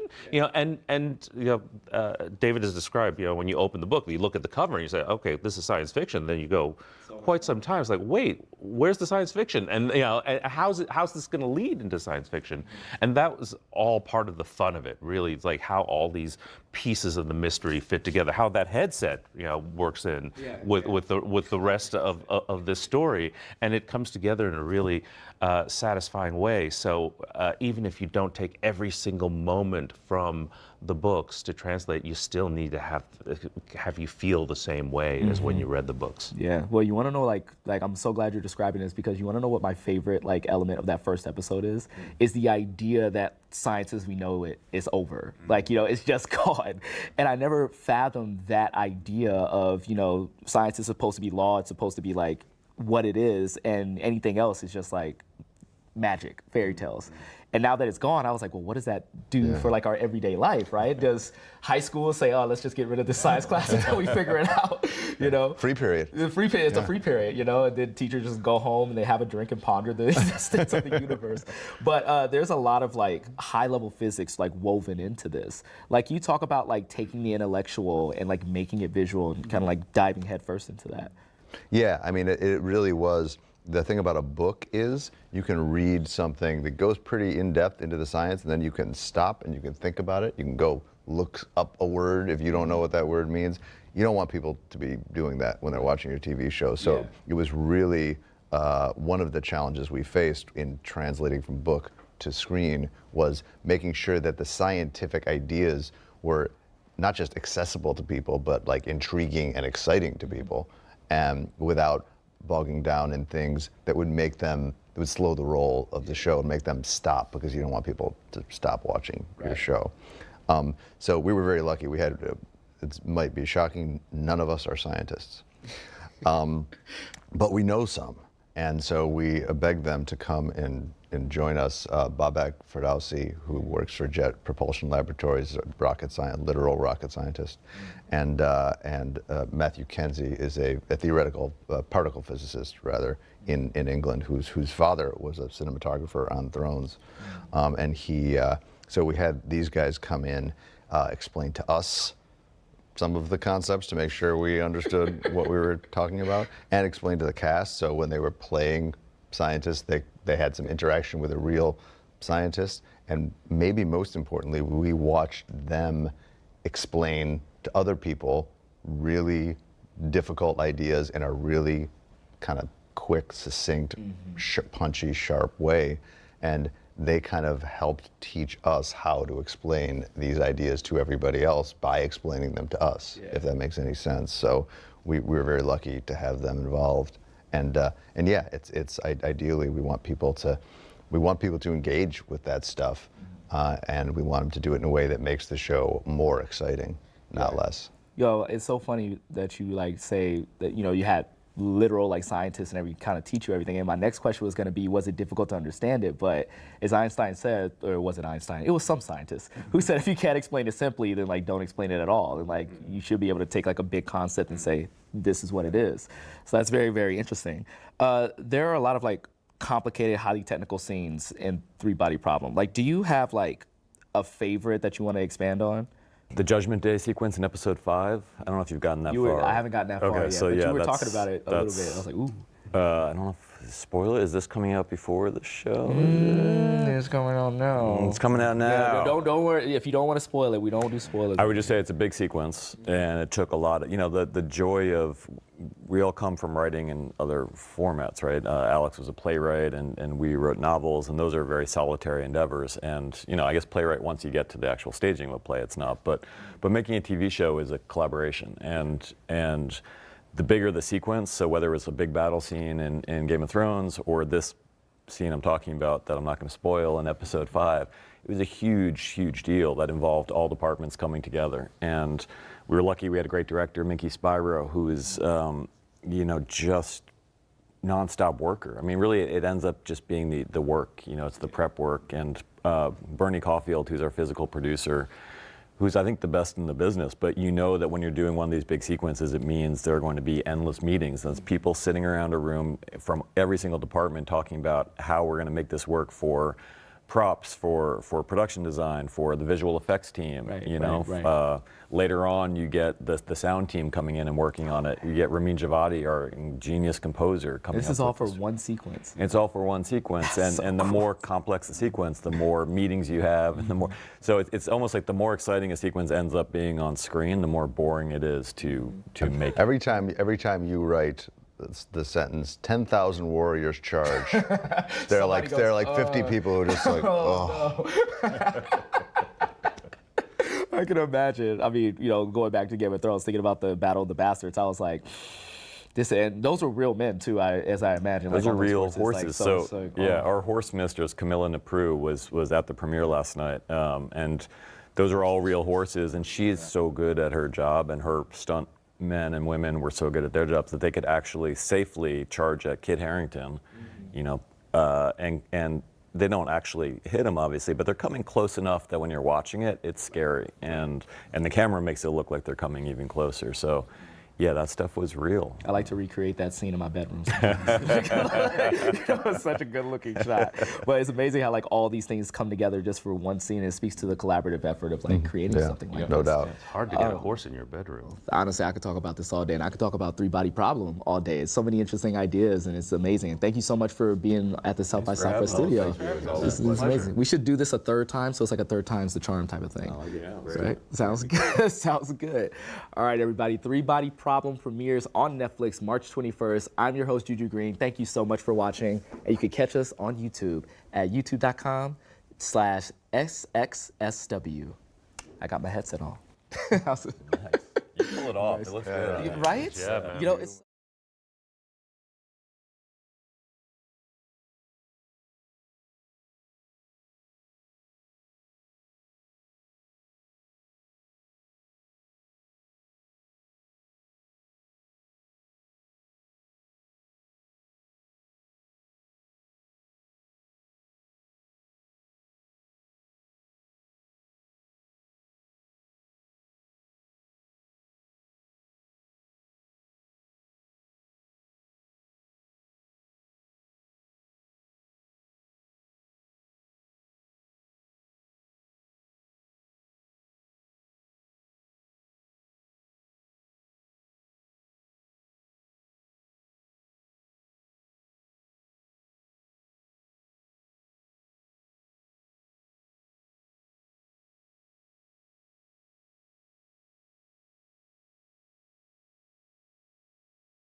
Good afternoon.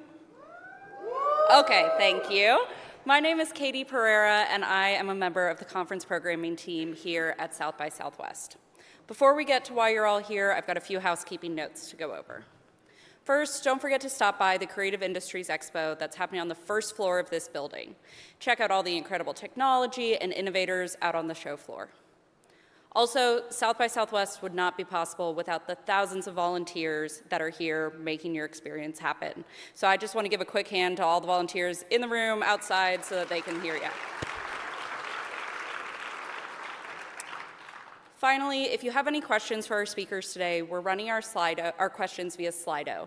That you can find in your South by Southwest Go app by clicking Engage. Now, it's truly my pleasure to introduce our next session happening on the stage today. When Beer Goes Viral, the role of brands and media in fighting hate. When trans influencer Dylan Mulvaney partnered with a major beer brand, the right wing seized on the campaign.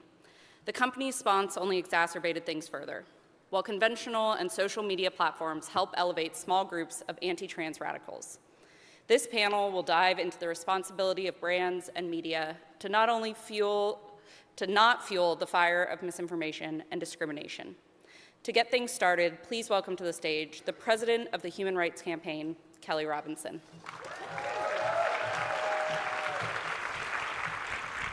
Hey, hey, South by Southwest, how you doing? Yes, that's what I'm talking about. Y'all, I am Kelly Robinson. I use she, her pronouns. I'm proud to serve as president of the Human Rights Campaign. And y'all, when I tell you we have a panel for you on today, get ready. We're here to talk about When Beer Goes Viral, the role of brands and media in fighting hate. I'm excited to introduce our panelists. First up, we have a trans actress and content creator who's most well known for her series Girls and Days of Girlhood. She has over 1 billion views across TikTok and IG. She is none other than the Dylan Mulvaney.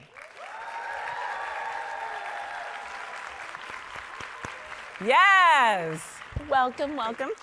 We are also joined today by the CEO and founder of Walton Isaacson. He is a 2023 Advertising Hall of Fame inductee. Give it up for Aaron Walton.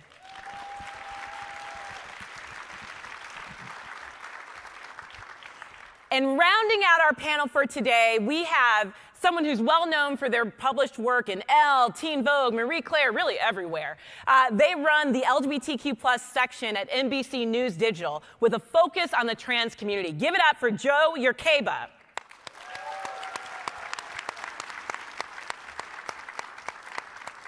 Welcome, panelists. Hey. So y'all, I'm excited to dig into this conversation. Of course, my day job is as president of the Human Rights Campaign, but every day I walk around this world as a Black, queer woman, all right? And the thing that's happened over the last few years is it feels like we are in whiplash. You know, I remember the times where equality and progress felt inevitable. I mean, we had we passed marriage equality in 2015. The White House was wrapped up in a rainbow flag. Modern Family was winning every Emmy on earth. Like, we were seeing this moment that felt like the move towards equality and change was inevitable. But lately, especially in the last few years, especially for my queer and trans folks, it's felt like a regression. You know, we're back to being pushed and forced in the closet in a world that feels like we should be more out and allied than ever before.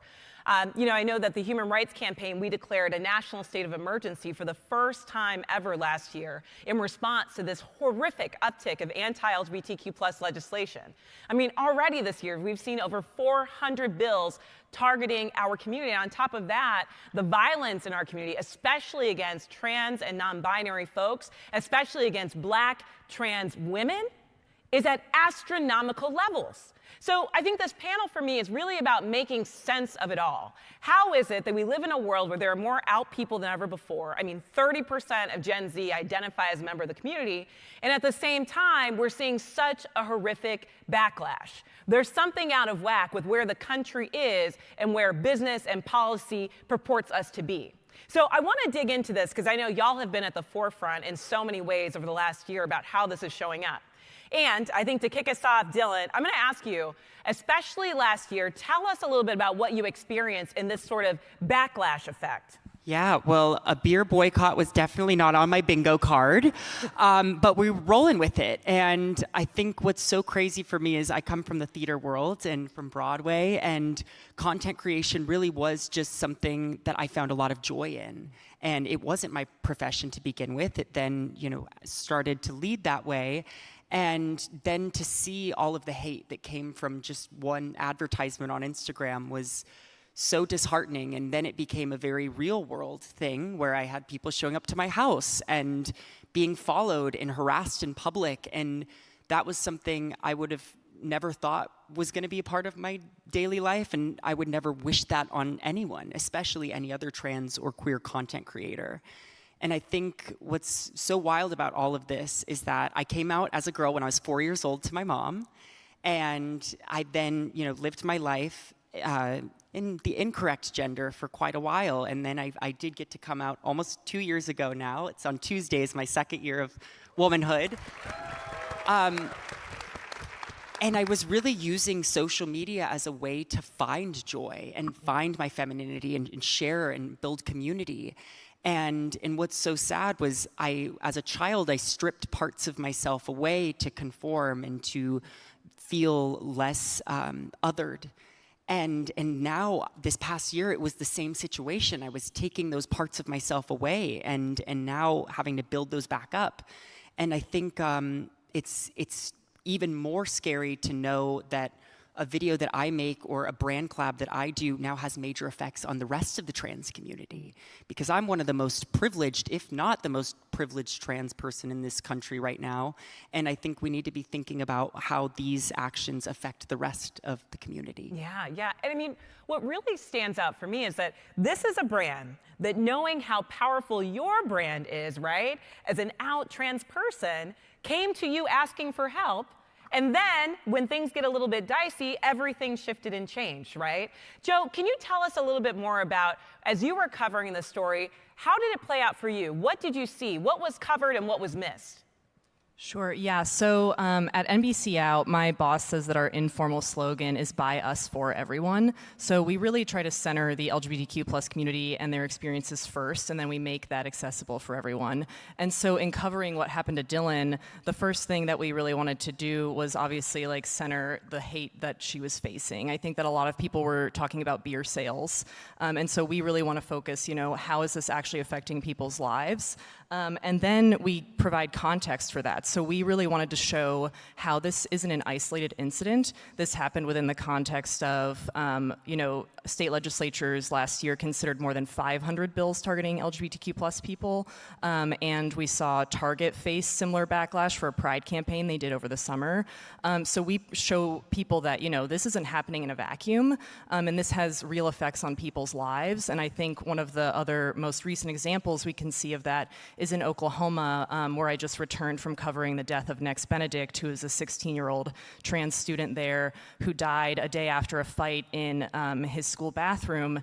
And his friends told me while I was there that regardless of what his cause of death was, because we don't have that information officially, they believe that, you know, what created a hostile school climate was the language coming from state officials. So Oklahoma has a bathroom bill that bans trans students from using the bathrooms of their gender identity. So they think that, you know, that's really what contributed to Nex's death in the end. And so that's how we cover this, is we try to center the experiences of LGBTQ plus people first and how it affects their lives. Thank you for that. Aaron, I kind of want to go to you here. From your perspective, you work in the marketing world. What is happening? How much is the political landscape impacting business decisions around marketing? What are they getting right and what are they getting wrong? Well, the fact is that it is having an impact. Some good and some bad. And I'm not going to be Pollyanna about it because there's a lot of bad that's happening. And if you looked at it through the lens of the glass is half empty versus half full, I'm more of an optimist, and I'm going to say that the things that I see are very optimistic in terms of where the world is. GLAAD just did a survey of non-LGBTQ plus adults. And the great news is that 70% of that community, non-LGBTQ plus adults, said that it was important for the brands that they're supporting to identify and be public about their support for the policies that support our community. Huge news. Can you say that number again? 70% of the non-LGBTQ plus consumers, adults. Here's the other good information. If you look at another study that was done by Fast Company and the Harris Poll, 89% of people in our community, in the LGBTQ plus community, say that they're paying attention to brands and the policies that they have to support us. 65% of those people in the community say that they are willing to boycott or have boycotted a brand. So from those brands that are supporting and have made the decision to be on the right side of history by not backing down to the political landscape that's happening, the data supports their decision. The data supports that they're doing the right thing. Here's the other part that's really amazing. If you actually think from let's separate the moral obligation that brands have, that we have as humans to do the right thing. If you just look at the business realities of what is supposed to be done, the LGBTQ plus community has $3.9 trillion in buying power. Let me say that again, $3.9 trillion in buying power. Any brand that wants to be a brand of the future, yeah, you can look back at the past, but you have to be thinking about the future, and you're not going to have a successful future if you're ignoring that consumer. It's not going to happen. So as a brand steward, as someone that is obligated to help brands grow, sell more products, sell more services, you have to address the realities of what the data is showing you. Good partners aren't there just during the good times. Good partners are there when a community like ours is under attack. That's the definition of a good partner. Those are the people that we're going to remember. Those are the people that are going to survive and wake up on the right side of history because they did the right thing. So I'm really optimistic about some of the brands that are actually doing the right thing, despite the political winds, despite what they're hearing. And we have to remember that it's a small group of people with a loud megaphone. So when you get depressed about it and start thinking like, oh my God, what's going on? And there's no question there's legislation that we all have to get out there and fight for. And corporate America has been a big part of, trying to make that change. But there are some really good signs out there that could be really positive for us. And so the brands that want to win are paying attention. There's somebody in this room that needed to hear that. You have an amen corner about right over here that was rooting for you, okay? But I think that that's so important to know, that it's not only about being on the right side of history, it's also about doing what is best for the future of business, for the future of your employee base, right? You're absolutely right. Yeah. Sorry, because you mentioned it. All of these brands are really excited about Gen Z. Well, folks, 30% of Gen Z identify as being part of the LGBTQ plus community. You're not going to get them by ignoring them. It's not going to happen. If you want their love, if you want their loyalty, and you should, then you better do the right thing and pay attention to who they are and meet them where they are. Don't expect them to come to you. Yes. Well, Reverend Dr. Aaron Walton, let me ask you another question while we're at it. What does the roadmap look like? Like, what are some examples of companies that have done this and gotten it right and reaped some of the benefits? Listen, there are a lot of companies. If, in fact, you're going to be a partner, it is an ongoing journey to be a partner in the LGBTQ plus community. And that doesn't mean just stepping up during June and Pride months. I tell folks I am black and gay 365 days a year. I am not just black in February during Black History Month, nor am I just gay in June during Pride Month. So if you want my loyalty, if you want my relationship as an advocate for your brand, you have to be talking to me 365 days a year. We have an opportunity, brands have an opportunity. Part of what we have to do is close the ally gap. Some brands have done a great job of that. That's the gap that exists between a brand or a company's intent to do the right thing and their ability to actually do the right thing when the heat is on. Levi's is doing the right thing. They've done an excellent job. North Face has done the right thing because they haven't been to the political hate. They haven't been to the political winds that we know are going to blow away, but are having an impact right now. So there are things that they can do. And they have to start thinking about it, not just in terms of the consumer-facing opportunities, but also about the B2B, the internal impact, right? We want people to want to stay in our companies. We want them to support us as employees. Well, part of that means that we don't veer away from those values that we talk about so frequently. Those values that we put in our advertising, those values that we put in the policies that we share with the people in our organizations, they shouldn't change. Values are values. That's who we are. That's what we should stand for. If we want to keep the retention rate, which, by the way, costs money when people leave, they're leaving because they don't feel valued and appreciated, then we are going to lose. So I do think that there's opportunities for these brands to continue to lean into the corporate values that they espouse, and they'll win. Yeah, and I think a really important point that you make is that sometimes the media coverage is of the things that go wrong in these campaigns, but there are far more examples of when businesses are standing up and standing with the LGBTQ plus community that they actually reap the benefits. I mean, the same attacks that were launched against this beer provider, right, were also things that were shot at Nike. But when Nike refused to cede ground and stood up against the bullies, the attacks dissipated. The same thing happened with North Face. And Levi's is a great example, right, where they've been doing year-round inclusive LGBTQ plus work. In fact, just last year, they introduced a new gender-neutral line of apparel, right? And they're reaping the benefits of it. So I guess my question is, you know, it's March already. We know a lot of businesses and companies are thinking about Pride Month. Maybe they already got their Pride Month plans in place. Dylan, I want to ask you, as folks are thinking about coming back into the community and in doing what they can to support all of the progress and momentum that we need to get back on our side, how can they be thinking about engaging with content creators in a better way than what we saw last year? Oh, totally. I think communication is so key. And with what happened to me last year, unfortunately, you know, certain brands kind of didn't even continue speaking with me. And I think I could have been so integral to the solutions, but they continued because I think of it kind of like as like a parent, where if a parent doesn't put a stop to something, then the bullying can continue.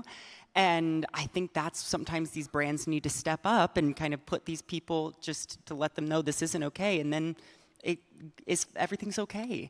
And I think more than ever for any queer or trans talent, we need to be communicating with actual humans behind these campaigns. A lot of the times when a brand puts together a campaign, there's no trans or queer person even on that team shaping this content or this brief. And so much of what I want to do going forward is really creating relationships and having conversations, which I know in the brand space can be difficult because things move so fast.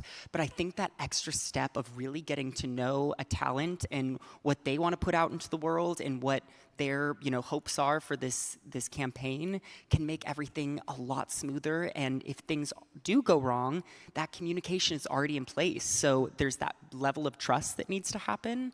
And I never thought that writing into a legal contract, it would need to say, like, in the case of a boycott, this, and this will happen. But that's where we're at right now. Dylan said something that's really important. I hope people really take this in.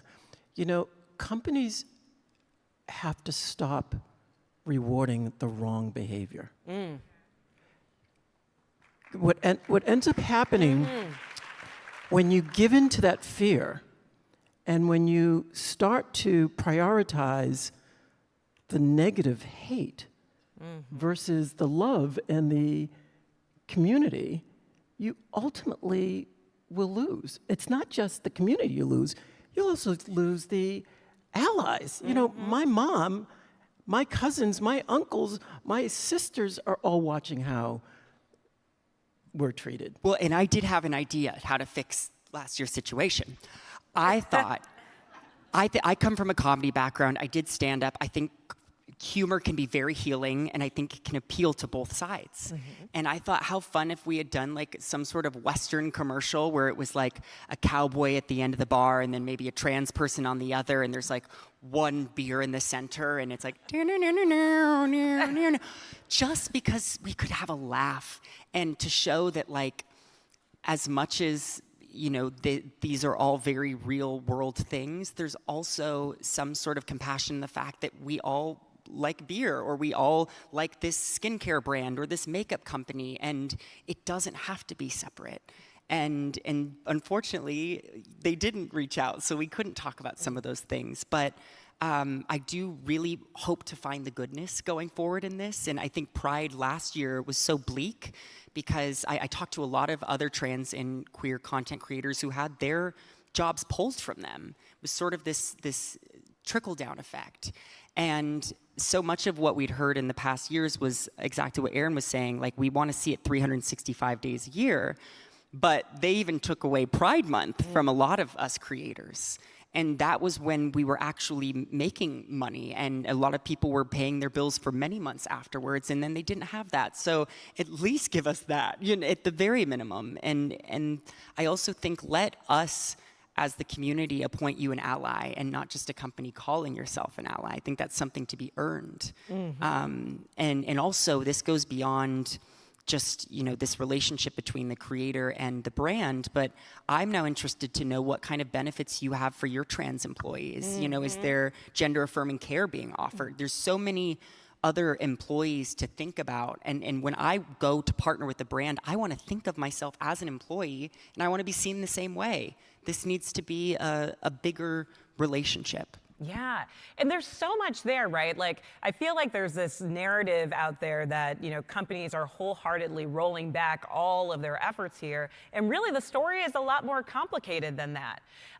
We at the Human Rights Campaign, we do a program called the Corporate Equality Index, and it is the benchmarking tool in the nation for measuring internal policies related to the LGBTQ community and LGBT inclusion.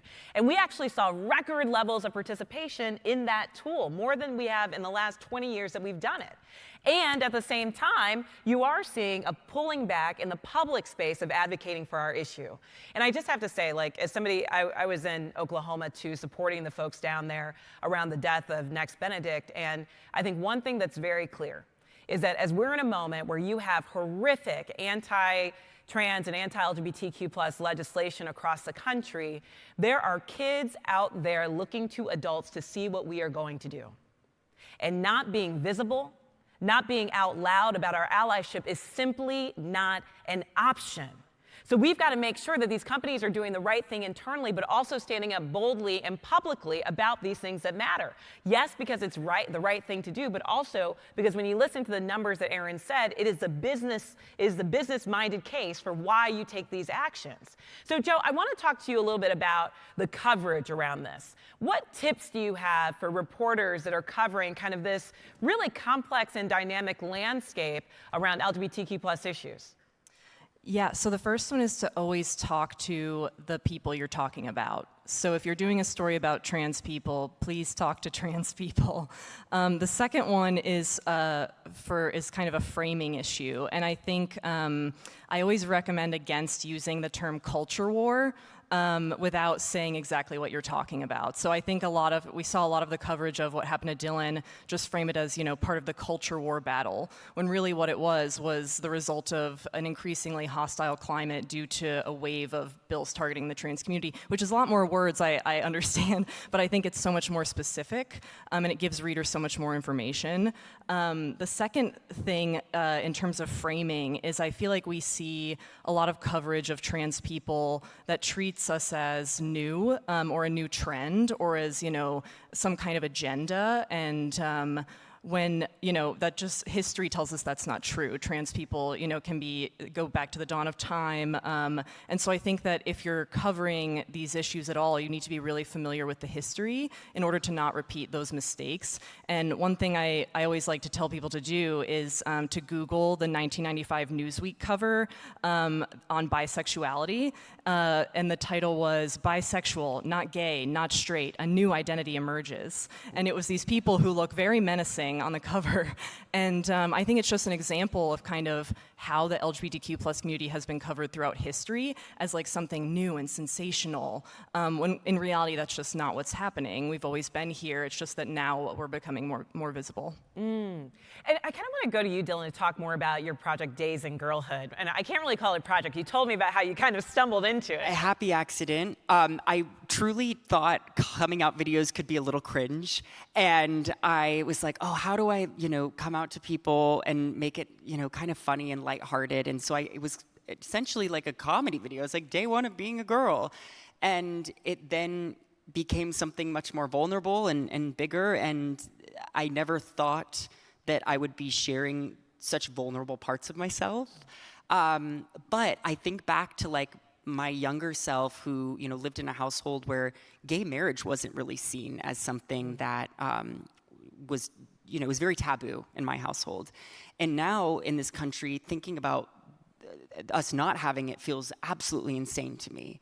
And now with transness, I'm hoping that it's the same trajectory of like, the people that are being so outwardly transphobic online in my comments and my DMs, I'm hoping that that will become like increasingly embarrassing for them, and that these media organizations and these social platforms will be equally embarrassed that they tolerated and allowed these things to happen and didn't step up when we needed them most.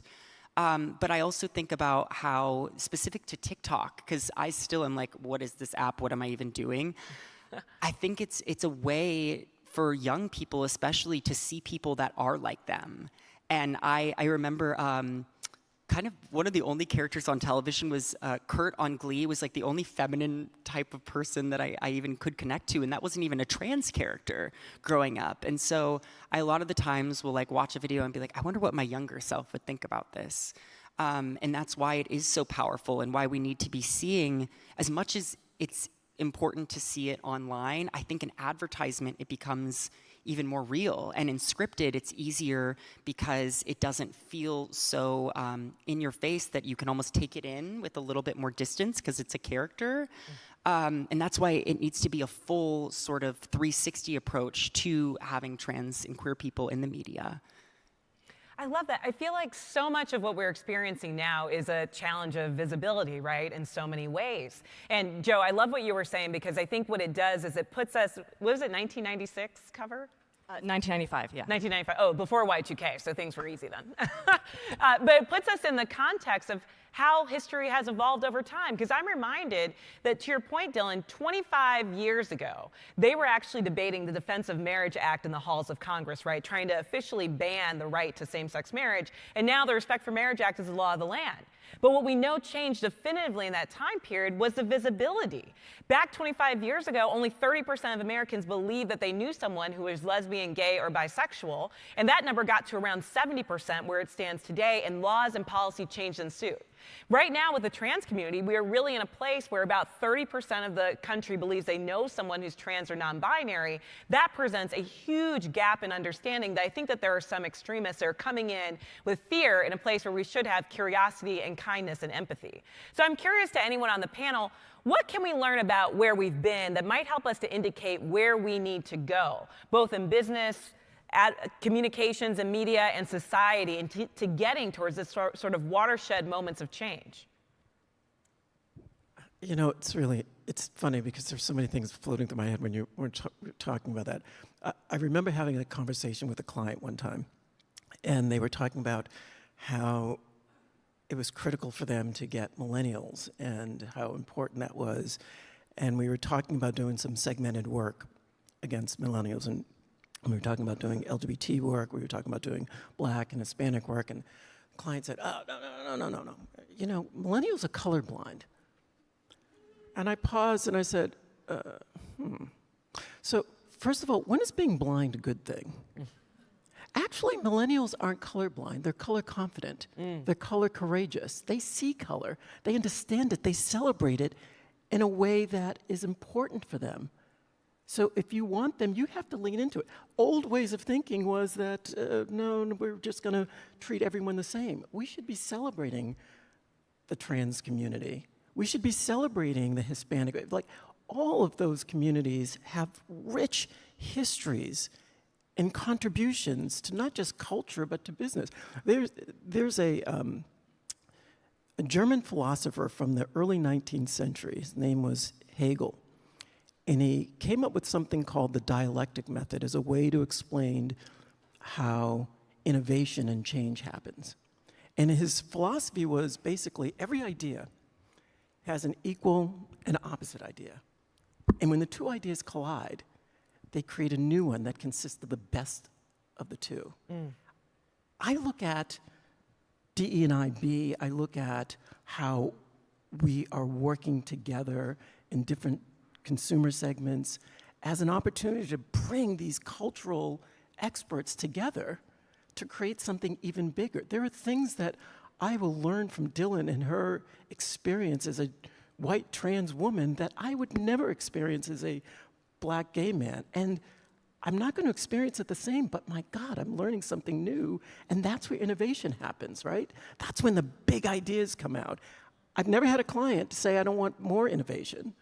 I've only had them say, I want more, I want less innovation. They've only said they wanted more. So that's kind of where things are moving, I think. And that's where the smart people are tapping into. Anything to add?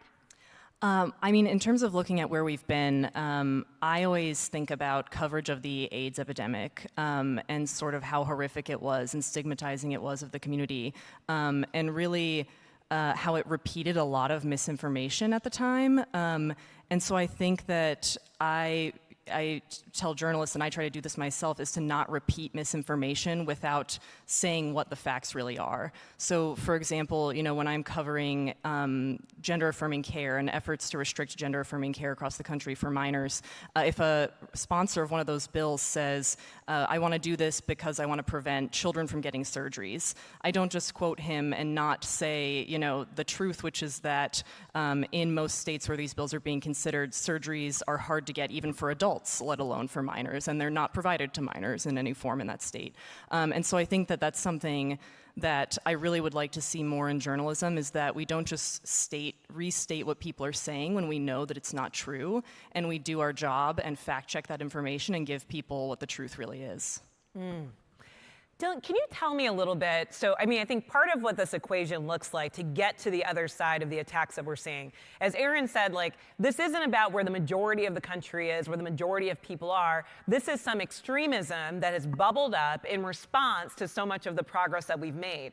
But part of the way I think that we bridge this gap is to create spaces where people like you and people that are watching you and people that are watching them watch you feel more comfortable being out and being fully who they are.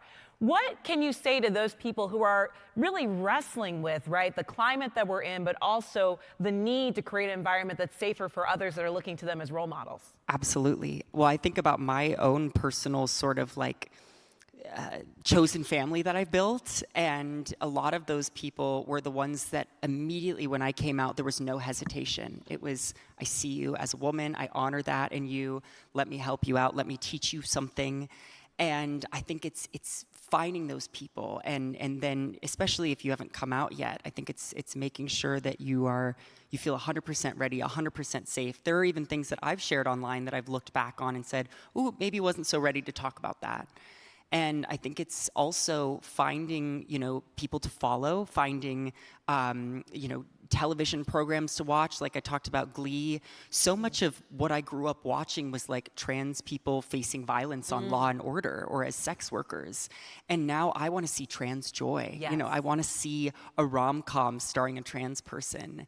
And yet we need that trans joy in marketing as well. And I would say my identity is maybe like 5% of who I am as a person. And so there are so many other pieces of a creator or a talent to capitalize on. And I think that joy, that trans joy, is inadvertent, whether we're speaking on it or not. And I think there's actually something really beautiful about working with someone diverse and just letting them do their thing and not having to capitalize on that. I remember last year I was doing like a food delivery ad, and I sent in a really funny script, and they were like, could you talk a little bit about how hard your childhood was?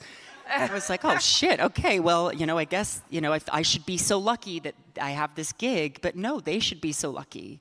And I want every trans and queer creator to feel the same way, that they can, you know, show the other parts of themselves. And a lot of that has to do with hiring people behind the scenes that can come in and create ideas and help lead campaigns, but then also talking to the creator, like I talked about before.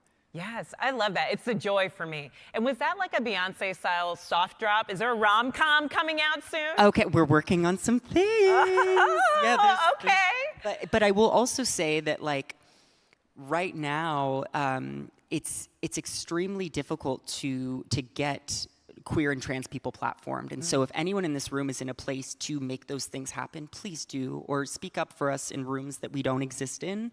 Because I hear a lot from, now I'm starting to do these sort of corporate talks or going in and meeting with a company where, you know, the young corporate girlies like have our backs, but then as it, you know, goes up the chain of command, things get lost and people get scared. And so when you are somewhere to say something, please do. So we're gonna have plenty of time for audience questions in just a second, but I just wanna give you all a chance, like, what's giving you, in the midst of everything that we're seeing out there, in the midst of everything that we're fighting against, what's giving you hope and what's possible in the future? Uh-oh, there's a little delay on that one. I'll tell you what's giving me hope. I mentioned it earlier. The data is giving me hope. Yeah. The fact that the reality of what people really feel, not necessarily what we hear all the time, but what they feel is on our side. And ultimately, it's our job as members of the community. By the way, it's everyone's job, not just members of the community. It's the allies as well, to make sure that we are echoing that as loud and as often and as visible as we can. It is our respective jobs, and what's giving me hope are seeing some companies like Levi's, like North Face, that have stayed the course, that are not being swayed by the negative hate, homophobia that's out there. And I think we're going to get through this, but we're only going to get through it if we pull together. We're only going to get through it if we're aligned. By the way, just sort of, being completely honest, I'm on the HRC board, so I'm very happy to be, We're very to happy be here. But there are organizations like HRC that are out there doing the fight, that are trying to make sure that people understand what is at risk and what is an opportunity. And so I'm leaning into organizations like that and spending time and money and effort and energy to make sure that we're doing, and HRC is one of many organizations out there, but I'm hopeful with that sort of stuff. It can be very depressing just spending all your time thinking about what isn't happening. I gotta think about what we can make happen and kind of pivot to that. Well, a few things give me hope. One is that, I get to have this job and that NBC Out exists and that more trans journalists are being hired to cover these stories. I think that's so important. Please hire trans journalists. And then the second thing is just how far we've come. I always go back to this story I did. I interviewed this couple who collectively spent more than 100 years in the closet. And they told me, one of them, his job in the Navy was to discharge soldiers who were gay. And they told me about the first time they ever went to a pride parade together and held hands publicly, and sort of how they see young queer people take that for granted. And I think about that all the time, and it really gives me hope for where we could go in the future. I think the Gen Z, I'm on the cusp, so I sometimes feel like my millennial humor is a little cringe, but my slightly younger counterparts are so epic and driven, and I see these comments, or they say mother, and at first I was like, oh my god, I'm not that old, but then I found out it was a term of endearment, or I like actually meeting humans in real life. Like, I was at a Broadway musical and I met a young trans girl and her mom. I think she was 19 years old, and they both came up to me and said that they bicker a lot, but they would send each other my videos back and forth. And she, talked about how she was getting her gender affirming surgery and her mom was so excited for her. And that gave me hope. And also, I think, getting back to only 30% of, people might know a trans or non-binary person, or at least they think that's the case. I love getting to meet real life humans, or getting to even see you all today, because I don't want to be the enemy. I don't want to be the villain. I'm really just a human being that wants things to be okay. And I was sitting next to an older man at a sort of like a gala a few weeks ago, a dinner. And I could tell he was a little conservative. And he initially, when I sat down, he goes, "Oh, it's the trans beer girl." And I was like, oh God, what's about to happen? And then we started talking, and he reminded me actually a lot of my own dad. And I made him laugh. And I could tell that kind of eased him up. And then by the end, he was like, "Can I get your email? I'd like to, if I have any questions, I'd like to ask you about some stuff." And I was like, "Sure." And I thought, wow, I thought I was appealing to this Gen Z generation, but maybe it's the older, white men that I need to really go and talk to and sit down and have a conversation or a beer with. Yeah. Seriously, I'm down. I'm game. But It's that one-on-one connection, and I think when we're taking in content online and seeing someone as a character and not as a real human, that's when things go wrong. And so just always coming back to the fact that, like, oh, this is a human, and trying to find someone to have that one-on-one relationship with. Oh, I love it. Dylan, you said earlier, find the goodness, and that just resonates in everything that you said. And one of the things that gives me hope is that we are sitting here in Austin, Texas, blocks from the state capitol, talking about how we are going to create a world that's more just and more fair and more free for lesbian, gay, bi, queer, and trans people in this country. That gives me incredible hope. So y'all, we're gonna take it to the questions. I don't know, I saw Steve Harvey do this on Family Feud, but I thought they would kind of pop up, but they'll come. Oh, there they are. Okay. Now, my eyes is not that good, so I got to get a little bit closer here. Let's just take the first question at the top. I'm a social media manager. I previously worked for a brand that was targeted for supporting Pride. In your opinion, what is the best way to navigate backlash? Aaron, do you want to kick us off? Sure. You know, it's really interesting because companies, let's take sexual orientation out of the conversation for a second. If we had an influencer who was black, and I've said this to clients, if we had an influencer that was black, that was Hispanic, that had disability, that was maybe a woman, some group that was not particularly straight and white, and we used that influencer, and people started to attack that influencer because they were black, because they were Hispanic, because they had a disability. What would you do as a company? My gut feeling is you would not back away. In fact, you would stand up and support your decision to have that influencer. So sexual orientation should not play a role in that. It does, but it should not. And so when I try to humanize it with clients, and again, to the person who asked that question, I go in and I bring the data. These corporations understand data, they follow data. It is something that is critical for their decision making. So I put it in front of them very clearly and make the business case on why they need to stay the course. And most people, reasonable people, smart people have made that decision. The reality, folks, is that for a lot of CMOs, the challenge is that their lifespan as a CMO is 2.5 to 3 years. Mm-hmm. So they're very nervous about making a decision that may be considered controversial.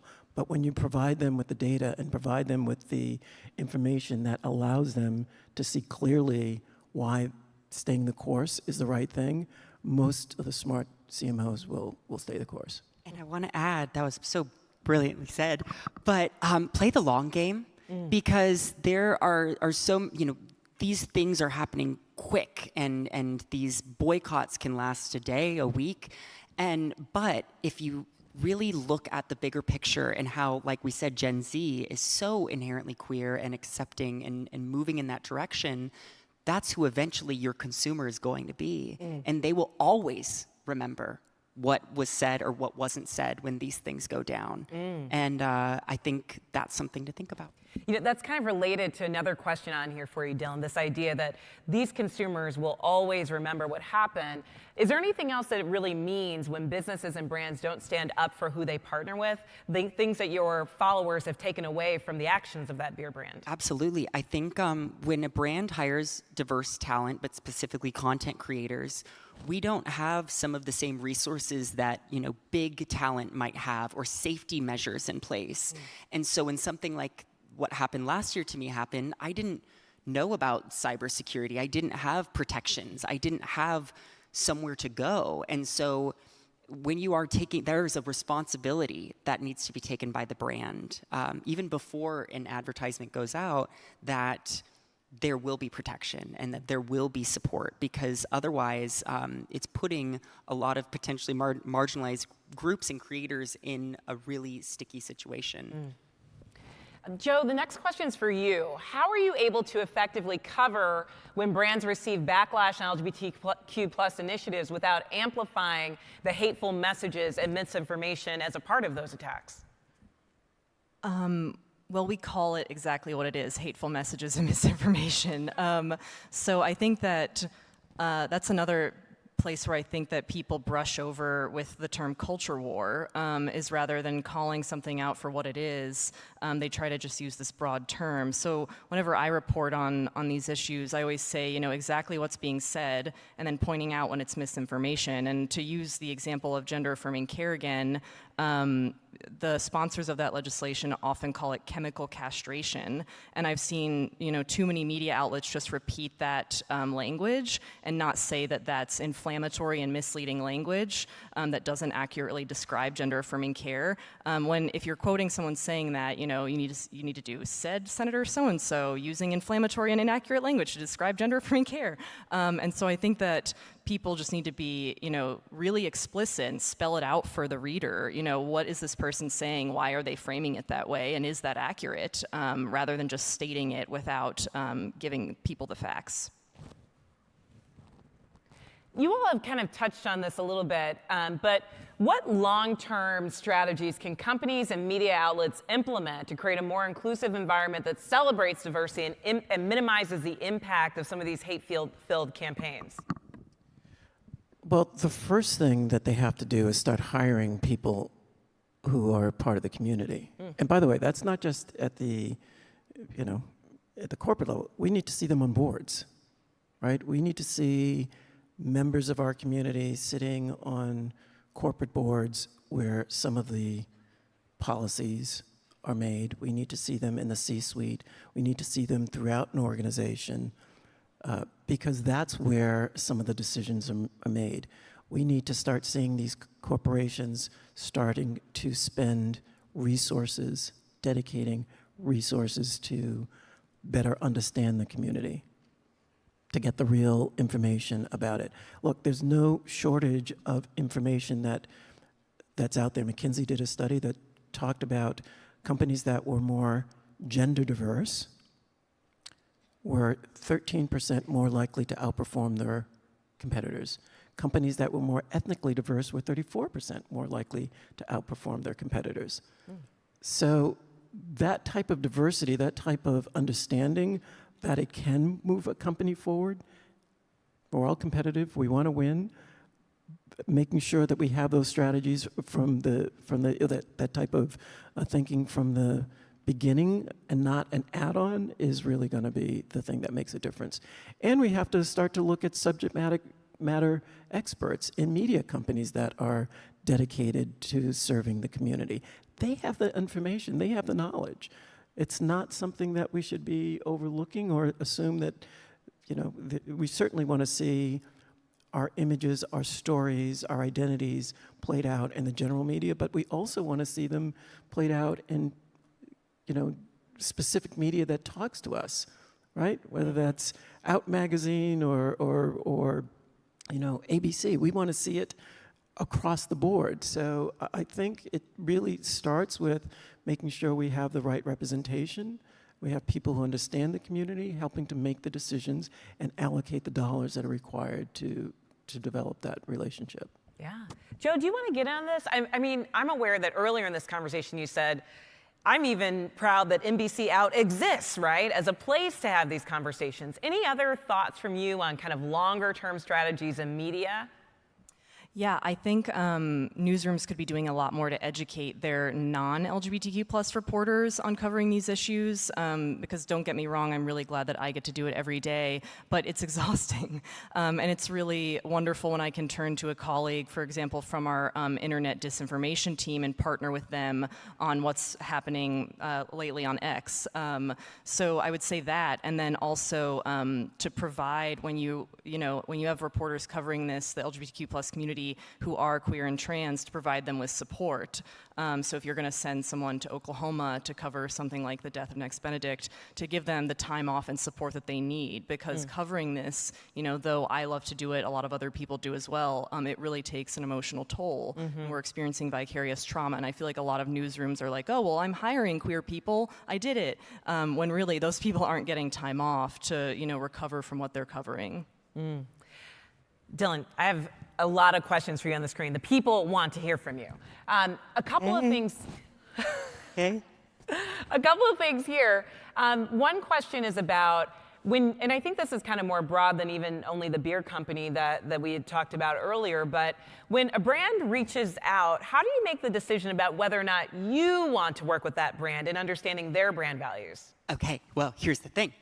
So I've always been a beer drinker, and I actually would show just organically on my Instagram stories. I'd tag, if I was having a beer, I would tag a beer company because I wanted to work with a beer company. And then, funny enough, I had multiple offers from different organizations and alcohol companies, and I think that having a team also for any talent out there that's queer or trans, making sure that your team is also knowledgeable about what a company's values are, because if things are coming in so fast and you're having to make decisions and having someone to kind of do that research, and that's why I would love to see more trans and queer people on the agency side and on management and in Hollywood.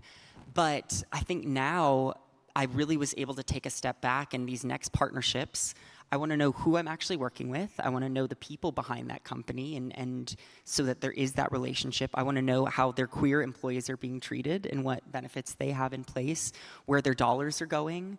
I want to know just that they have my back, because I think it's so easy to jump into bed with someone, and now I'm learning that there's a lot of questions to ask first. This is going to sound self-serving, but the reality is that's one of the things that the Equality Index does really well, right? We're out there looking at the policies and the advertising and the marketing that these brands are doing. And so I used to, before it was online, when HRC first came out, they had a little book that ranked them. And I used to carry that book all the time. I would know which gas stations I could use. I would know which, brands I was supposed to. So that's one of the things that I think is really valuable about what we do, and could be helpful to, yes, folks like you. Thank you. We did the HRC Trans Content Creator Summit in August, and what was so fascinating was most of us didn't know about the index and how we could actually use it and see and track these companies that we're working with, and how our teams can use that number as well. And honestly, HRC was one of the first organizations to reach out to me when this all went down and really helped me navigate. So I want to say thank you. And being able to use that index, and I think on the brand side, seeing what other people's numbers are and where you all fit into this too. Love it, and thank you both. There are so many tools out there that are available to folks. I think, if you go to hrc.org, it's not Hard Rock Cafe, it's Human Rights Campaign, hrc.org, you can find out more about the Equality Index. And we partnered with Dylan to create an influencers guide for folks especially as we're getting into Pride season, we're getting into event season. If you're looking for tools for influencers on how to kind of lift up these issues, there's a QR code over there that we definitely hope folks check out. But there is just such a bevy of resources for folks now that people might not be aware of to help them to navigate so much of what's ahead and what we're experiencing today. So I think we have time for one more question from the audience. I'm going to go to the last one on the screen here. Beyond statements of support, how can companies translate allyship to the LGBTQ+ community into concrete actions that actually make a difference? Well, one thing is to make sure that they are not donating to organizations, politicians who are not supporting the community. So it's very easy to find out, to hold these companies accountable. You can find out where they're donating their money. And that is one way to make sure that they are living up to the values that they say they're supposed to be living up to. And consumers have way more power than they've ever had in terms of being able to do the research, being able to be their own detectives and understanding what companies say they're doing versus what they're not doing, how they're treating employees, how they're not, doing the things that are there to actually help the community advance itself. So there are any number of ways to do it, but I think the most important thing is just making sure that they're not donating and doing things that are against our own best interest. Absolutely. We talk a lot about companies putting their money where their mouths are. We have to do the same. So last question to all of you. If there's one thing that folks take away from this panel today, what do you want it to be? Maybe we'll start at Joe and work our way back. If you're reporting about LGBTQ people, talk to LGBTQ people. I would say we're stronger than we're perceived. Understand that the numbers and the support is there. We just have to be much more vocal about it. We aren't the villains, and we like beer. And to the brands, think about July. I always think about like what happens the month after Pride, and I think that's where allyship can really extend. Is what does it mean to take that talent that you are capitalizing on and then showcase them in a different kind of way and make sure that relationship extends just past something that is so visually allied and more so just integrated into your year. I love it. I love it. Y'all, I don't know if you're like me, but I've been writing down so many.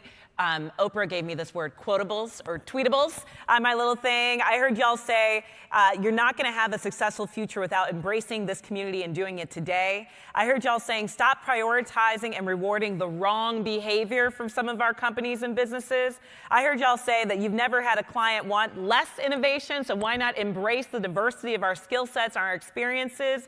I heard you say we have to be speaking for all of our communities, even in the rooms where some of us do not yet exist.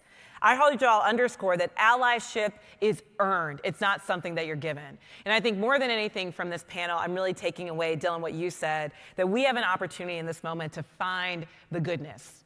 There's a lot of dark and there's a lot of hate out there, but hate never conquers hate, right? Love always wins. And in this moment, especially in rooms like these, we have the opportunity to do something that can change the world for generations, right?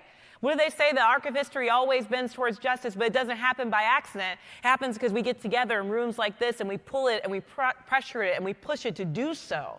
And I think right now we're standing in such a critical moment where the actions that we take today are going to have impact far from now. You know, coming up as an organizer, I spent a lot of time with my indigenous colleagues, and they would talk a lot about this 7-generation ideology, right? That everything we're experiencing today is a result of actions taken 3 generations ago. And everything that we do today will have an impact 3 generations from now. We are at the precipice of change in so many ways. I'm so honored to be on a panel with you all where we talk about just that. So can y'all give it up for our amazing panel today? Yes, give it up for all of them.